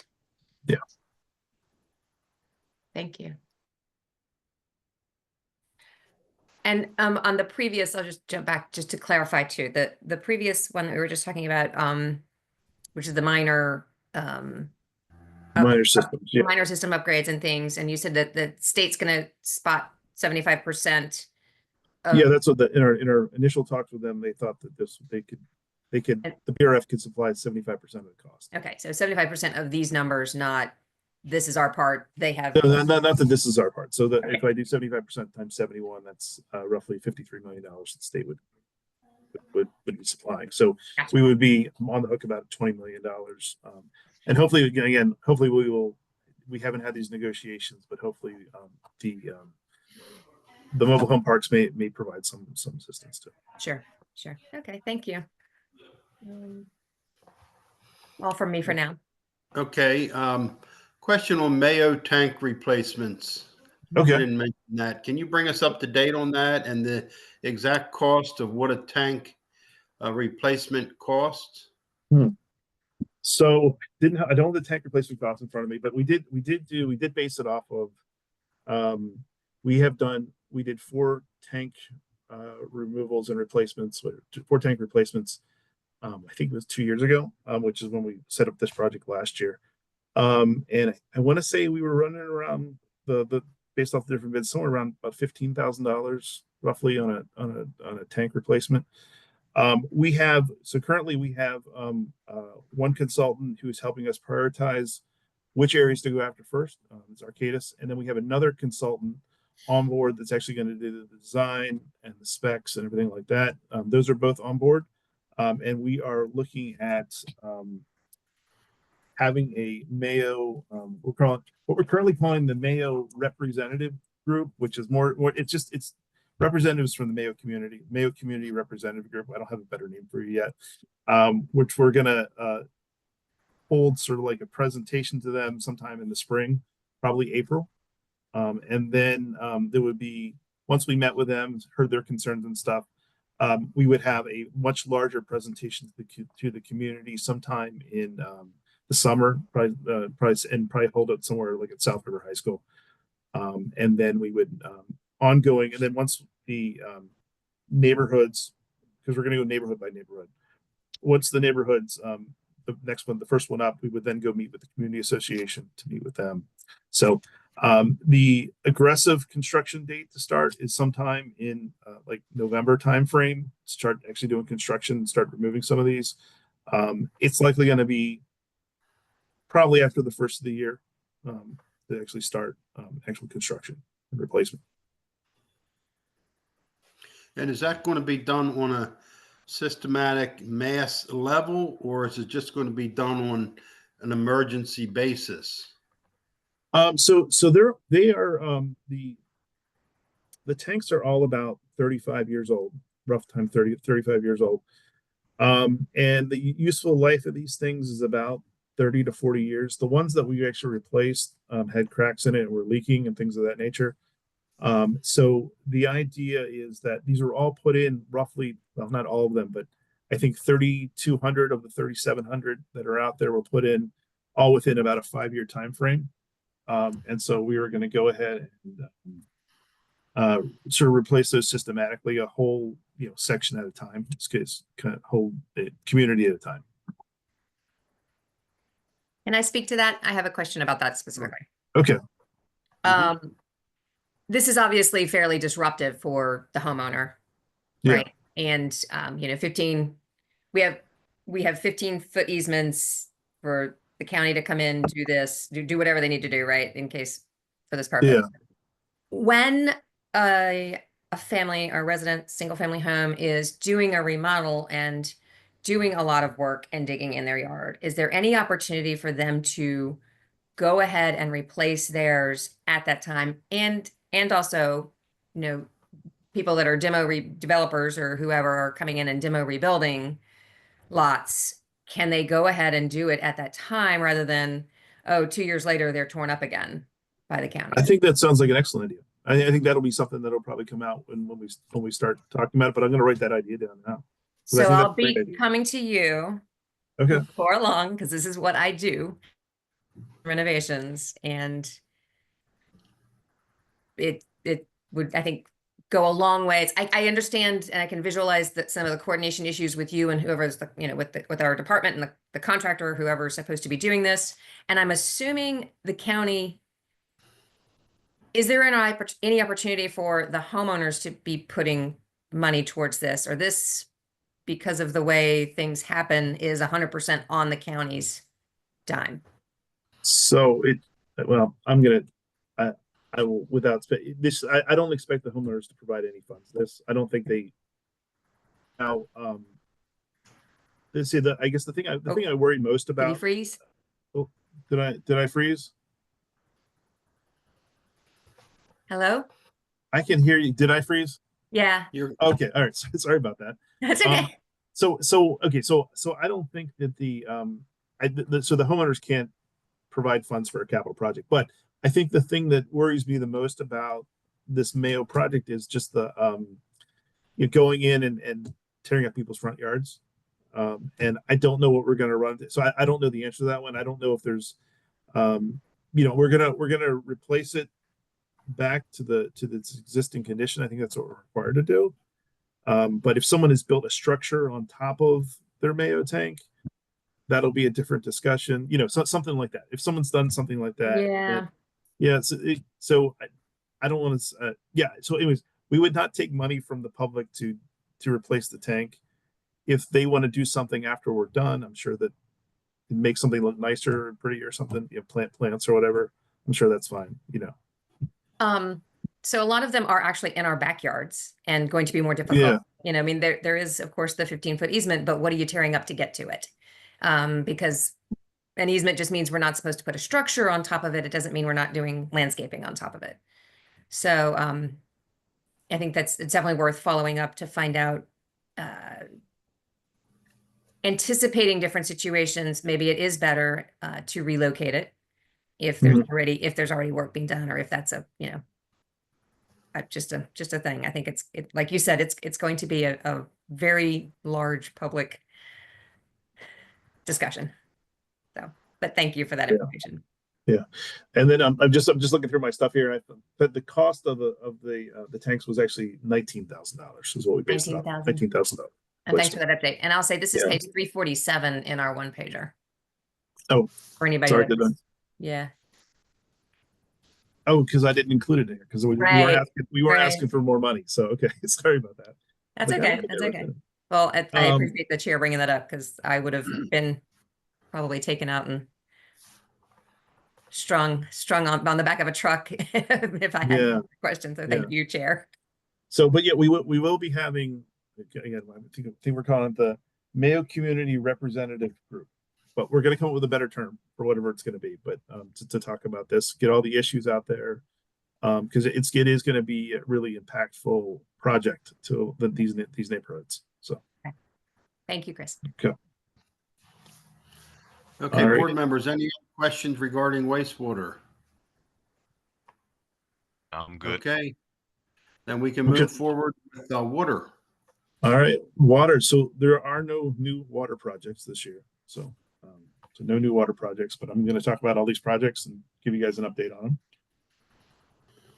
Okay, so the first one is the Crofton 2 water treatment plant upgrade, and this is one we're doing the last 2 wells that are associated with the Crofton 2 water treatment plant upgrade, which took it from 5 to 15. We have 2 additional wells for redundant capacity that we haven't done yet, but now that we're hitting that, we're sort of using getting close to that 15 MGD. We really kind of want to have the redundant capacity, so we're going to put these 2 wells in that are left. So this $1.9 million is for the additional cost.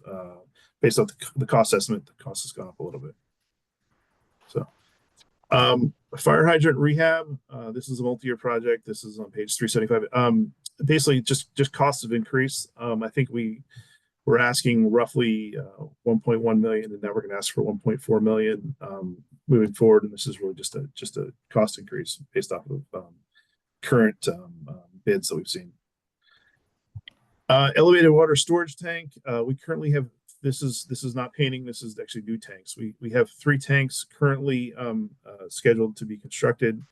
One is a new one at Hammond's Lane, which is up in the Glen Burnie kind of area. There's Little Patuxent, which is off of 198 over by the DC has a children's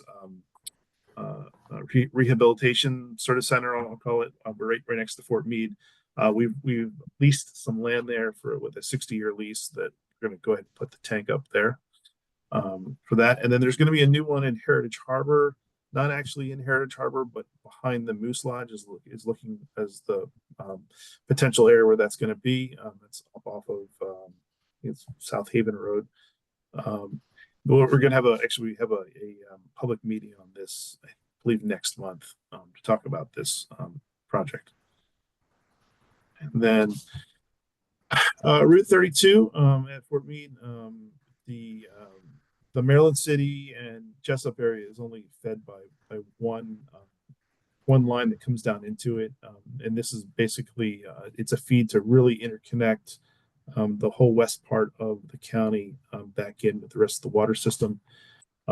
This has to go through Fort Meade property, and we've had recent discussions with Fort Meade. This project has taken us a long time to get through, but we're actually making some headway. Fort Meade is, I believe they're on board, and they would actually also like water to move through, so they can potentially have a backup emergency connection if needed. So we're asking for $636 current design costs. FY26, $17.7 million in FY27, and then FY31 is $104 million when this thing actually gets fully built. It's a very large. It's going to be like a 30-inch transmission main. It's gonna be 15,000 feet of 30-inch transmission main. We're also going to be constructing another feed, which is what the FY27 request is, which is going to be redundant, hopefully, to the current feed that we have. through Maryland City and Jessup, but it will still only feed from that northern part down. So those are the costs associated with that. W804300, this is for our new cut water treatment plant. This is to provide a new facility to support future growth and to replace Dorsey water treatment plant as it sort of ages out, and both that and also we're sort of expecting some of the future supply up in that area in the deeper aquifers not to be as robust. So we're going to sort of start moving based off the current groundwater models. It looks like there's more water is available to the south and to the east, and so we'll be looking at potentially putting this in near Crownsville or in the Crownsville area right there. And we're asking for additional $2.5 million this year. This is really to do some modeling, some cost estimates, some strategic plans, some determination of when we need to start moving forward and doing the full planning and design for the new cut plant. So the W80500, which is the water emergency generators, it's a multi-year project. I believe this is the final request for the emergency generators, putting them at all of our facilities. We're asking for $1.2 million in FY26. After this may turn into sort of a life cycle replacement project, because it's taken us a while to get all these in, and now these things are going to start aging out because we have to start replacing them. But I think this is the last new one to add to a facility. AMI water meter program. This is on page 392. This is actually currently in procurement. This is to potentially put to put smart meters at all of our meters to connect them up so that we can get real-time water meter information. For us, it'll allow us to hopefully detect leaks, detect leaks in our system so we can triangulate pressure changes. We can get customers can see their bills just like you can like for the electrical for your BG&E. You can get on there and you can actually see your real-time usage, and it'll give us a more robust data set of information. It'll say it's out for procurement right now, so it's going to be moving its way forward. It's a multi-phase project, different testing and phasing all along the way to make sure that we're doing this the right way. W809600 is the Arundel water treatment plant upgrades. It's on page 393. It includes both a new administrative building and maintenance building, as well as upgrades to an existing process control system, skid improvements, and fire alarm systems. The vast majority of this $16 million is actually for the process control system upgrades, which is like the electrical system and then how the different controls work within the actual treatment system. It's aging out and needs to be upgraded. X7337 is the water main replacement and reconstruction project. This is a multi-year project. This is for rehab and replacement of existing water mains. And so what I'm showing you in the graph there is this is the backlog of work that we currently have, and the $20 million level of funding would put us up so that we can handle most projects and meet the demand moving forward. X764-300 is the water project planning, and just a couple projects that are in here.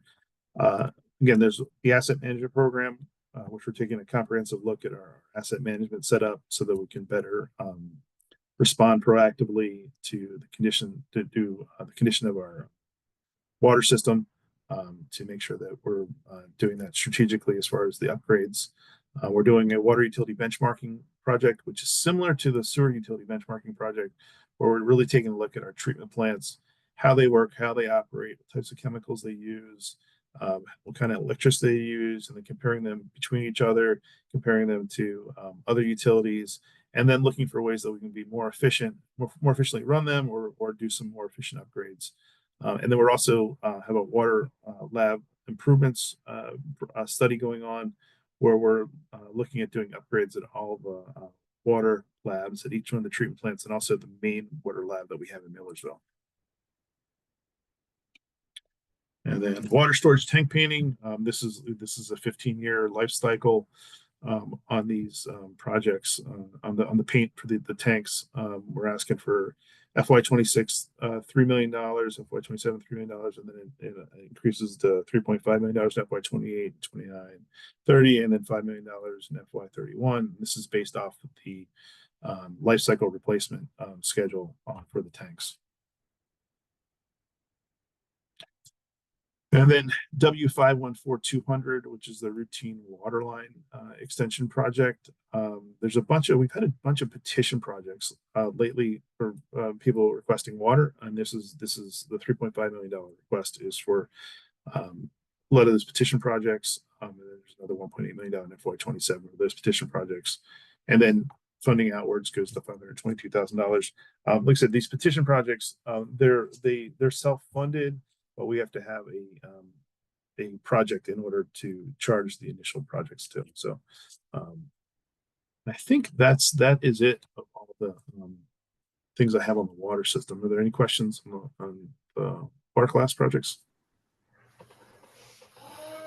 One question in general, is the county water self-sufficient, or do we buy any more water from Baltimore City, or?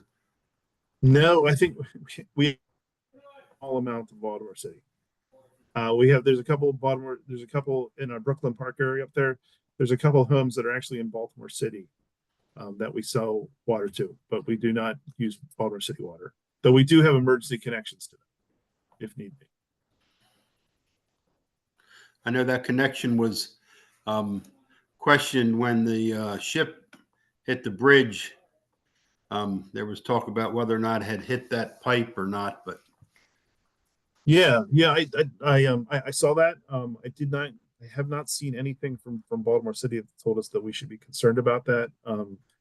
We don't pull any water through there on a routine basis. But I can follow up on that and find out.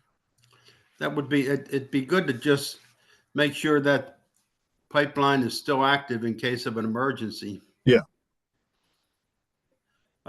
Board members, any questions regarding water?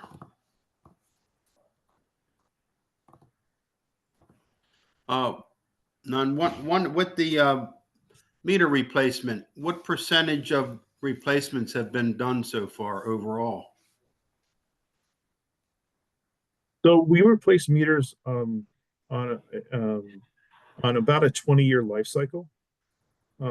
So what's that, about 5% a year? So it depends on when you want to start. Now, one of the things that we are doing with the meters that have gone in, I think since 2017, are the new meters that are AMI compatible, but they will need to have antennas placed on them. So they will need to be a little bit of an upgrade, but they're not new full meter replacements. So this is off the cuff a little bit, but I'm going to say probably about 30% of them have already been upgraded to the AMI compatible ones. But as it goes on, we will be replacing those out in probably within the life cycle of the AMI contract will actually be a 20-year contract.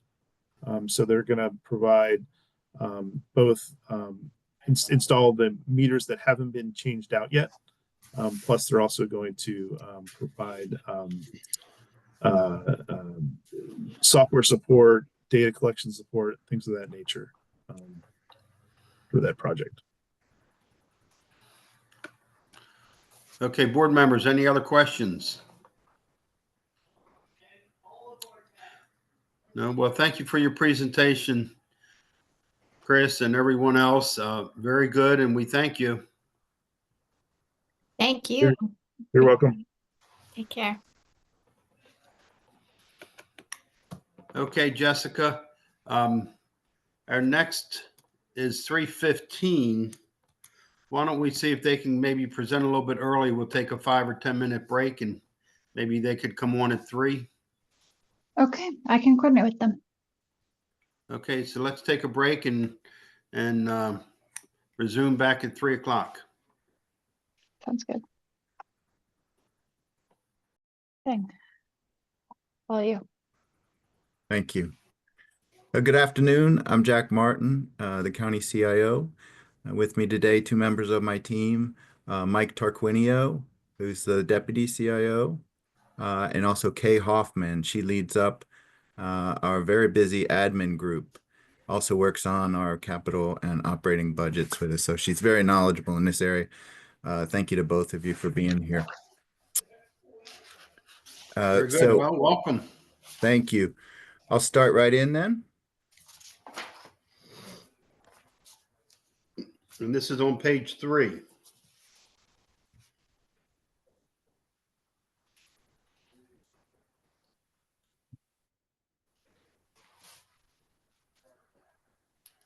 Okay.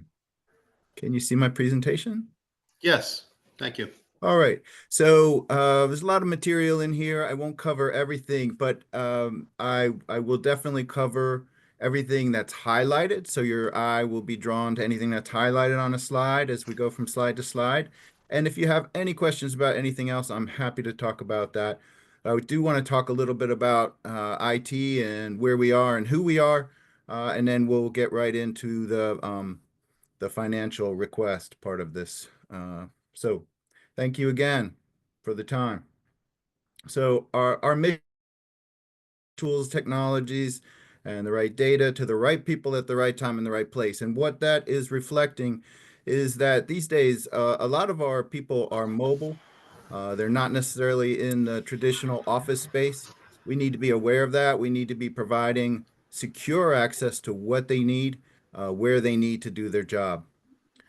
Some of the trends affecting IT are that we're getting more of a mobile workforce, and we see that as a great thing. See people doing their jobs, where they are. And I've always thought of the county as having a very diverse and very mobile workforce since I've been here about 20 years. And if you look at it, that's very much a reality. Everything from police and fire and sheriff to other groups such as aging, certainly public works, who you just saw, inspections and permits. And our job is to help them get the right tools as they become more and more effective in their mobile workforce as they are out and about doing work with the citizens and constituents of the county. Another trend for us is working on the transition from standalone applications to a focus on platforms. So for the past 12 years or so, we've had a huge growth in the number of applications. It's actually doubled from a little over 100 to over 200 applications that our county workforce is using. That's a lot to manage. But on the bright side, we have more and more of these large platform types environments. And some of those are we're going to talk about in the budget today, such as the financial system, public safety system. We have the Acela permitting system.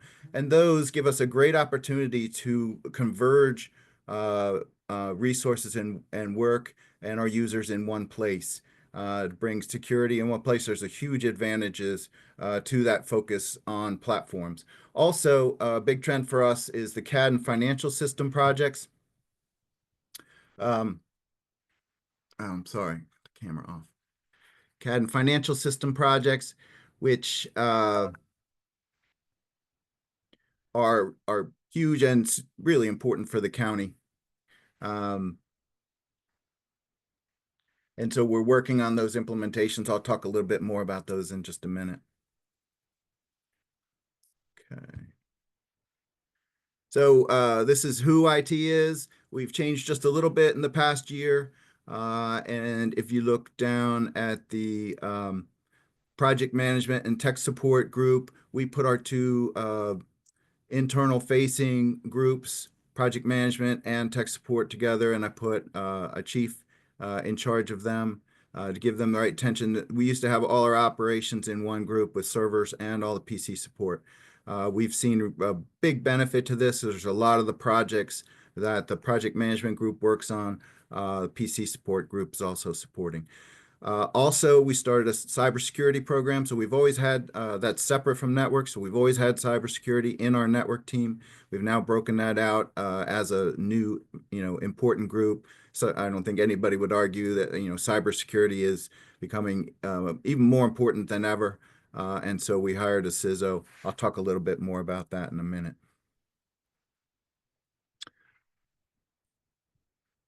So some of the technology drivers, if drop down to the bottom here, really our goal is to empower departments so they can focus on a business rather than technology. There's so many technology choices.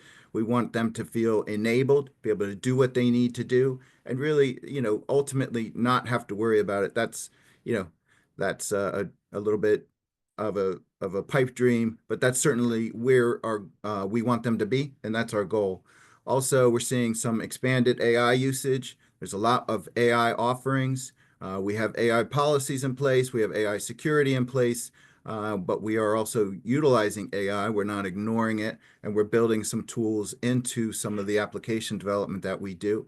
We're seeing great benefits in that area. I think there's also, we're going to continue seeing a lot of AI increasingly used in the platforms that we purchase. So something like Google has a lot of AI that's been added, and it's getting better and better and more effective, and actually is starting to, instead of just being a test bed, starting to be actually help people do their jobs. Highlights for this year, again, big projects for us. We have 3 huge projects that are all underway and all need resources. The financial system upgrade is underway. We just got through the first very important iteration called P1. We passed through that test. It's looking very good, but with each iteration, we add more data and there's more testing to do. So it does get tougher as we go along, but we're leaning very much into that project. Also, the CAD replacement project for police and fire and sheriff. It is in the scoping and discovery requirements phases, and that is going very well. We are looking at the timing of that implementation in a few years and how it will be affected by the new CAD 911 Combined 911 Center. It could be implemented with, before, or after. Also, Land Use Navigator system, we're seeing huge benefits from this system for the public. And right now, we just implemented last week the right-of-way permits part of that project. We're also, this year will be E-plan review, huge benefit from that because the reviewers in the county can review electronically and pass those plans back and forth with the developers. Also, the OPZ MST, which is major subdivision tracking, is going to be implemented this year, as well as some licensing enhancements in that project. So if you look at these 4 areas, I won't go into too much detail, but these are what we call our rolled up areas. So if you look at everything that OIT does, we try to roll them up into these areas of kind of work. So cloud application backbone. So that's our connectivity directly over into Ashburn, Virginia, that we maintain through leased and owned services all the way over there so that our users can get direct, fast connectivity as we do more and more work with the cloud. Most of those cloud providers have services in that Ashburn, Northern Virginia area. Public safety, of course, very important for us, and we know it's important for the county and for our citizens.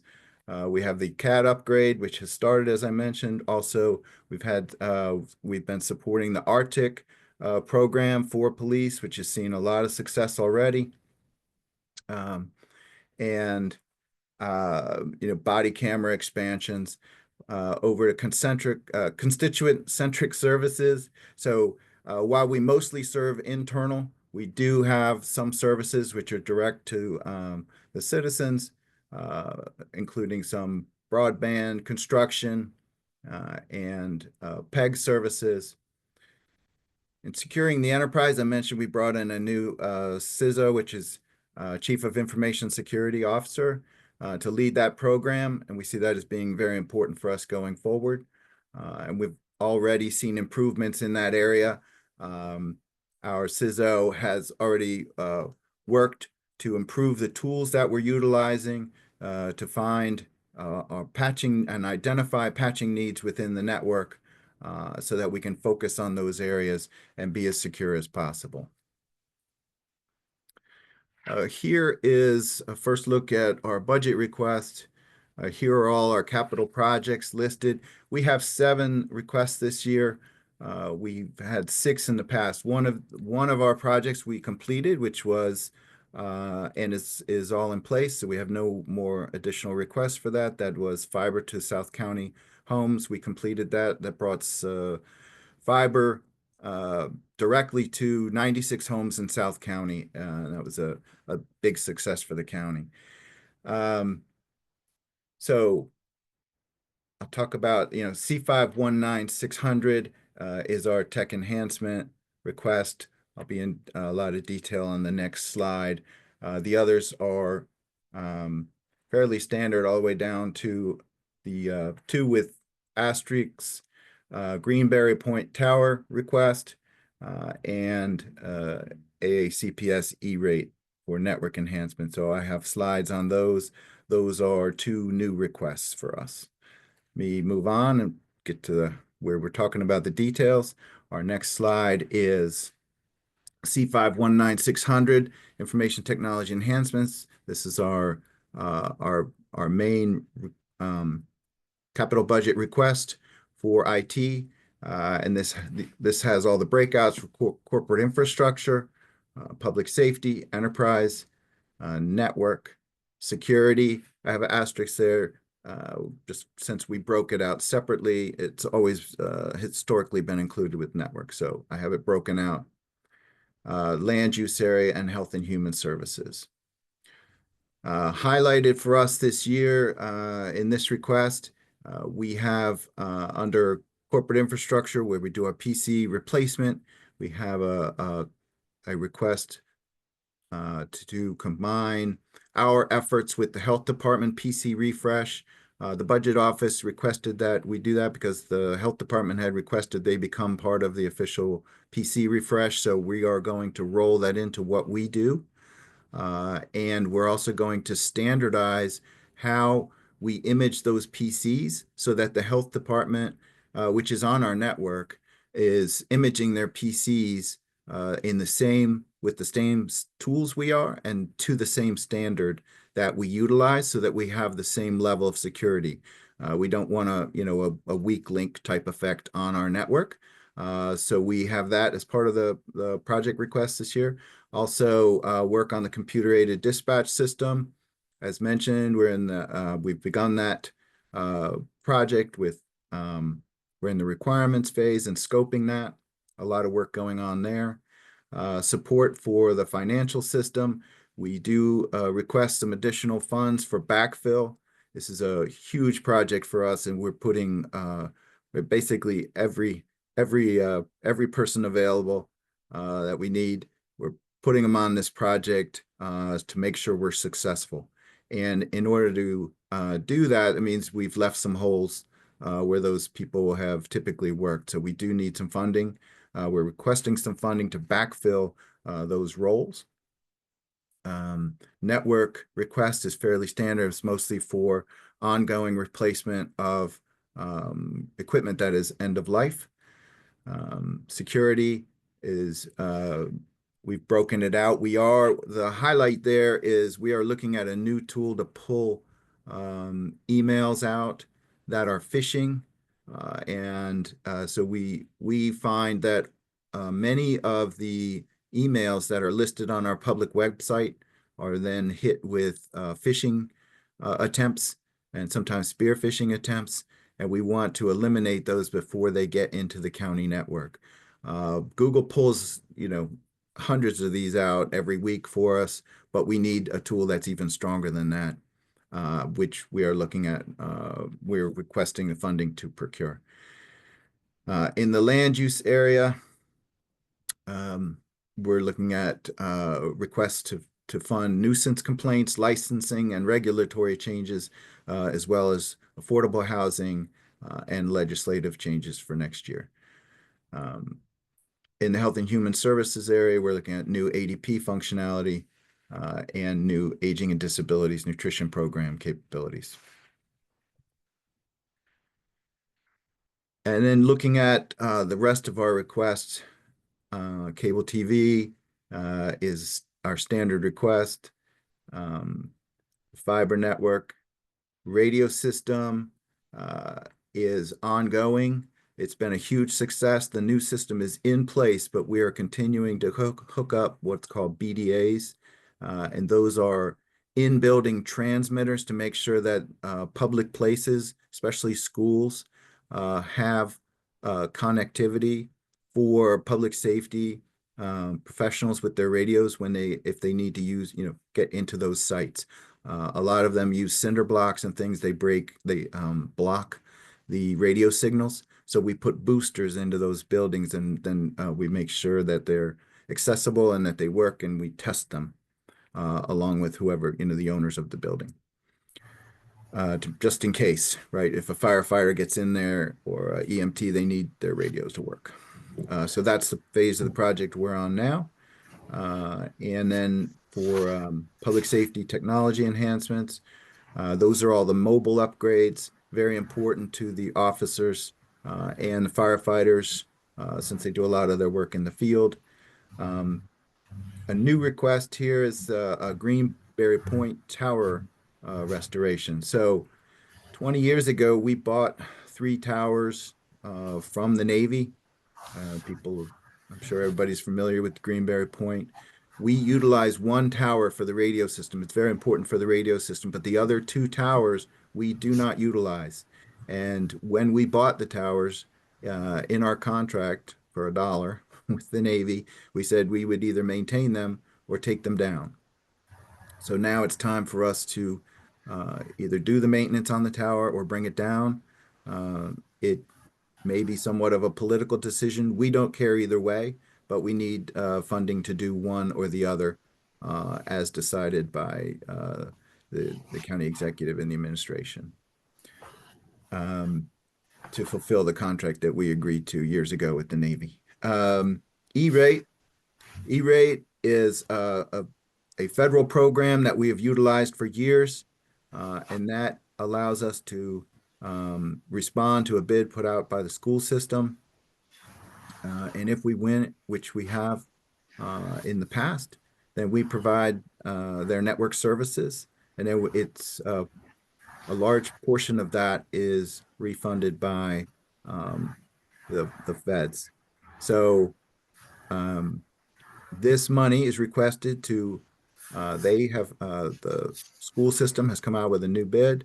With a new RFB, we responded with our bid, and in order to, if we win, we need this funding to put in to replace the aging equipment that's in place and be responsive to their bid. It will ultimately benefit the county and be mostly paid for with federal funds in the future. Any questions? Well, you answered one already about Greenberry Point, so I'm glad you clarified that. One question I have in regards to the state of Maryland, SDAT, yes, and our integration with their system, and so on. Can you talk about that? Sure. So SDAT doesn't allow a direct integration. We get data shipped to us on all the land use changes, land ownership in the county, and that's shipped to us every month and made available to us. We take that data and we bring it in and we put it into a couple systems that utilize that, such as the tax billing system, and of course, it's used widely in public works and Rec and Park. It's used in real estate. So a number of our departments utilize that data set that we get from the state. So we have a process that where it's, ready to import, basically. Does that Okay, answer thank your you. question? Yes. Board members, any other questions? I have a couple. Go ahead, Hi, Mr. Melanie. Martin. Thank you Good for that afternoon. presentation. I Certainly. want to commend you on a few things. I would say that it's great to hear that the county is embracing AI. It's not going away, right? And it certainly is. It is powerful and can, if used well and people are on board, it could be so efficient and effective. So I think that's great to hear. I am an architect, so I'm familiar in my day job with the LUN and Land Use Navigator and Acela. I think the Land Use Navigator, the GIS, and think that seeing that develop over the past several years has been great. And certainly I was, Plan 2040, we utilize a lot of, that technology and really commend the county for the development there. I do have a question about Acela. That seems to be a very frustrating program for users and the staff alike. And I'm wondering if there's any development or any plans or any acknowledgement of that, or and also what departments do and do not use them. It seems the health department is still mailing me paper, which is a little frustrating when it can just be, in our portal or just emailed. So do you have any? So I think there's a couple questions there, I guess. Has there been some frustration in the past? Yes. Is there still frustration? I'm sure there is. It was a huge change for the county to adopt this system and basically change our processes to work with it. It's certainly not perfect, but we're seeing a lot of benefits such as licensing. If you're a licensed contractor, you can you can renew that without even coming into the office. If you have specific difficulty or challenges with the system, I'm happy to take that on individually. You could email me with those. I am not an expert in the system, so you probably know more about it than I do. And then I guess, yeah, our GIS team has been working for probably 25 years and very closely across departmental. So we set the standards for GIS usage within the county. But our main users are probably public works and planning and zoning, and they have great qualified people in that area. So I think the county really benefits from a lot of well-qualified GIS staff who know how to use it and want to use it, to have better tools in the county. What other kind of questions can I answer for you? Well, I guess it's the buy-in and like with the Acela and the permitting, it's really the permitting process. I think that's the real challenge for staff. And are all the departments, specifically the health department, is there still training going on? Is there still, I mean, if we've invested in this, there certainly is. Have we reached our goals, for that, with that investment, I guess is one way to put that. We typically line up about 2 to 3 projects a year. So I listed some of the projects that will be implemented this year. We just finished right away last week.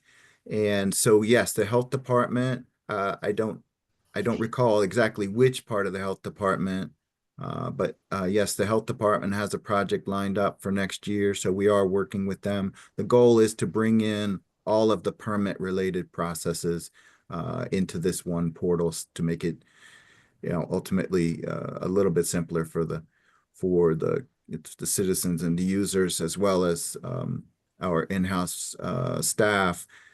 Our county code is fairly complex, and with all the water, so it is it is not, it is going to be a complex system, right? I'm sure you've noticed that. Yeah, sure. Well, thank you. And I guess the last question, I guess, is about this very last project that you mentioned, the E-rate network and the federal funding. Do you think that federal funding is in jeopardy with the way things are going at the administration, or how locked in is that? I would say almost nothing is locked in as far as I know, just from reading the news. I have no insider knowledge. Certainly there could be risks associated with losing that funding. If we did, we could still utilize this funding to make sure we can provide network capabilities for the school system, which is ultimately the goal, right? To make sure that the school system has the networking that they need and the connectivity to provide the services to the, to school employees and the school kids countywide. And so either way, we have contingency plans either way. So we are very much hoping that this ends up being beneficial. As it has, we've used this for I think 8 years, and to take advantage of that federal program has been beneficial for the county and the county budget, and county IT and the school system. But if it goes away, we do have contingency plans, and we would plan to provide that system, those services. So. Great. Thank you for that clarification there on the contingencies. Thank you. Thank you, Melanie. Any other questions from board members? I have one real quick about the F001326, the tower.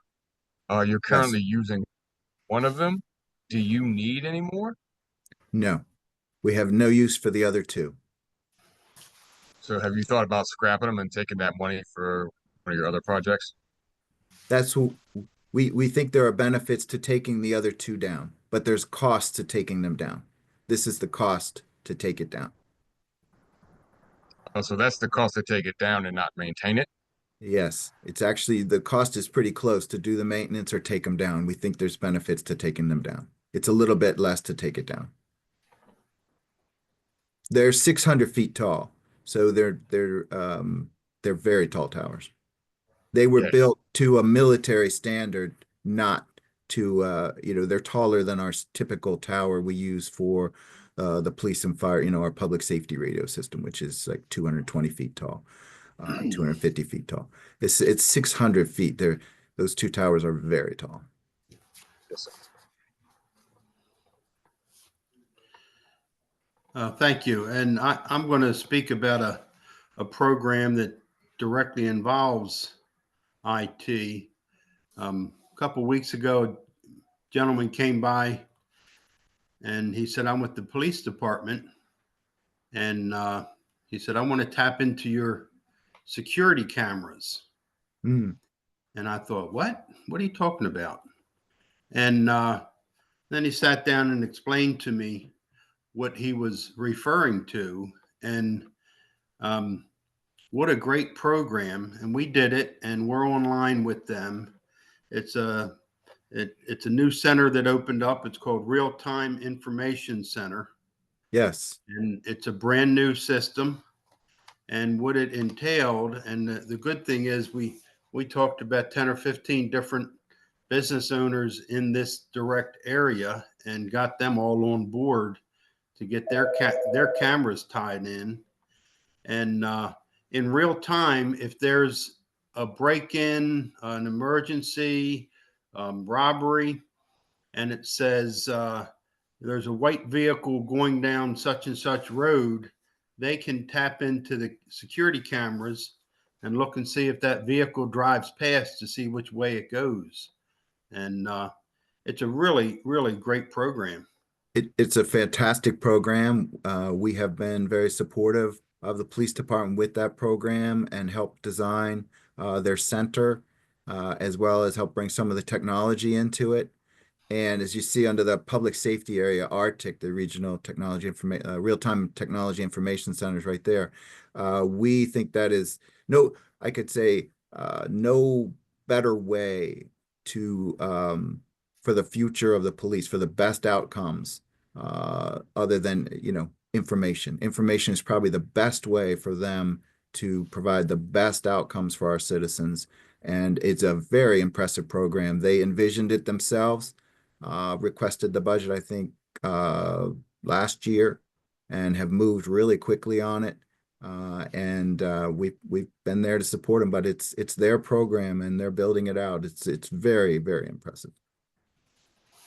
Well, we commend the police department and your IT department for working together and creating that, because I will tell you that is really on the forefront of being innovative and helping us work out all the problems out here in society. I totally agree. So many opportunities, that literally the sky's the limit. They can, so much information they can bring in and integrate. They don't have to start over. They don't have to, buy something different. It's all about integrating in a very large integrating platform that they've purchased there that can be used in so many ways, whether it's special events or day to day. It is very impressive. Yeah, very good. Any board members, any other questions, comments? No, I do know that while you're on this one, are there any AWS cloud software migrations or upgrades coming? Yes, we are consistently migrating tools to the cloud. That's part of our overall plan. Right now we have about 50% of our servers on premise, and we have we're using about 50% in AWS. We get great utility out of AWS, and there's a lot of flexibility. We can secure it, and it's very reliable. So we are getting good utility out of it. We're pretty impressed with AWS services. Very good. Well, with that, if there's no other questions, then we thank you very much for your presentation. Thank you. Really appreciate everybody's time today. Thank Thank you so you. much. Good Have a job. great weekend. Thank you.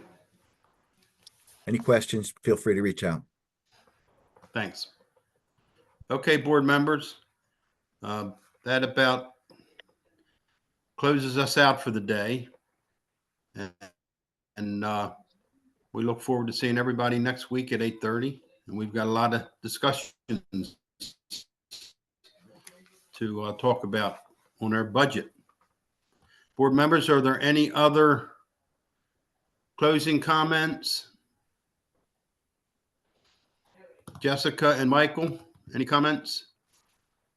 Nope. No, just a reminder that the meeting next week will be in person at the Heritage Complex in the Chesapeake Room, so kind of our usual in-person meeting place. Starting at 8:30, we will be joined by County Executive Pittman at the beginning for a brief discussion, and then we'll get into the budget discussions. Naomi, do you have any guidance for the Planning Advisory Board as they think through potential recommendations for next week? No, I don't think so. I do think it's going to be a little challenging this year because although, like I said, the request is much lower and we're positioned much better, we've already rated the couch cushions. So some tough decisions are going to have to be made, and we can talk about strategies on how best to move through all the capital projects to make that happen. And per usual, Okay. you'll have your spreadsheets to help guide us. And Yeah, so I'm actually going to be in my house because I need 3 monitors, given all the applications I have running. Yeah. But yeah. Mm-hmm. And Okay, thank very you, good. Mike. I just wanted to thank Michael for sharing and reminding us about the map. And I don't know if you've seen your emails, but he sent us that link to the map where we can filter and see where these capital projects are. So that is helpful. Thank you. Absolutely. All right. All right, very good. We need a motion to adjourn. So moved. Second. Motion's been made in second. All in favor? Aye. Aye. Any nays? Okay, see you all next week. This meeting's adjourned. Have a Thank great you. weekend, guys. Great weekend, everybody. Great weekend.